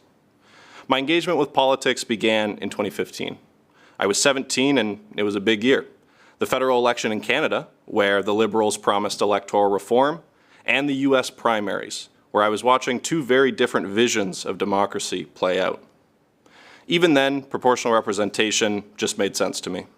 A party gets 25% of the vote, they should get about 25% of the seats. It's simple, intuitive, and fair. That promise of reform in 2015 felt like a turning point, a hopeful moment. But when it was abandoned, it left voters of all ages more cynical about how they engaged with politics. Since then, I've stayed politically engaged, but I've also spent that time trying to understand those who aren't. I've had dozens of conversations with people who don't vote, especially young people. What I've learned is this: young people care deeply about the issues: climate action, housing, affordability, Indigenous sovereignty, mental health and addiction, jobs and economic growth. They're not apathetic, they are passionate. But many are disillusioned and don't see the point of voting. The most common things I hear, I just feel like my vote doesn't matter, or voting won't actually change anything. The first speaks to the math of our system, that unless you live in a competitive riding, the outcome often feels predetermined. But the second reflects something deeper, a belief that no matter which party wins, the policies stay more or less the same, or fail to reflect the urgency and diversity of what people are asking for. Both of these sentiments grow in a system where parties are incentivized to chase a narrow band of swing voters rather than truly reflect the full range of political perspectives across the province, and both are corrosive to trust. Personally, despite voting in every election I've been eligible for, only once has my vote helped elect a representative, just once. Whether it's a conservative voting in Victoria or a progressive voting in Kamloops, your vote rarely feels meaningful to the outcome. And when that happens, when people feel like their vote is symbolic at best, it's no surprise that participation and engagement drops. Proportional representation would change that. It ensures that every vote contributes to the outcome no matter where you live. You vote for a party, and your vote helps determine how many seats they get. That's real representation and a system people can believe in. It also offers us a safeguard against something more dangerous to our democracy: polarization. I've watched the US grow more and more divided under a two-party system that rewards division and punishes cooperation. And while Canada isn't there yet, we are not immune. Our ability to elect minority governments, to work across party lines, and to have more than two serious political voices in the room, that's helped us stay more stable. Proportional representation would protect and reinforce that strength. It promotes compromise instead of winner-take-all politics. It rewards diversity of thought instead of forcing voters into strategic binaries. Now, I want to be clear. I don't think PR is a cure-all for the challenges our democracy faces, but I do believe it's better. And I believe British Columbia is in a unique position to lead the country on this issue. And if we're serious about building a stronger democracy, we need to stop asking voters to solve this alone through a referendum. This isn't a question of marketing, it's a question of leadership. I want to see political parties and leaders come together across differences and commit to reform. I'm less concerned about the specific model we choose and more concerned that we choose something. What matters most to me is that we move toward a system that's more fair, more inclusive, and more reflective of the people it serves. That's the kind of democracy I want to grow old in. Thank you. Thank you so much, Reid, for your presentation. Are there any questions? Deputy Chair. Thanks, Madam Chair. Thanks so much, Reid, for coming today. Is there any particular PR system that comes to mind? Are you more inclined with a single transferable vote or multiple opportunities? Like, do you have anything in mind personally?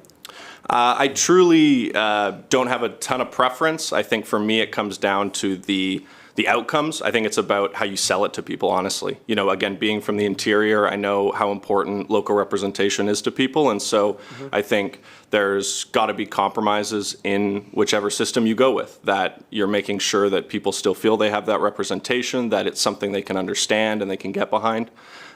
So, you know, I certainly would want to leave that up to the experts. But I think there's a lot of good systems that can find that balance between still providing representation, but also accomplishing this goal of achieving a more proportional to the popular vote outcome. If I may, thank you. Okay, and you also mentioned that only once have you felt that you've only, made a difference in the vote, the person that you actually voted for got elected. So what would you say is missing in whoever that person is that's represented in your constituency, regardless of the political party that they are part of? What is missing from, is it the lack of engagement or the opportunity to be able to speak to the MLA?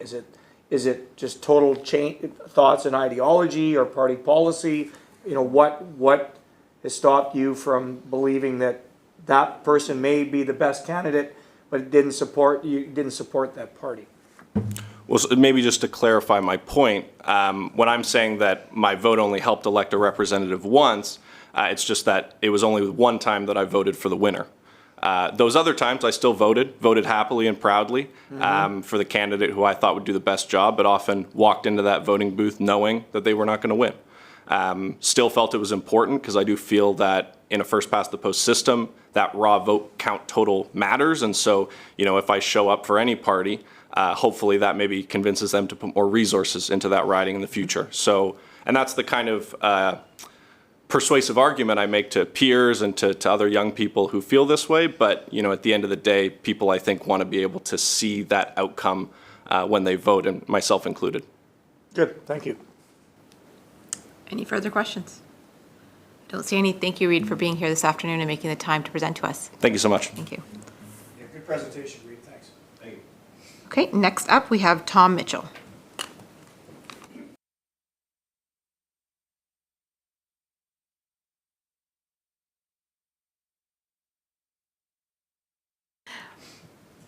Welcome, Tom, and thank you for presenting to our committee today.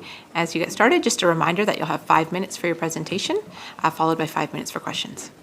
Thank you. My name is Tom Mitchell, and I'd like to thank this committee for the opportunity to voice my thoughts on our electoral system. When I arrived in Canada as a 24-year-old immigrant from Scotland, I believed I was experiencing a working democratic system where parties competed for votes at election time and cooperated between elections. Sadly, I find that no longer seems to be the case in Canada. I also naively thought that the world was just naturally moving towards more democratic systems because of favouring global trade. I lay a large part of the blame for Canada's situation on our present FPTP method of electing political parties and their representatives. I see our current voting method through the lens of addressing climate change and presently despair at the disunity in Parliament, both federal and provincial, which waffles in seriously addressing this issue. David Suzuki, speaking to Stephen Quinn on CBC's early edition, made the point that we have already surpassed 7 of the 9 parameters of tipping points and already at 1.5 degrees Celsius increase. I realise this committee is to discuss the situation in BC, but I feel the need to highlight some of the shortcomings caused by first-past-the-post in federal elections. In the 2019 election, the Bloc gained approximately 1.4 million votes in Quebec and gained 32 seats in Parliament, while another party, the Green Party, received approximately 1.2 million votes and received only 3 seats. That is clearly not a fair or democratic result, especially as that made the Bloc, which only had to run candidates in Quebec, the official opposition. In our present system, if you live in a safe seat for one particular party and you did not vote for that party, your vote is essentially wasted.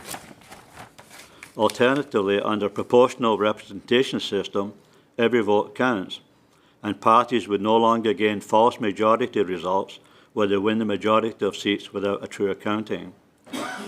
Duverger's law in political science states that first-past-the-post electoral systems will result in a two-party system, and we can witness the failure of that system in our neighbour to the south, where the two main parties are extremely hostile to one another and very little cooperation is in place.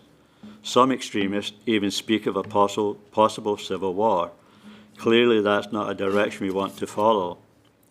The United Kingdom, which first introduced the original first-past-the-post at a time when there was only two parties, Whigs and Tories, is also becoming a land of two main parties, Labour and Conservative, with the concerns of smaller parties largely ignored. In BC, we have had 3 attempts to bring in PR, and the Citizens' Assembly in 2005 resulted in a vote of 57% in favour, but the goal was set 6% in 60% of the ridings. This at a time when Quebec could have separated from the rest of Canada with just 51%, an example of unjust parameters.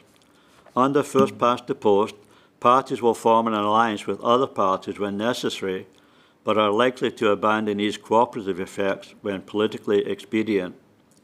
In BC, under our present system, we also see a widening gap in cooperation between political parties and a drift to never-ending electioneering and name-calling. In the last provincial election, the two main parties were almost evenly matched in the election results, reinforcing what Duverger's law states.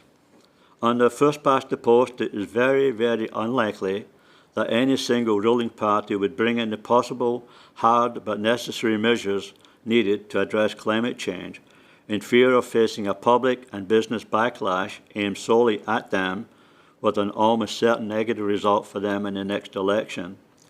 In BC, a PR system would lead to a stable legislature and avoid the collapse of some parties, Liberals, and the scramble they have to rebrand themselves.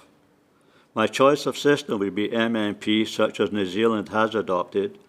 In this system, several ridings amalgamate, which gives voters more choice and shares the workload between representatives. New Zealand also had an agreement that for 2 election cycles, PR would be used, then an opportunity would be given voters to stay with PR or to return to first-past-the-post. They chose to stay with PR. That concludes my presentation. I thank you again and sincerely hope that some tangible benefit will result from these proceedings. Thank you, Tom. Are there any questions for Tom? Okay, I don't see any questions, Tom. Thank you so much. Just a deep thank you from the committee for taking the time to prepare your presentation and to share that with us. Thank you. Thank you. Okay, next we have Norm Ryder.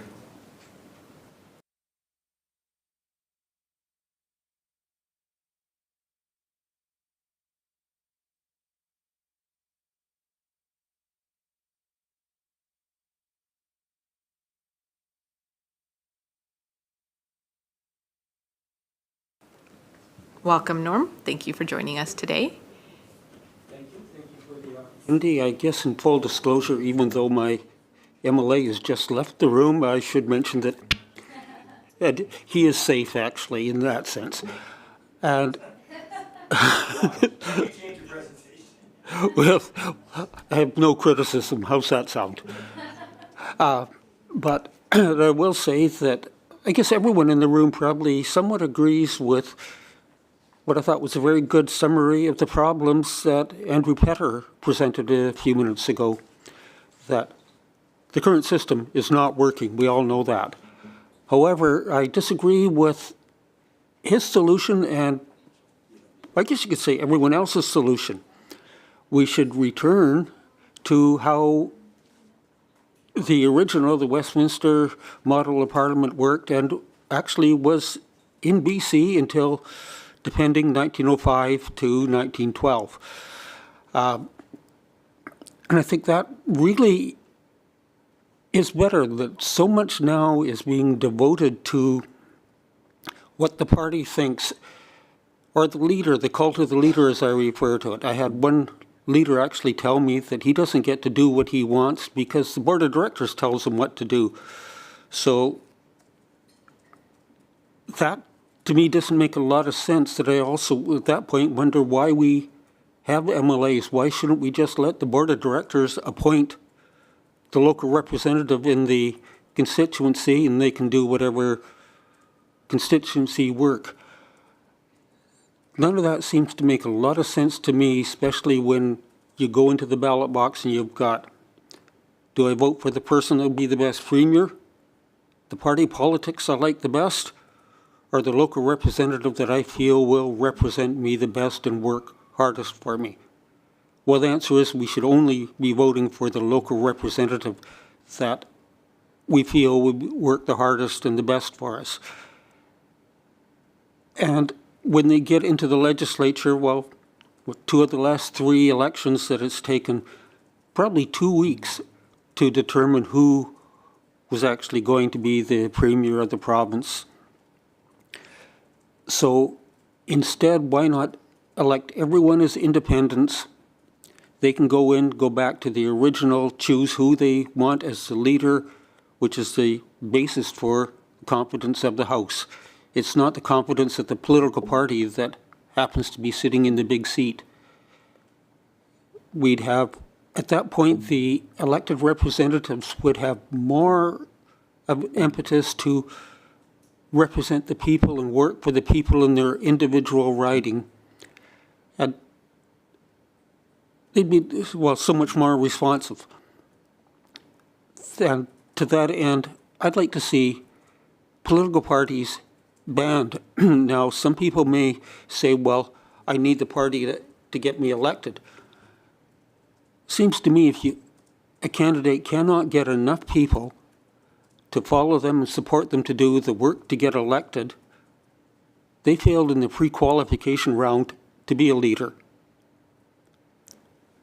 And that would also be a lot cheaper because there wouldn't be the, shall we say, the leader campaign going around the province, which is very costly. There are all these other costly things going on, that it'd be a local focused effort to put forward the best representative.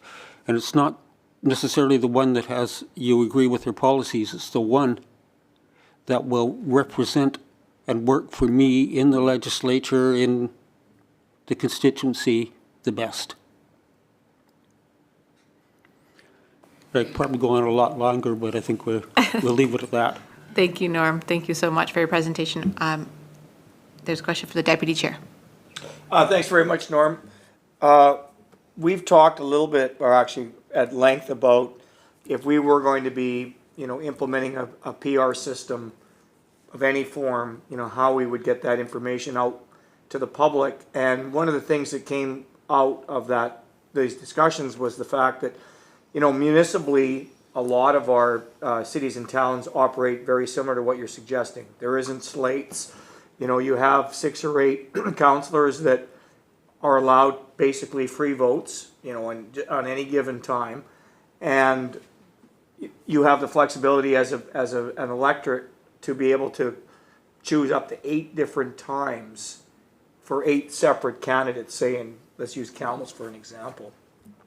Do you think that we should be allowing our municipalities either to have the opportunity, if they wanted to run an STV or a ranking-based system, so that way, instead of everybody having to vote 8 times, like a lot of them don't, they only vote 2 or 3 times, but also having the opportunity for the mayors to be picked the same way?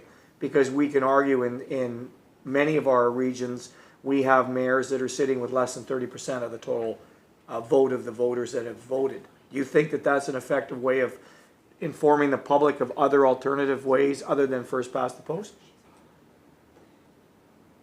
I think a transferable ballot may help in that situation, but I don't like any idea of a proportional representation because that puts too much of the power into the board of directors to select who is in, and they're not responsive, they're not reacting to the people at that point. We should take more and more power away from the political parties and return the power to the people. That's what the whole game is all about, is power to the people. And right now, as a person that's elected or voted in, well, for 53 years, it's disturbing to find out that most of my votes have been put in the wasted category. That it's probably one reason why you're having lower voter turnout, is because why bother? I'm not going to get what I voted for anyways. All right, thank you for that. Thank you. MLA Claire. Thank you, Madam Chair. And Norm, thank you for your presentation. I am a grand adherent to the Westminster parliamentary system. However, the reality of the party system is fairly heavily entrenched. And I think a lot of what you're talking about would be reform of the party system. And I would postulate to you, what would you think about a situation where there are no more leadership reviews, or no more these fancy American-style contests where the leader is touted around the province and it's used to raise money and sell memberships, but it doesn't necessarily turn into anything but a popularity contest? And if the caucus, like in the old system, actually chose the leader of their group in the House, that group has become a political party, of course. So if the caucus picked the leader, that means every backbencher has power in that caucus, because the caucus is actually best poised to recognize who the most talented person to be the leader of that either opposition or government would be within their caucus. I think this is how you get Churchill elected in World War II, for example.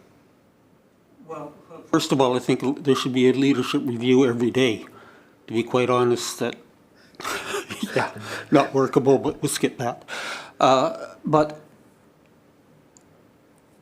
you refer to the caucus as the party. No, if the caucus goes back to being allowed to, the members can leave the caucus and sit on the other side of the House from day to day. That would change a lot of the dynamics there, where you in the House, and I'm sure you've had it, there's a piece of legislation that may not quite be the best for your constituency, but it's party policy, so the whip gets out there and whips you into shape and you vote the way you're supposed to.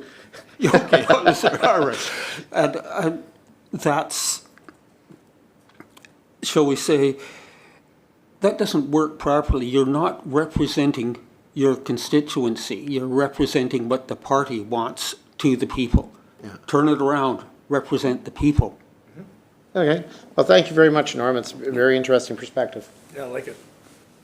Wonderful. Thank you so much, Norm, for your presentation today. You can tell them you can come back in now. Okay, next up we have Jake Zimmerman.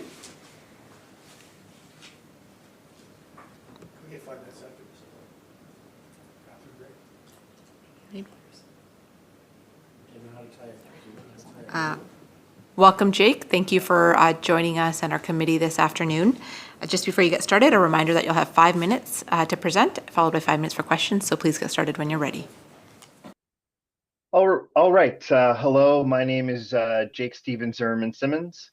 I would like to express my strong support for proportional representation. Over the past 90 years, wealth and endless entertainment has led to a sense of our society being a little bit complacent with regards to its democratic rights. It is clear to me, and I think all of us, that this time of historical complacency is over. We have then with us a choice. Either we build up our democratic systems, or we will eventually lose the democratic nature of our systems. Proportional representation, in my opinion, is a huge part of defending and building the democratic nature of our systems. Proportional representation of one kind or another is used all over the world. Examples include Ireland, the Netherlands, Denmark, Switzerland, a lot of places in Europe especially. It's functional in those places. I don't see why it can't be functional here. A study from Cambridge stated that countries that have proportional representation of one kind or another are far less likely to lose faith in democracy in the modern era, where we are having a lot of political shifts. Although I did not cite this in the little essay that I submitted, I found another study that talked about the outcomes of proportional representation actually being measurably more democratic, with the possible exception of Australia. Not that that system is quite proportional representation in the way most people define it. That it is actually more democratic in the sense that it achieves the outcomes desired by the people than a first past the post type system. It is rare to have proportional representation in America and the Commonwealth, but these things are constantly being pushed for and will not go away. I am not in favor of an Australia type system, or the type of system used in Alaska, that is a winner take all ranked ballot type of system. It is my view that this still leaves a lot of room for improvement, to the point of being not optimal with regards to championing our democratic rights.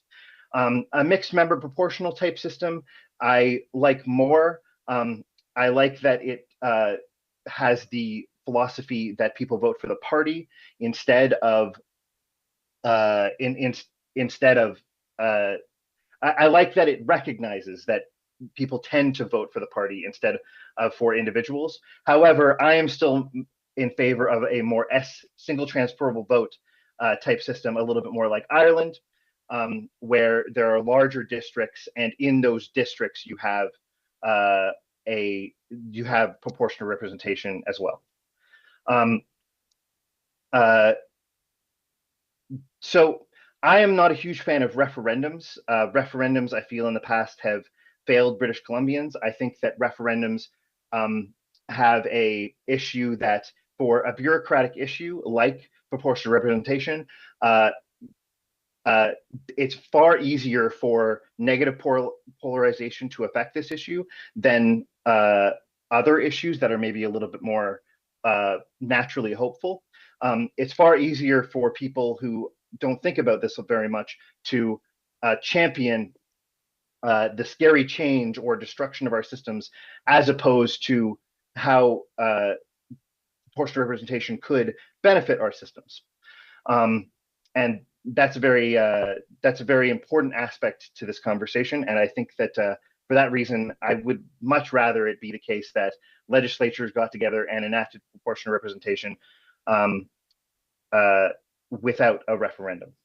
I would like to say furthermore that I am not in favor of a particular proportional representation, though I do prefer STV. I want proportional representation more than anything. I'd like to end on saying that this is a topic that really affects me and the young people I see around me. I had a very sad conversation with my friend Daniel after the last referendum, where we were both very affected by how it failed, and we felt like it was not effectively communicated. I have a friend who left for Australia, and that was part of it. Leadership takes courage, and I hope that you support proportional representation. Thank you. Thank you, Jake, for your presentation. I will go to the committee for questions. Okay, we don't have any questions, Jake, so thank you so much for taking the time to present to our committee today. Okay, thank you very much. Goodbye. Thank you. We will take a 5-minute break now.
Right, welcome back. Next up, we have Bruce Murdoch.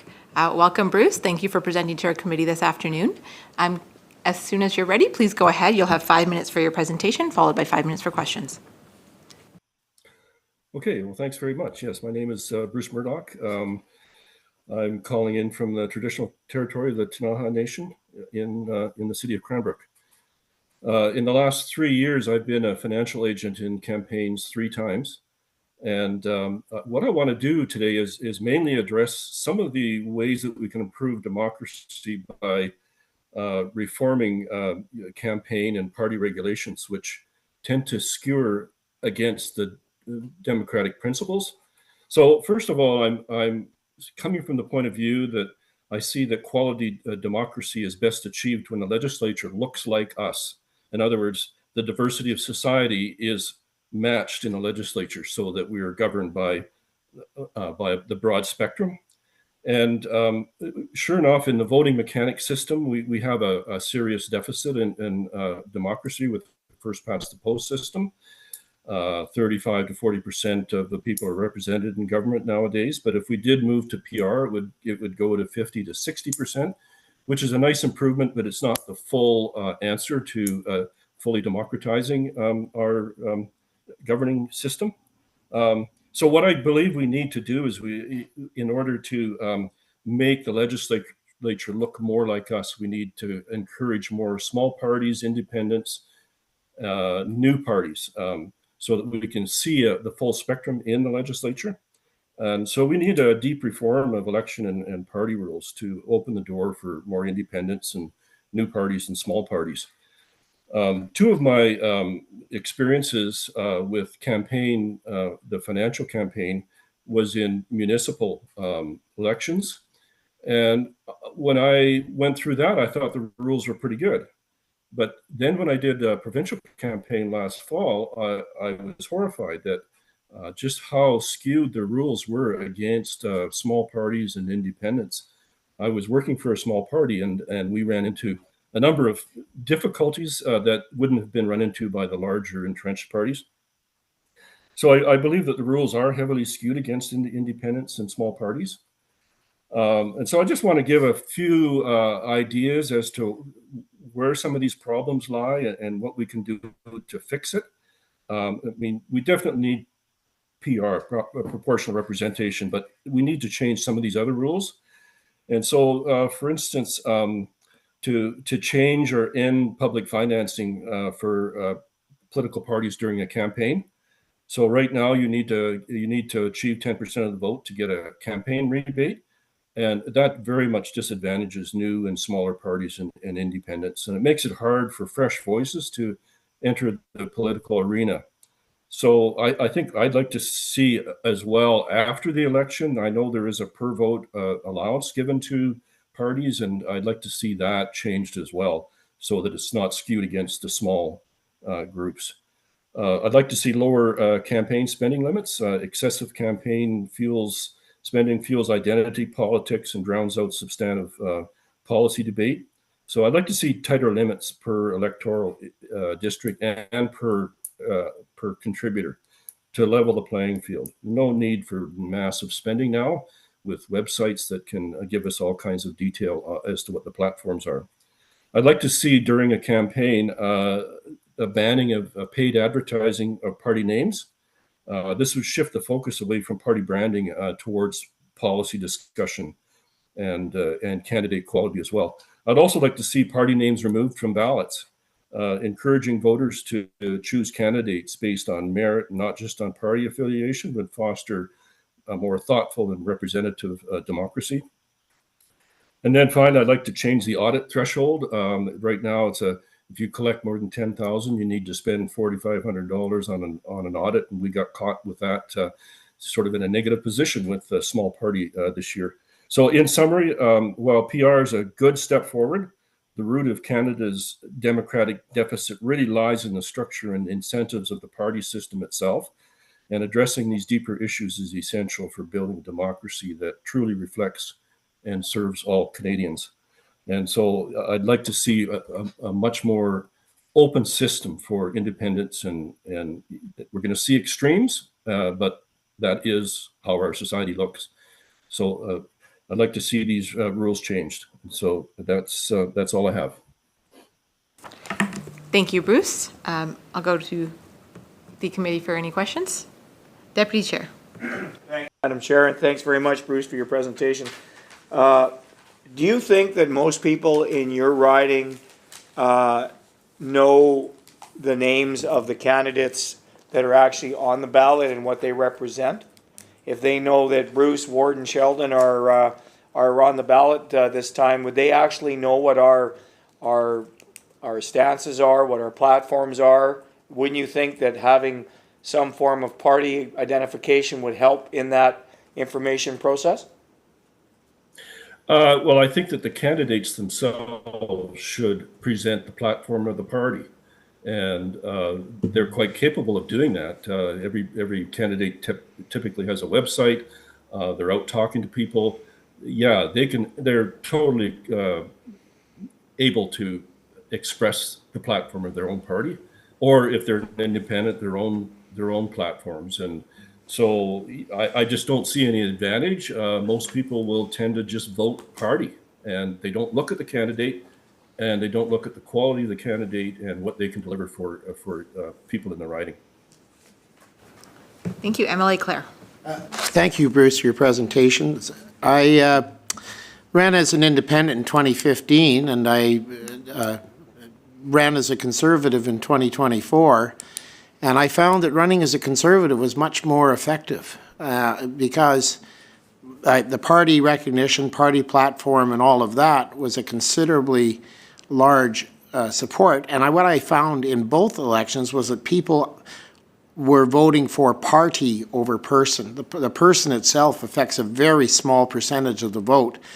And that's regardless of who it is in some ridings. And I just wonder how you respond to that when the party system is extremely well entrenched in Canadian society and voters are very much expecting to be able to support a party when they choose a candidate. Yes, and that's one of my major concerns is that the larger entrenched parties have a certain power over the people, you might say. As you pointed out, it gave you a great advantage to run under the banner of the Conservative Party versus running independent. And I'd like to see that change so that we do encourage more independence, and that I'd like to have seen you more successful in 2015 than you Me were, too. The latest. Yeah, right, for sure. And we need more of that fresh type of thinking. We need to have younger people coming in. If the doors are open for younger people with simpler rules and less overwhelming party advertising and so on, we're going to see that demographic change as well. Right now, a younger person is unlikely to be successful in a larger party. They tend to be more middle-aged people and more longer years involved with the party. So I just think that we will get much better representation if we can tamp down the influence of party politics. Thank you very much, Bruce. All right, I don't see any further questions. Thank you so much for your presentation, Bruce. Okay, thank you. Take care. Okay, next we have Kyle Empringham. Hi, Kyle. Thanks for joining us this afternoon. Just as you begin, a reminder you'll have 5 minutes for your presentation, followed by 5 minutes for questions. Lovely. Well, thank you so much, and thank you for taking a moment to listen to myself. My name is Kyle Empringham. I'm the co-executive director of the Starfish Canada. We're a national charity that supports young people in their endeavors to be good climate leaders. And we are a nonpartisan organization as a charity. What we really believe in is just good policy that will favor people in the planet. We work with a lot of young folks who are really interested and engaged in climate matters and are often looking to understand democratic process and civic process as a key function of how decisions get made in relation to climate matters. And you probably well know at this point, there are lots of folks who believe that the voting age, particularly in British Columbia, should be lowered to the age of 16 to allow more folks to engage early and often in democratic processes. there's a lot of research there that shows why that is advantageous in terms of how to navigate through understanding the civic process by engaging in that process early and often, and it creates lifelong leadership that is related to being a good civically engaged human being, and particularly in British Columbia. When we met with Premier Eby on May 29th, 2024, this question was asked to him, and Premier Eby said, we will not be changing the voting age and will not be lowering it to 16. And when asked about why, effectively the answer was something to the tune of understanding that lowering the voting age to 16 might favor the NDP, that there's evidence at the time that says that there a lot more young folks are maybe more left-leaning, and so it might look bad that you're trying to favor the party in power in order to shift the tide in your favor.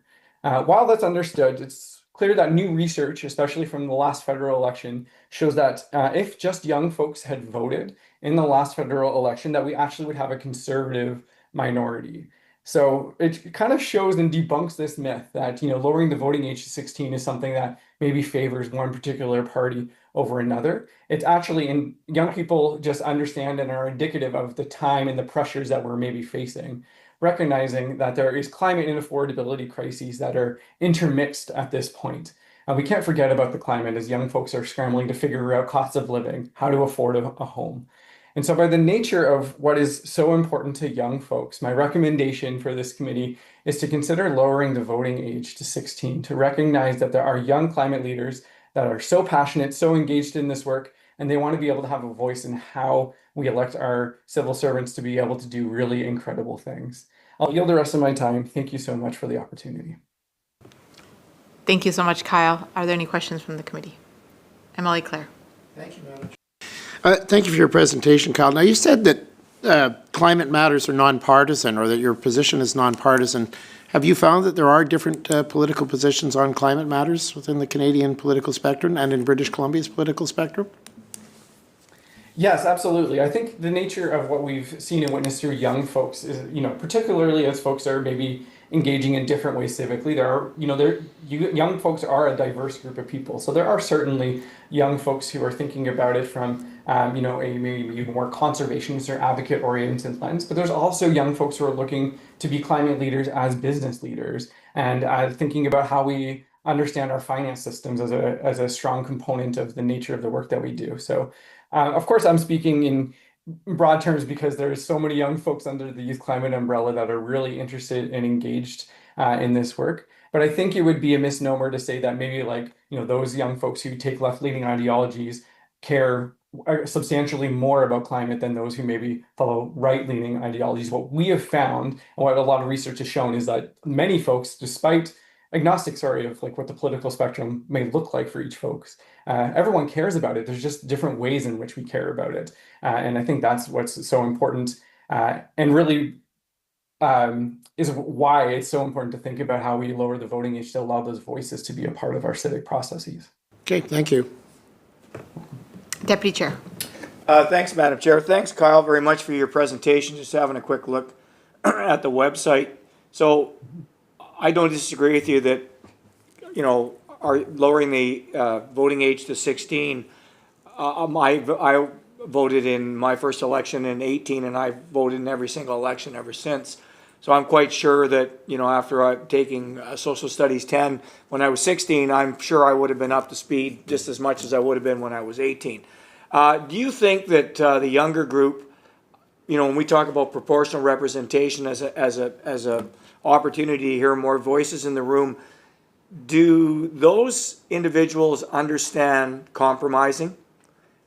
Because I'm just curious, when you're under the environmental umbrella, we're always making compromises. And for example, let's just say that in this province, there is no way that we're going to be able to have electrification with vehicles by a certain target date if we don't look outside of the box, because hydroelectric, wind, and solar is not going to cut it. So then we have to start talking about other forms, whether it's thermal, whether it's natural gas, whether it's nuclear, if we want to go just strictly clean. Are you confident that those individuals understand what compromising actually means? Awesome, great question. And I'll say generally, absolutely.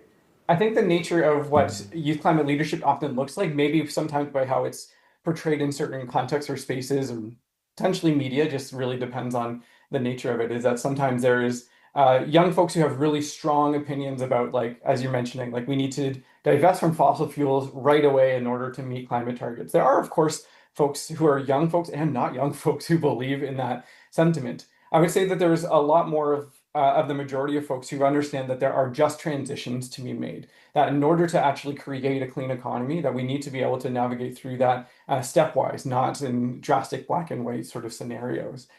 We see that a lot of the time in the nature of the work that we do with young folks, that there are folks, and particularly in British Columbia, where they want to be able to engage with civic decision makers and elected officials about how we actually are navigating through this space, to understand the complexity of, even if they do think that we need to make transitions really quickly, they want to understand why we can't. And by the spaces we've built, both with the BC government through the Ministry of Energy and Climate Solutions, and even through Elections Canada, when we held a mock election in Squamish, British Columbia for 75 national youth changemakers. The incredible piece that we find is that people are so curious and they want to learn about things more than they want to sort of start opposing each other, which is maybe a little bit more portrayed in certain contexts. So appreciate the question. In the blunt way, I think a lot of young folks want to learn how to navigate through decision making in a very robust way. Well, that's refreshing. Thank you. Wonderful. Thank you so much for your presentation today, Kyle. It's been great to hear from you. Awesome. Thank you so much. Thanks, Kyle. Next up, we have Corey Walker.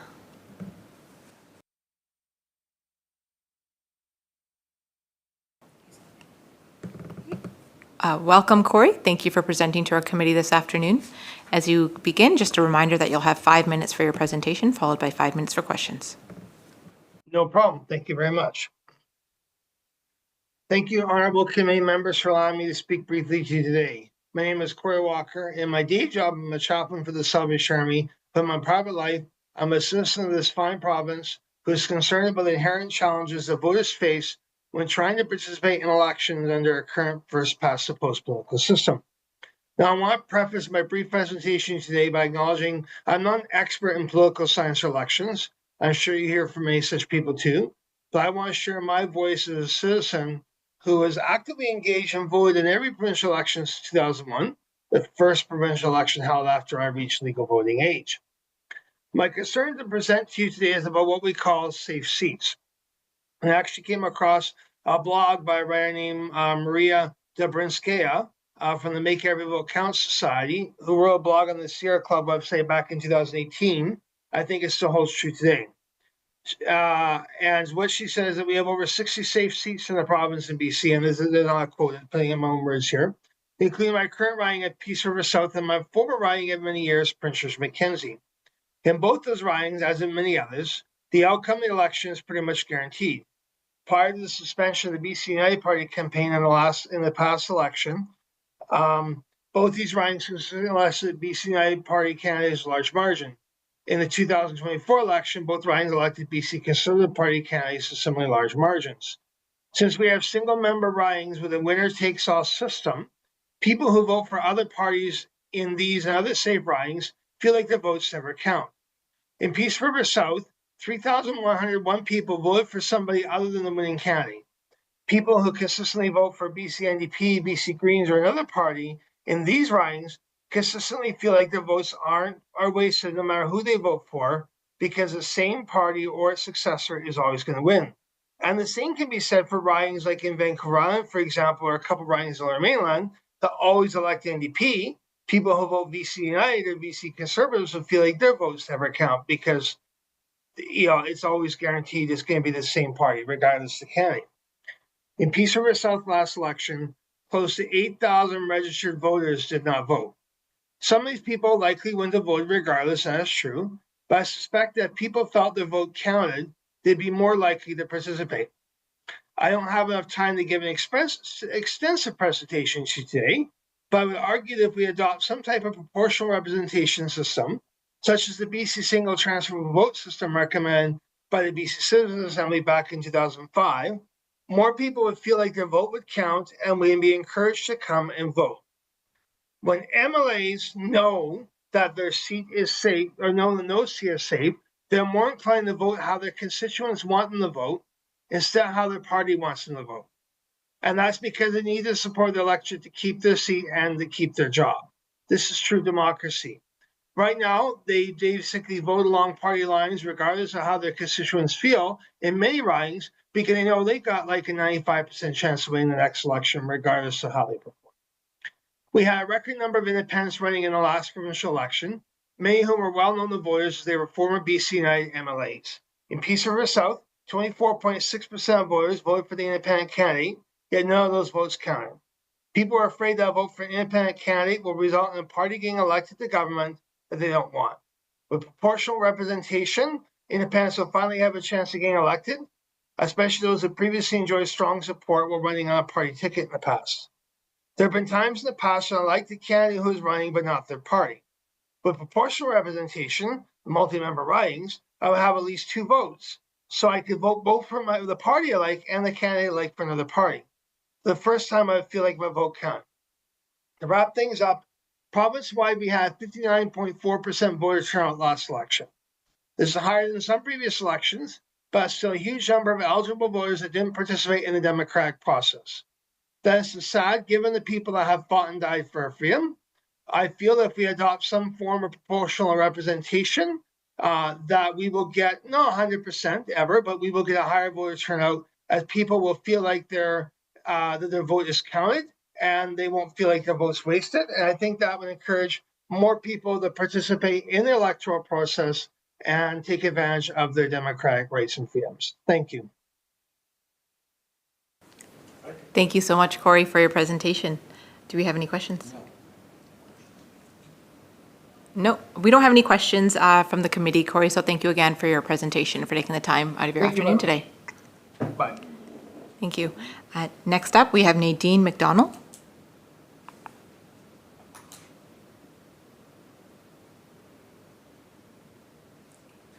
Good afternoon, Nadine. Welcome and thank you for presenting to our committee. So as you get started, just a reminder that you'll have 5 minutes for your presentation, followed by 5 minutes for questions. So please get started when you're ready. Okay, well, thank you very much for undertaking this process. I have 5 minutes is a challenge, and I hope to make but 2 points of the myriad of points one could make. The first one is that electoral reform is a process and it's not a place. It's never done, and it hasn't been done since we first, as a society or culture, began this experiment in democracy. The second point is that in my personal opinion and experience, multiple member proportional representation, a form of PR, is much, much more fun than FPP, first past the post. And to begin, I have a statement here I want to read, and if I'm speaking too quickly, please slow me down. I have practiced it at a certain rate, and it is 5 minutes. So beginning, there's an undeniable movement afoot for electoral reform these days. As in the 1830s, 1870s, and of course, culminating in 1970 with suffrage for women, change was a climax of a long period of agitation by many people for a better democracy. But it was led by a cadre of people and politicians for reform. Many of the reforms of the 19th and early 20th century focused on suffrage and procedures like the secret ballot and so on. But they're driven by societal demand. The laws changed to reflect social expectation and, of course, technologies of the time and should again today. One constant that has to be acknowledged is change. As Churchill and others have noted, democracy is a flawed process, but it still remains better than the others.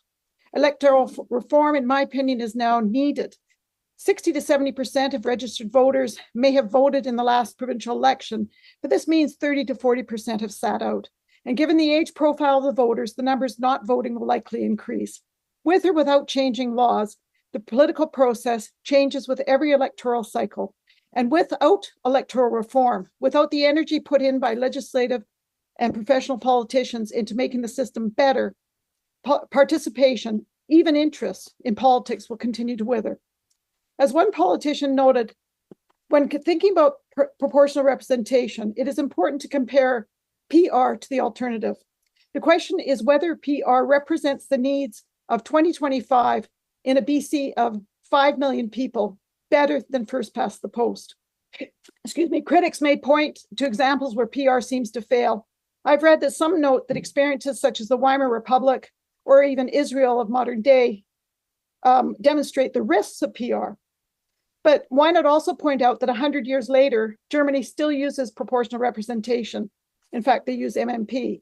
And Israel has little in common with BC. Why not refer to the experiences with proportional representation in countries such as Australia or Norway? And what about the experiences of countries who cling to FPP, such as the UK or the US? Are they examples of vibrant democracies? Why not look at countries where PR works and ask if we would rather be like them, an aspiration to make our democracy better, rather than pretending that there is no alternative to the continuing current economic decline? And we have recycling just outside. I often wonder if opponents of PR, their critique is based on maybe an assumption that elections serve merely to allocate power. And what is more, they believe, or maybe assume, that FPP quickly provides the stability and certainty needed by business investors, even if power is obtained with a minority of votes. If, however, the electoral process is viewed as a property of the people, as a mechanism of public participation in the allocation of power, then I would argue that proportional representation is an obvious and necessary reform. My second point is that MMP, or proportional representation in general, is not perfect, but is much better than first past the post. I like MMP. Since the mid-1990s, when they had a referendum and a vote to change the system and then select a new system, New Zealand has used MMP to elect its parliament. Multiple member proportional is the system used. And without getting into the history and details of the system, I have to say that I believe it works much better than first past the post. Everyone gets 2 votes, one for the member of the geographical constituency and the other for the party. This means that voters can vote for the best candidate, or even strategically for the candidate they feel has the best chance of winning, but they can still vote for the all-important party vote, which levels out the numbers and representations in Parliament. And this means they can vote for the platform or ideology or change that they actually desire. Over the years, most governments were formed relatively quickly, with one major party being the National Party of the right, Labour Party of the center-left, forming a coalition with a minor party to maintain, and it was often necessary to maintain, the competence of the House. When the system was adopted, a strong majority of New Zealanders approved of the changes. The referendum and choice of system was well explained, and the outcome was clear. The process was well thought out and explained in cartoons, avoiding the ridiculous confusion and complexity of the BC referendum of a couple of years ago. And of course, after 30 years, there are proponents of further change, and some even want a return to FPP. The point is that the system isn't perfect, and that as folks, including politicians, learn to work with the system, and I argue even game the system, further reform has always been demonstrated as necessary. But again, change is constant. No system is perfect. And in conclusion, I would like to argue that the electoral system is but an idea. It is made up by people. It is made up by people for people. And it will always, always require an investment of energy and interest. And like the US right now is finding out, some really good ideas, like a balance of power between the 3 branches of government, works until they no longer work. FPP has worked for BC and Canada and the UK for over 200 years, but it is very old, very tired, and has discouraged a lot of people from continuing to being interested in politics. And I believe that it's time for change. And it is really time to reinvigorate our political process before it's too late. So those are my points. Thank you. Thank you so much, Nadine, for your presentation. Are there any questions for Nadine? MLA Botterill. Thank you, Madam Chair, and thank you for your presentation. You mentioned the New Zealand system. Do you have experience with that system, or what do you draw on to make your observations?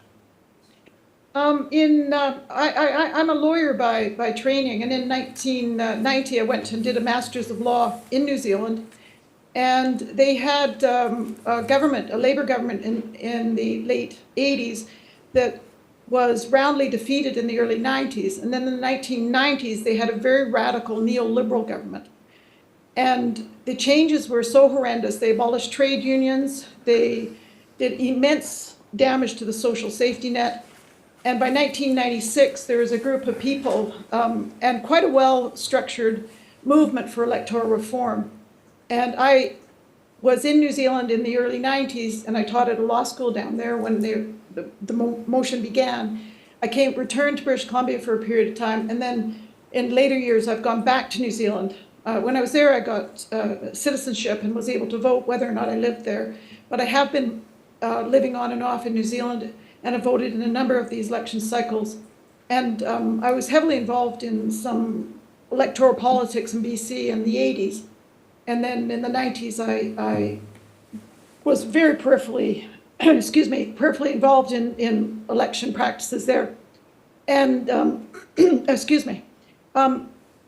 overall, the experience in terms of encouraging people to participate is much, much easier. There's not this sense of, oh my God, I live in such a right-wing neighborhood. There's not even a sense of opening my mailbox. I live in an area where the member is extremely right-wing and neoliberal, member of a small party that got 6% of the vote. And the thought of actually doing anything at all was rather discouraging to think that you're in that environment. But when you do have the party vote, and you can cross town and meet with people, whether they're with another party that you prefer, and discuss politics with them and work with them, you continue to be involved. And I met, in the course of that, a number of young people who really felt party identification and the possibility of participating in politics. And of course, here one has a chance of meeting people who are enthused about politics. But I think MMP offers that ability to be involved in a way that you may or may not. In New Zealand, there's a threshold that you have to achieve before you need one constituency seat or 4% of the popular vote, the party vote, before you can get a seat in Parliament. And some people recommend it be increased and some people recommend it be decreased. There's discussions on it. There have been some changes over the years, but 4% is doable for groups if they actually can form a viable and strong committee to work with. And the other thing about MMP is it forces the coalitions that every political party has, from the Conservatives to the, currently the Conservatives and NDP and BC, it forces their coalitions to the outside. They have parties that, for example, the Greens and New Zealand First in 2017 worked with Labour. And then in 2023, New Zealand First went with National. And it became very clear that the reasons why they did this and the pressures that they were putting on the government. But as always, the politics of any moment requires people of integrity and honesty and commitment, et cetera, et cetera. Great, so okay, thank you. Yeah. Thanks. I could go on for a long time, but excuse me, my time's nearly up. Thank you. Are there any further questions? No. Okay, thank you, Nadine, for your presentation. Truly appreciate you being here this afternoon.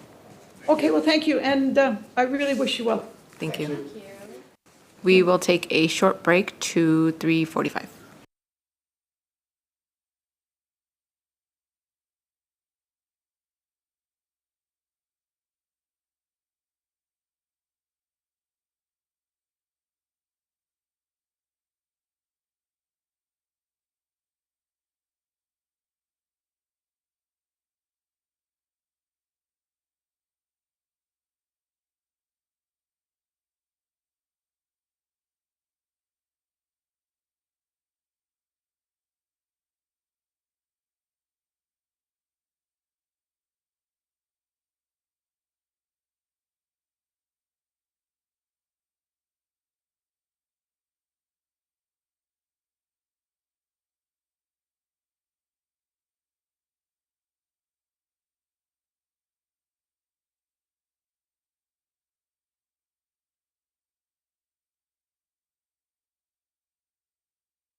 Okay, welcome back. Next up, we have Theron Rontre. Welcome, and thank you for joining our committee this afternoon. Before you get started, just a reminder that you'll have 5 minutes for your presentation, followed by 5 minutes for questions. Please start when you're ready. Okay, thank you. Hello. I appreciate the opportunity to be here today. I realize it's been a long day for all of you. My name is Theron. I'm a lawyer in rural BC, so I live out here in the trees. And I never have strongly aligned with a particular political party, but I do often find myself swaying towards a bit right of center on policies. So whatever that makes me. What I care about most is just, somehow getting results from our democracy. That's what I care about most. And right now it seems to be failing, in my opinion. I would like to see better results.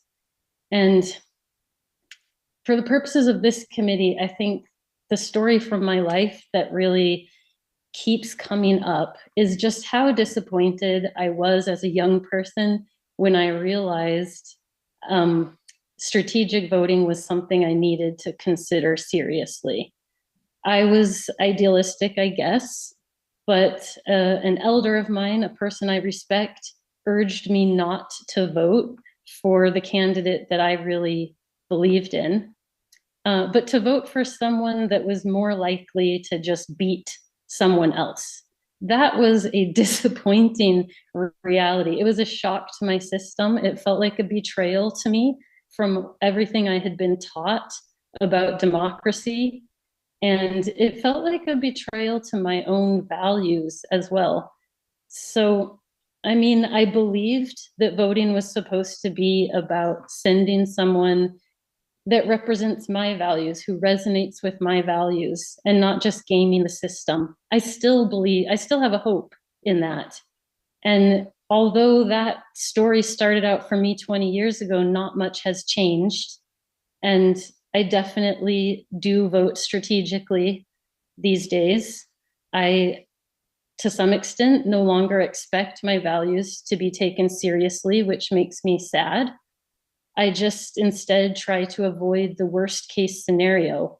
And I don't believe that's how democracy should feel.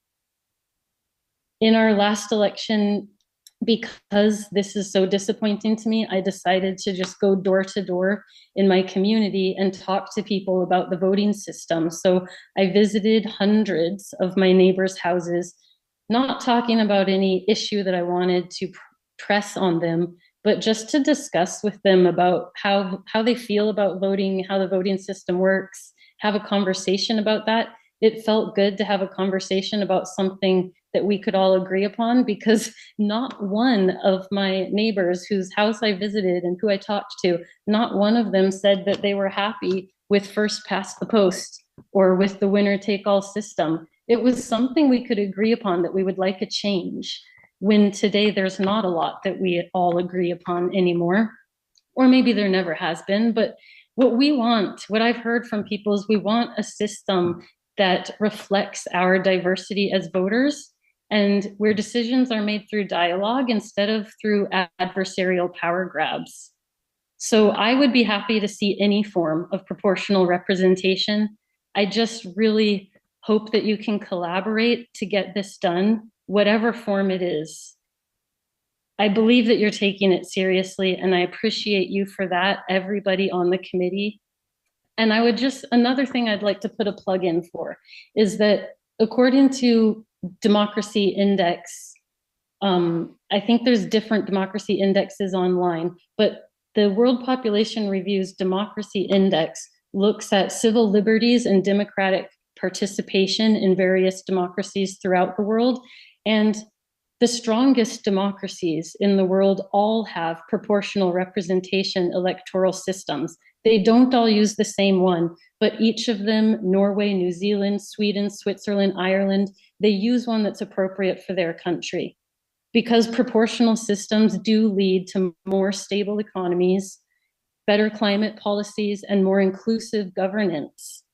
Countries that use PR consistently do outperform winner-take-all systems. Like, look at the turnout to vote in Germany in their last election. Whatever we think of the results, 82.5% of the population turned out to vote because they know that when they vote, it matters. And I would like that for my life here in Canada. So no referendums, no excuses. Please implement a PR system that you can build support around. That's all I have to say. Thank you, guys. Thank you so much, Theron, for your presentation. Are there any questions? No questions from the committee, so thank you again for taking the time to share your thoughts with the committee this afternoon. Thank you. Thanks. Thanks. Okay, next we have Susan Young.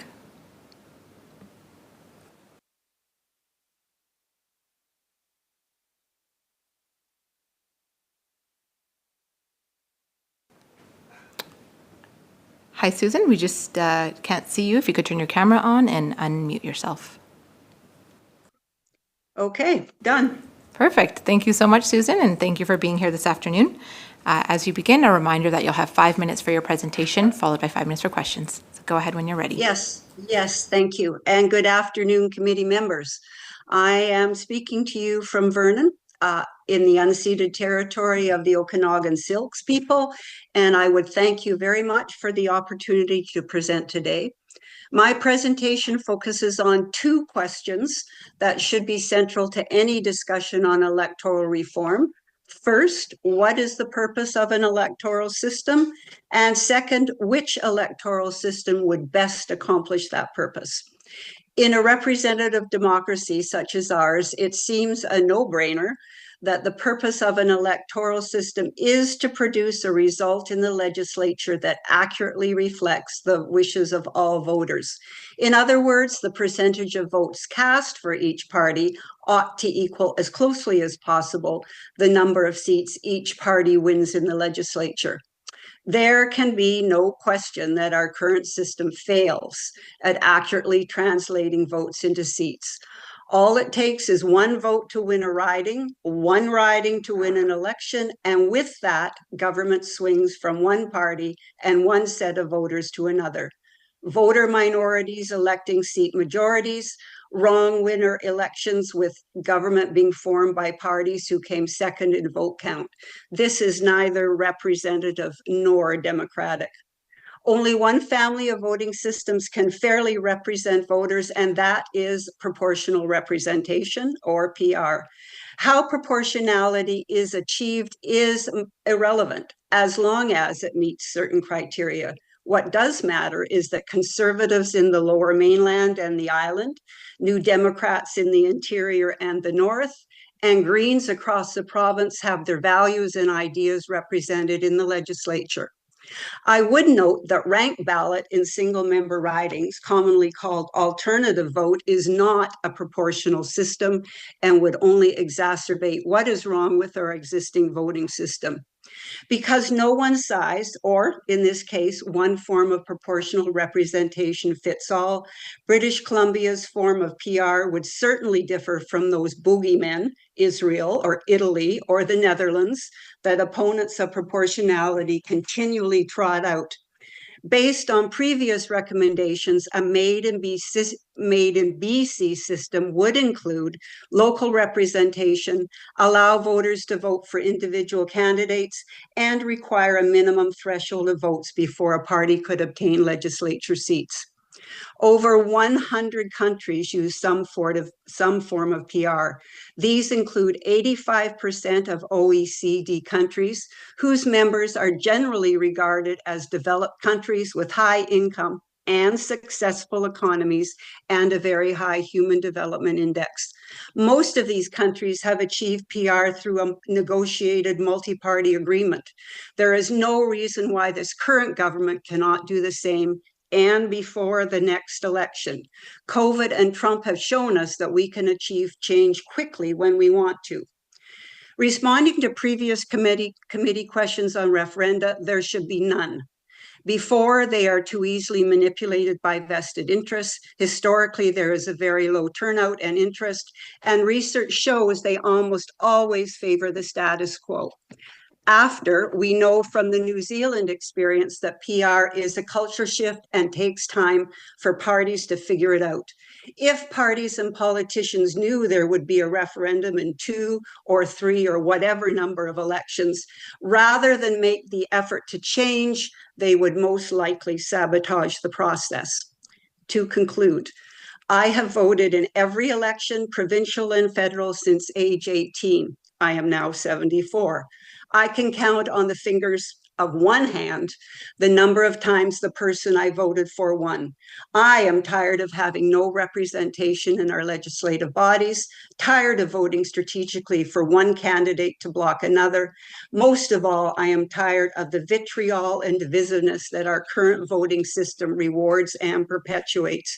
We are not as divided as this voting system would have us believe. I ask that you recommend a system of proportional representation appropriate for British Columbia to be negotiated by an all-party committee of the legislature with the help of experts and public input, and that it be implemented before the next election. Our electoral system should not favor party elites or lobbyists, 2 of whom you have heard from, or sitting MLAs whose predicament in a PR system has been described to you. Surely the interests of voters should be paramount. To repeat, and this is my last sentence, to repeat, in a representative democracy, the purpose of an electoral system is to accurately reflect the wishes of all voters in the legislature. And the system best able to do this is proportional representation. Thank you, Susan, for your presentation this afternoon. Are there any questions for Susan? Susan, no questions from the committee, so thank you again for joining us. Okay, thank you. Next up, we have Larry Wally.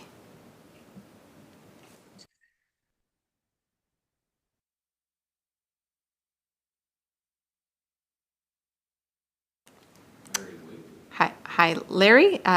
If we just can't see you, so if you could turn on your camera and unmute yourself, then we can begin.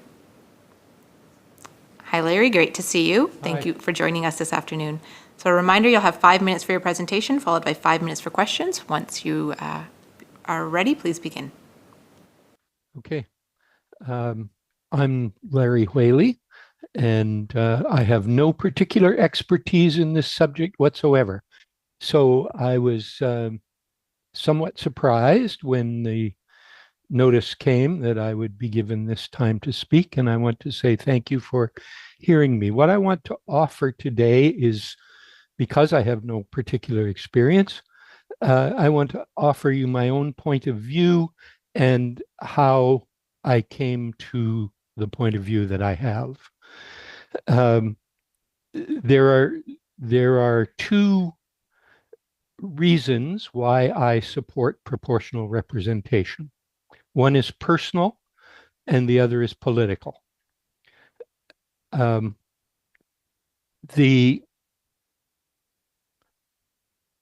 committee, in my view, should recommend getting on with proportional representation and not dawdle around with more referendums or public input of any type. This should be sufficient, and you should move forward with that, establishing a proportional system. And that, in my mind, does not include anything that results in first past the post and the false kind of majorities that we have so often in this country. On how I came to this conclusion from a personal point of view is, in the early 1980s, I was working with farmers and business people in Dawson Creek, Fort St. John area as the banks were foreclosing. Interest rates in August of 1980, prime rate hit 24% or 23.75%, I think. And people were losing their homes and farms and naturally resisting, and I was helping to organize that. I didn't realize it at the time, but it became pretty obvious that I and the others who were in this battle were politically isolated. And we were isolated because there was one representative for the area, and that representative didn't represent by any means all of the points of view in the area.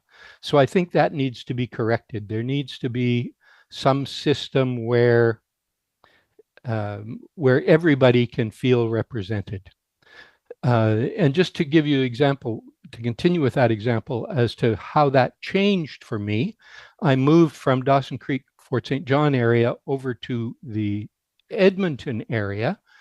At that point, I was living closer into the city, and suddenly I was also getting a lot of coverage in the news. And suddenly there were lots of politicians available to talk to me. So I had lots of representation and felt really like I was part of the system rather than being excluded.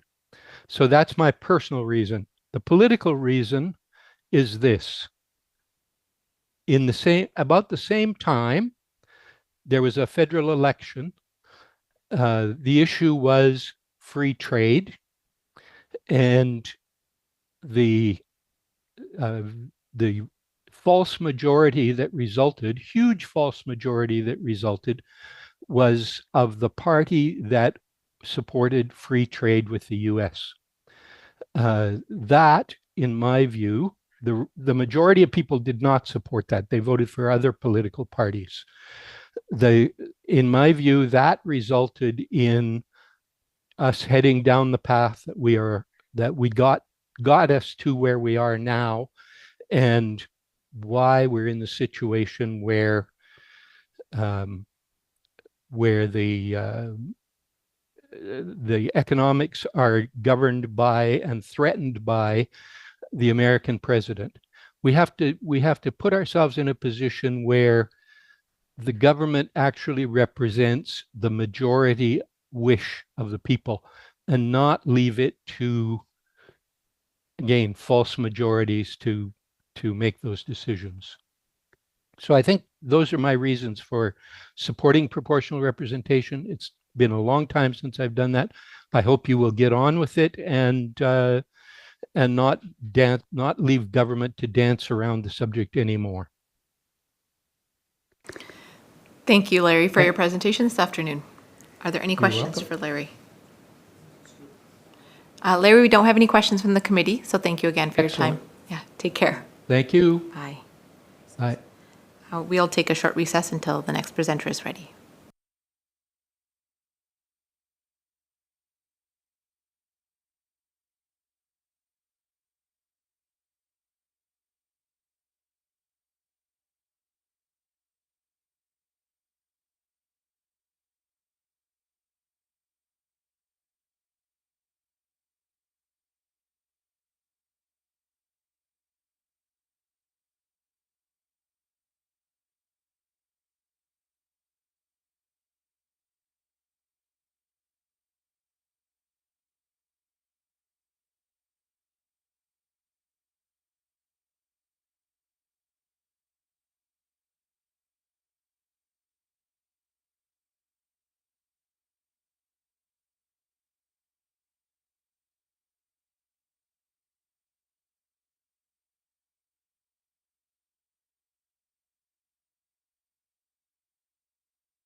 We're going to continue the committee's work now with Jonathan Wenzowski. Hi, John. We can't see you, so if you could just turn on your camera and unmute yourself.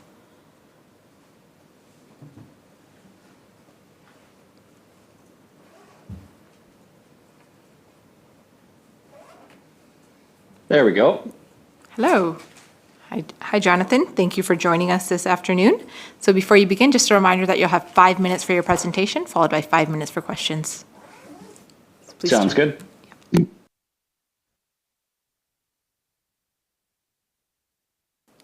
You can begin when you're ready. Sounds good. Perfect. Okay. We're planning to let you guys make a decision on whether single transferable vote would be a better voting system than first past the post. I'm obviously of the opinion that it's better, and I feel like it would benefit most people, well, most of the population and the government if we changed how the citizens are able to vote. It would be much more representative of the population as a whole and of people's opinions. The way it works is that each person would have their standard voting card, and instead of having just 2 candidates and you just pick your one, you have your vote ranked. So first pick obviously would be the one that you want the most, and then you rank the rest of the candidates second, third, fourth, whatever in your district. Whoever wins the district, or say gets 60, let's say 34% of the votes, so a majority in a 3-candidate district. Their votes would then be transferred to their second highest ranked candidate.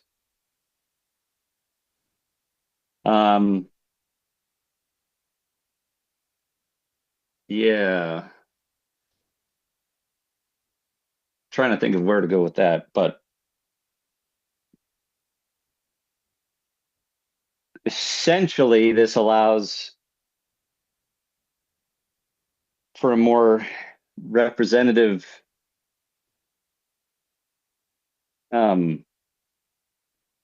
democratic election. People would actually be able to get candidates that they care about in, and there wouldn't be as much voting just to not elect a certain person, let's say. But yeah, that's essentially it. I'm not sure if you guys have any other information on single transferable vote, but it's by far the best voting system that I've managed to research up to this point.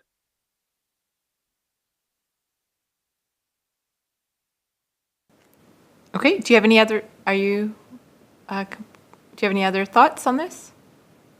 No other thoughts. If you guys have any questions, I can answer them. Better at answering questions than laying out the entire premise. Okay, thank you, Jonathan. Are there any questions from the committee? Deputy Chair.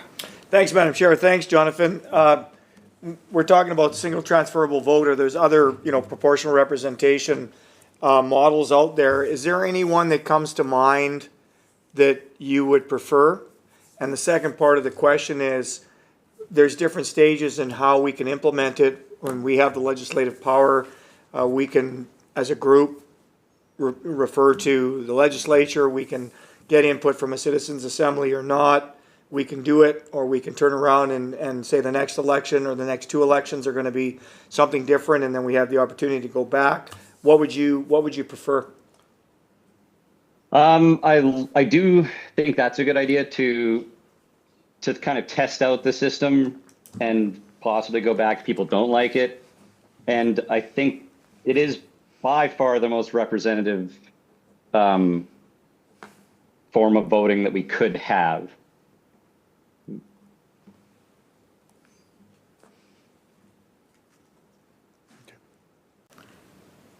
MLA Clare.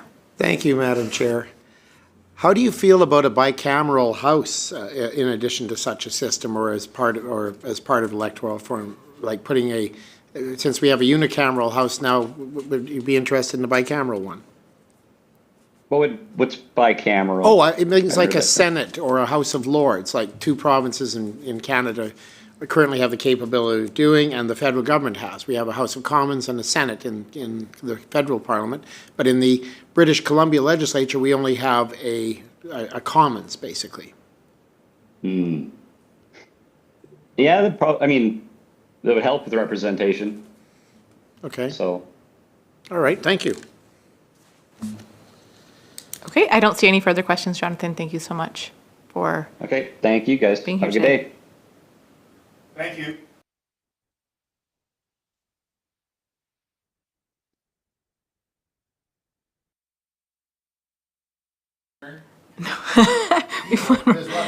The next The next presentation is from Ian Gardawore. Welcome, Ian. Thank you so much for being with our committee this afternoon. You'll have 5 minutes for your presentation, so please feel free to get started when you're ready. Thank you very much.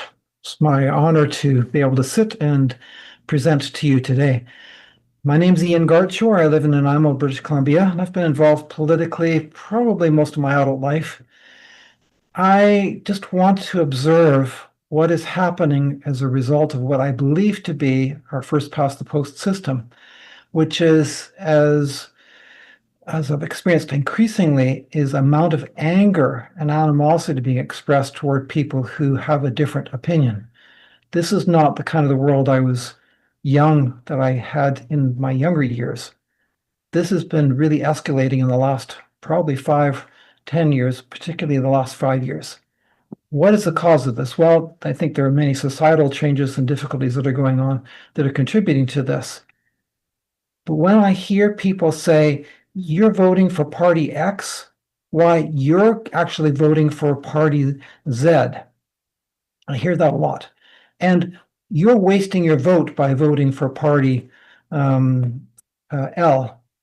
It doesn't matter to me what the party is. What matters to me is that people have this increasingly vitriol toward anybody who would vote for a party or a person that they themselves see as being the best fit for them.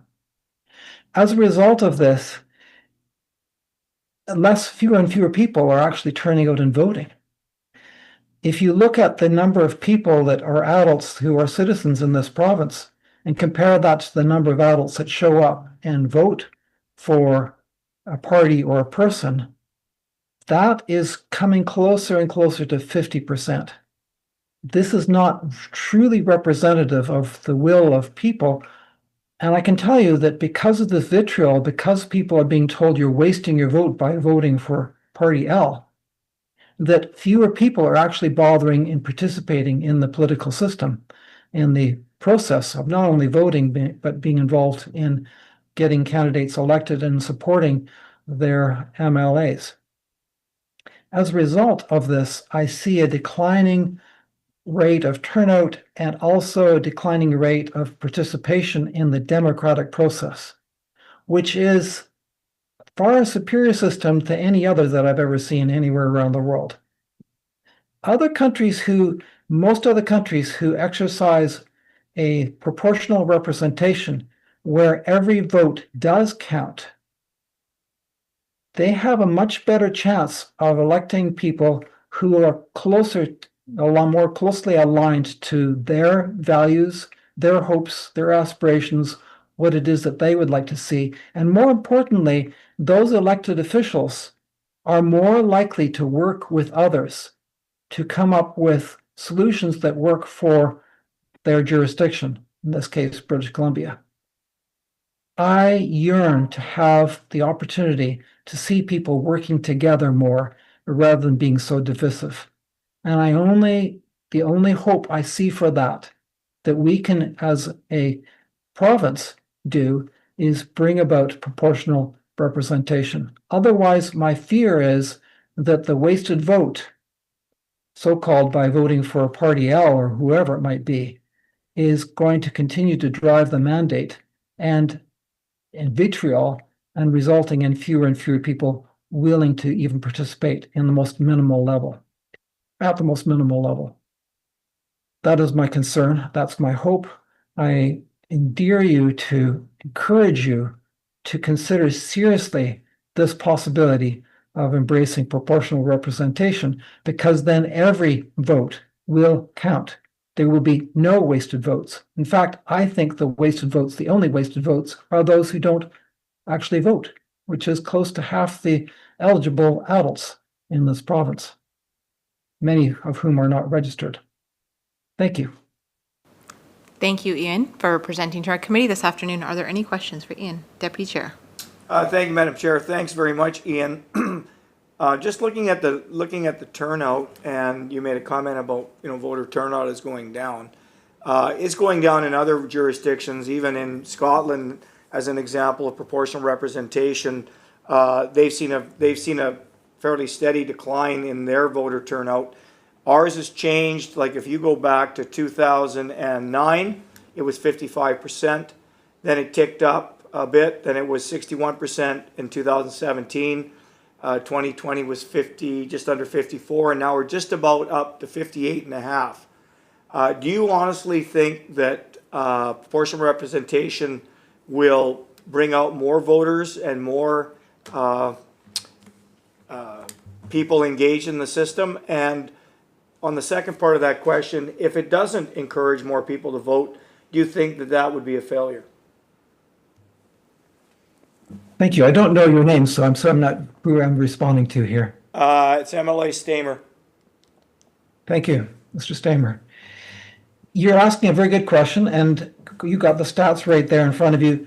I think that the turnout has turned out higher recently only because there's such a divisive vote between one side and another side. Mm-hmm. I don't think that that's truly representing people's wishes. I think that they're voting against rather than for. And as a result, while the voter turnout theoretically or actually and practically has gone up, and it may go up a bit higher, it's a voter turnout that is not reflecting what people value. All right. And that's my concern. All right. Thank you. Thank you. MLA Butterall? Great. Thank you, Madam Chair, and thank you for your presentation. You mentioned the level of vitriol increasing, and I just wondered if you could maybe describe in a bit more detail what you saw in the last couple of elections, the federal and provincial election, because here in the riding I'm in, Saanich North and the Islands, you know, I saw that too, but I'd really appreciate understanding or just a bit more on what you've seen, and I gather you're expecting that proportional representation would reduce that, but maybe you could talk a bit more about that. Yeah, thank you very much. In the last provincial election, I'm not going to comment much about the federal because I wasn't very involved, but the last provincial election I was highly involved, and I can tell you that I was supporting a candidate who took way more time in getting a form filled in. It was an Elections BC form. It was not a political form. It was not a political party. It was a form that is necessary to say, this person is a human being, and I'm willing to say, yeah, they can run. That used to be a very simple, straightforward process. Most people would participate. They wouldn't be asking very much. They'd see the candidate say, well, you look like a decent bloke, whatever, and then they would sign the paper. This time it took us, I'd say, 3 times longer than the previous time I was involved in a political in the BC elections. At least 2, probably 3 times longer. Why? Because just about everyone said, what party is the candidate running for? And if it was not a candidate or a party that they could personally endorse, that they were prepared to vote for, which is not the purpose of that form. The form is just to say, can they get enough electors to sign the form to say, yes, they have enough to run as a candidate. So many people said, no, I don't support that party or that candidate, and so I will not sign the form. Well, the whole process took way longer. And not only did it take longer, but then we would get the vitriol sometimes was, you're wasting your time, you're wasting your vote, you shouldn't do that, this is the party, you should, whatever. Or they'd be angry and just walk off, and all we're doing is asking them to sign the form that Elections BC has given to us. Okay, okay. That's just an example. Yeah, thank you. You're welcome. Okay, I don't see any further questions. Thank you so much, Ian, for sharing your time with us this afternoon and for answering our questions. I really appreciate the opportunity. Thank you. Thank you. Move adjourned. Motion to adjourn. All in favor? This committee is now adjourned.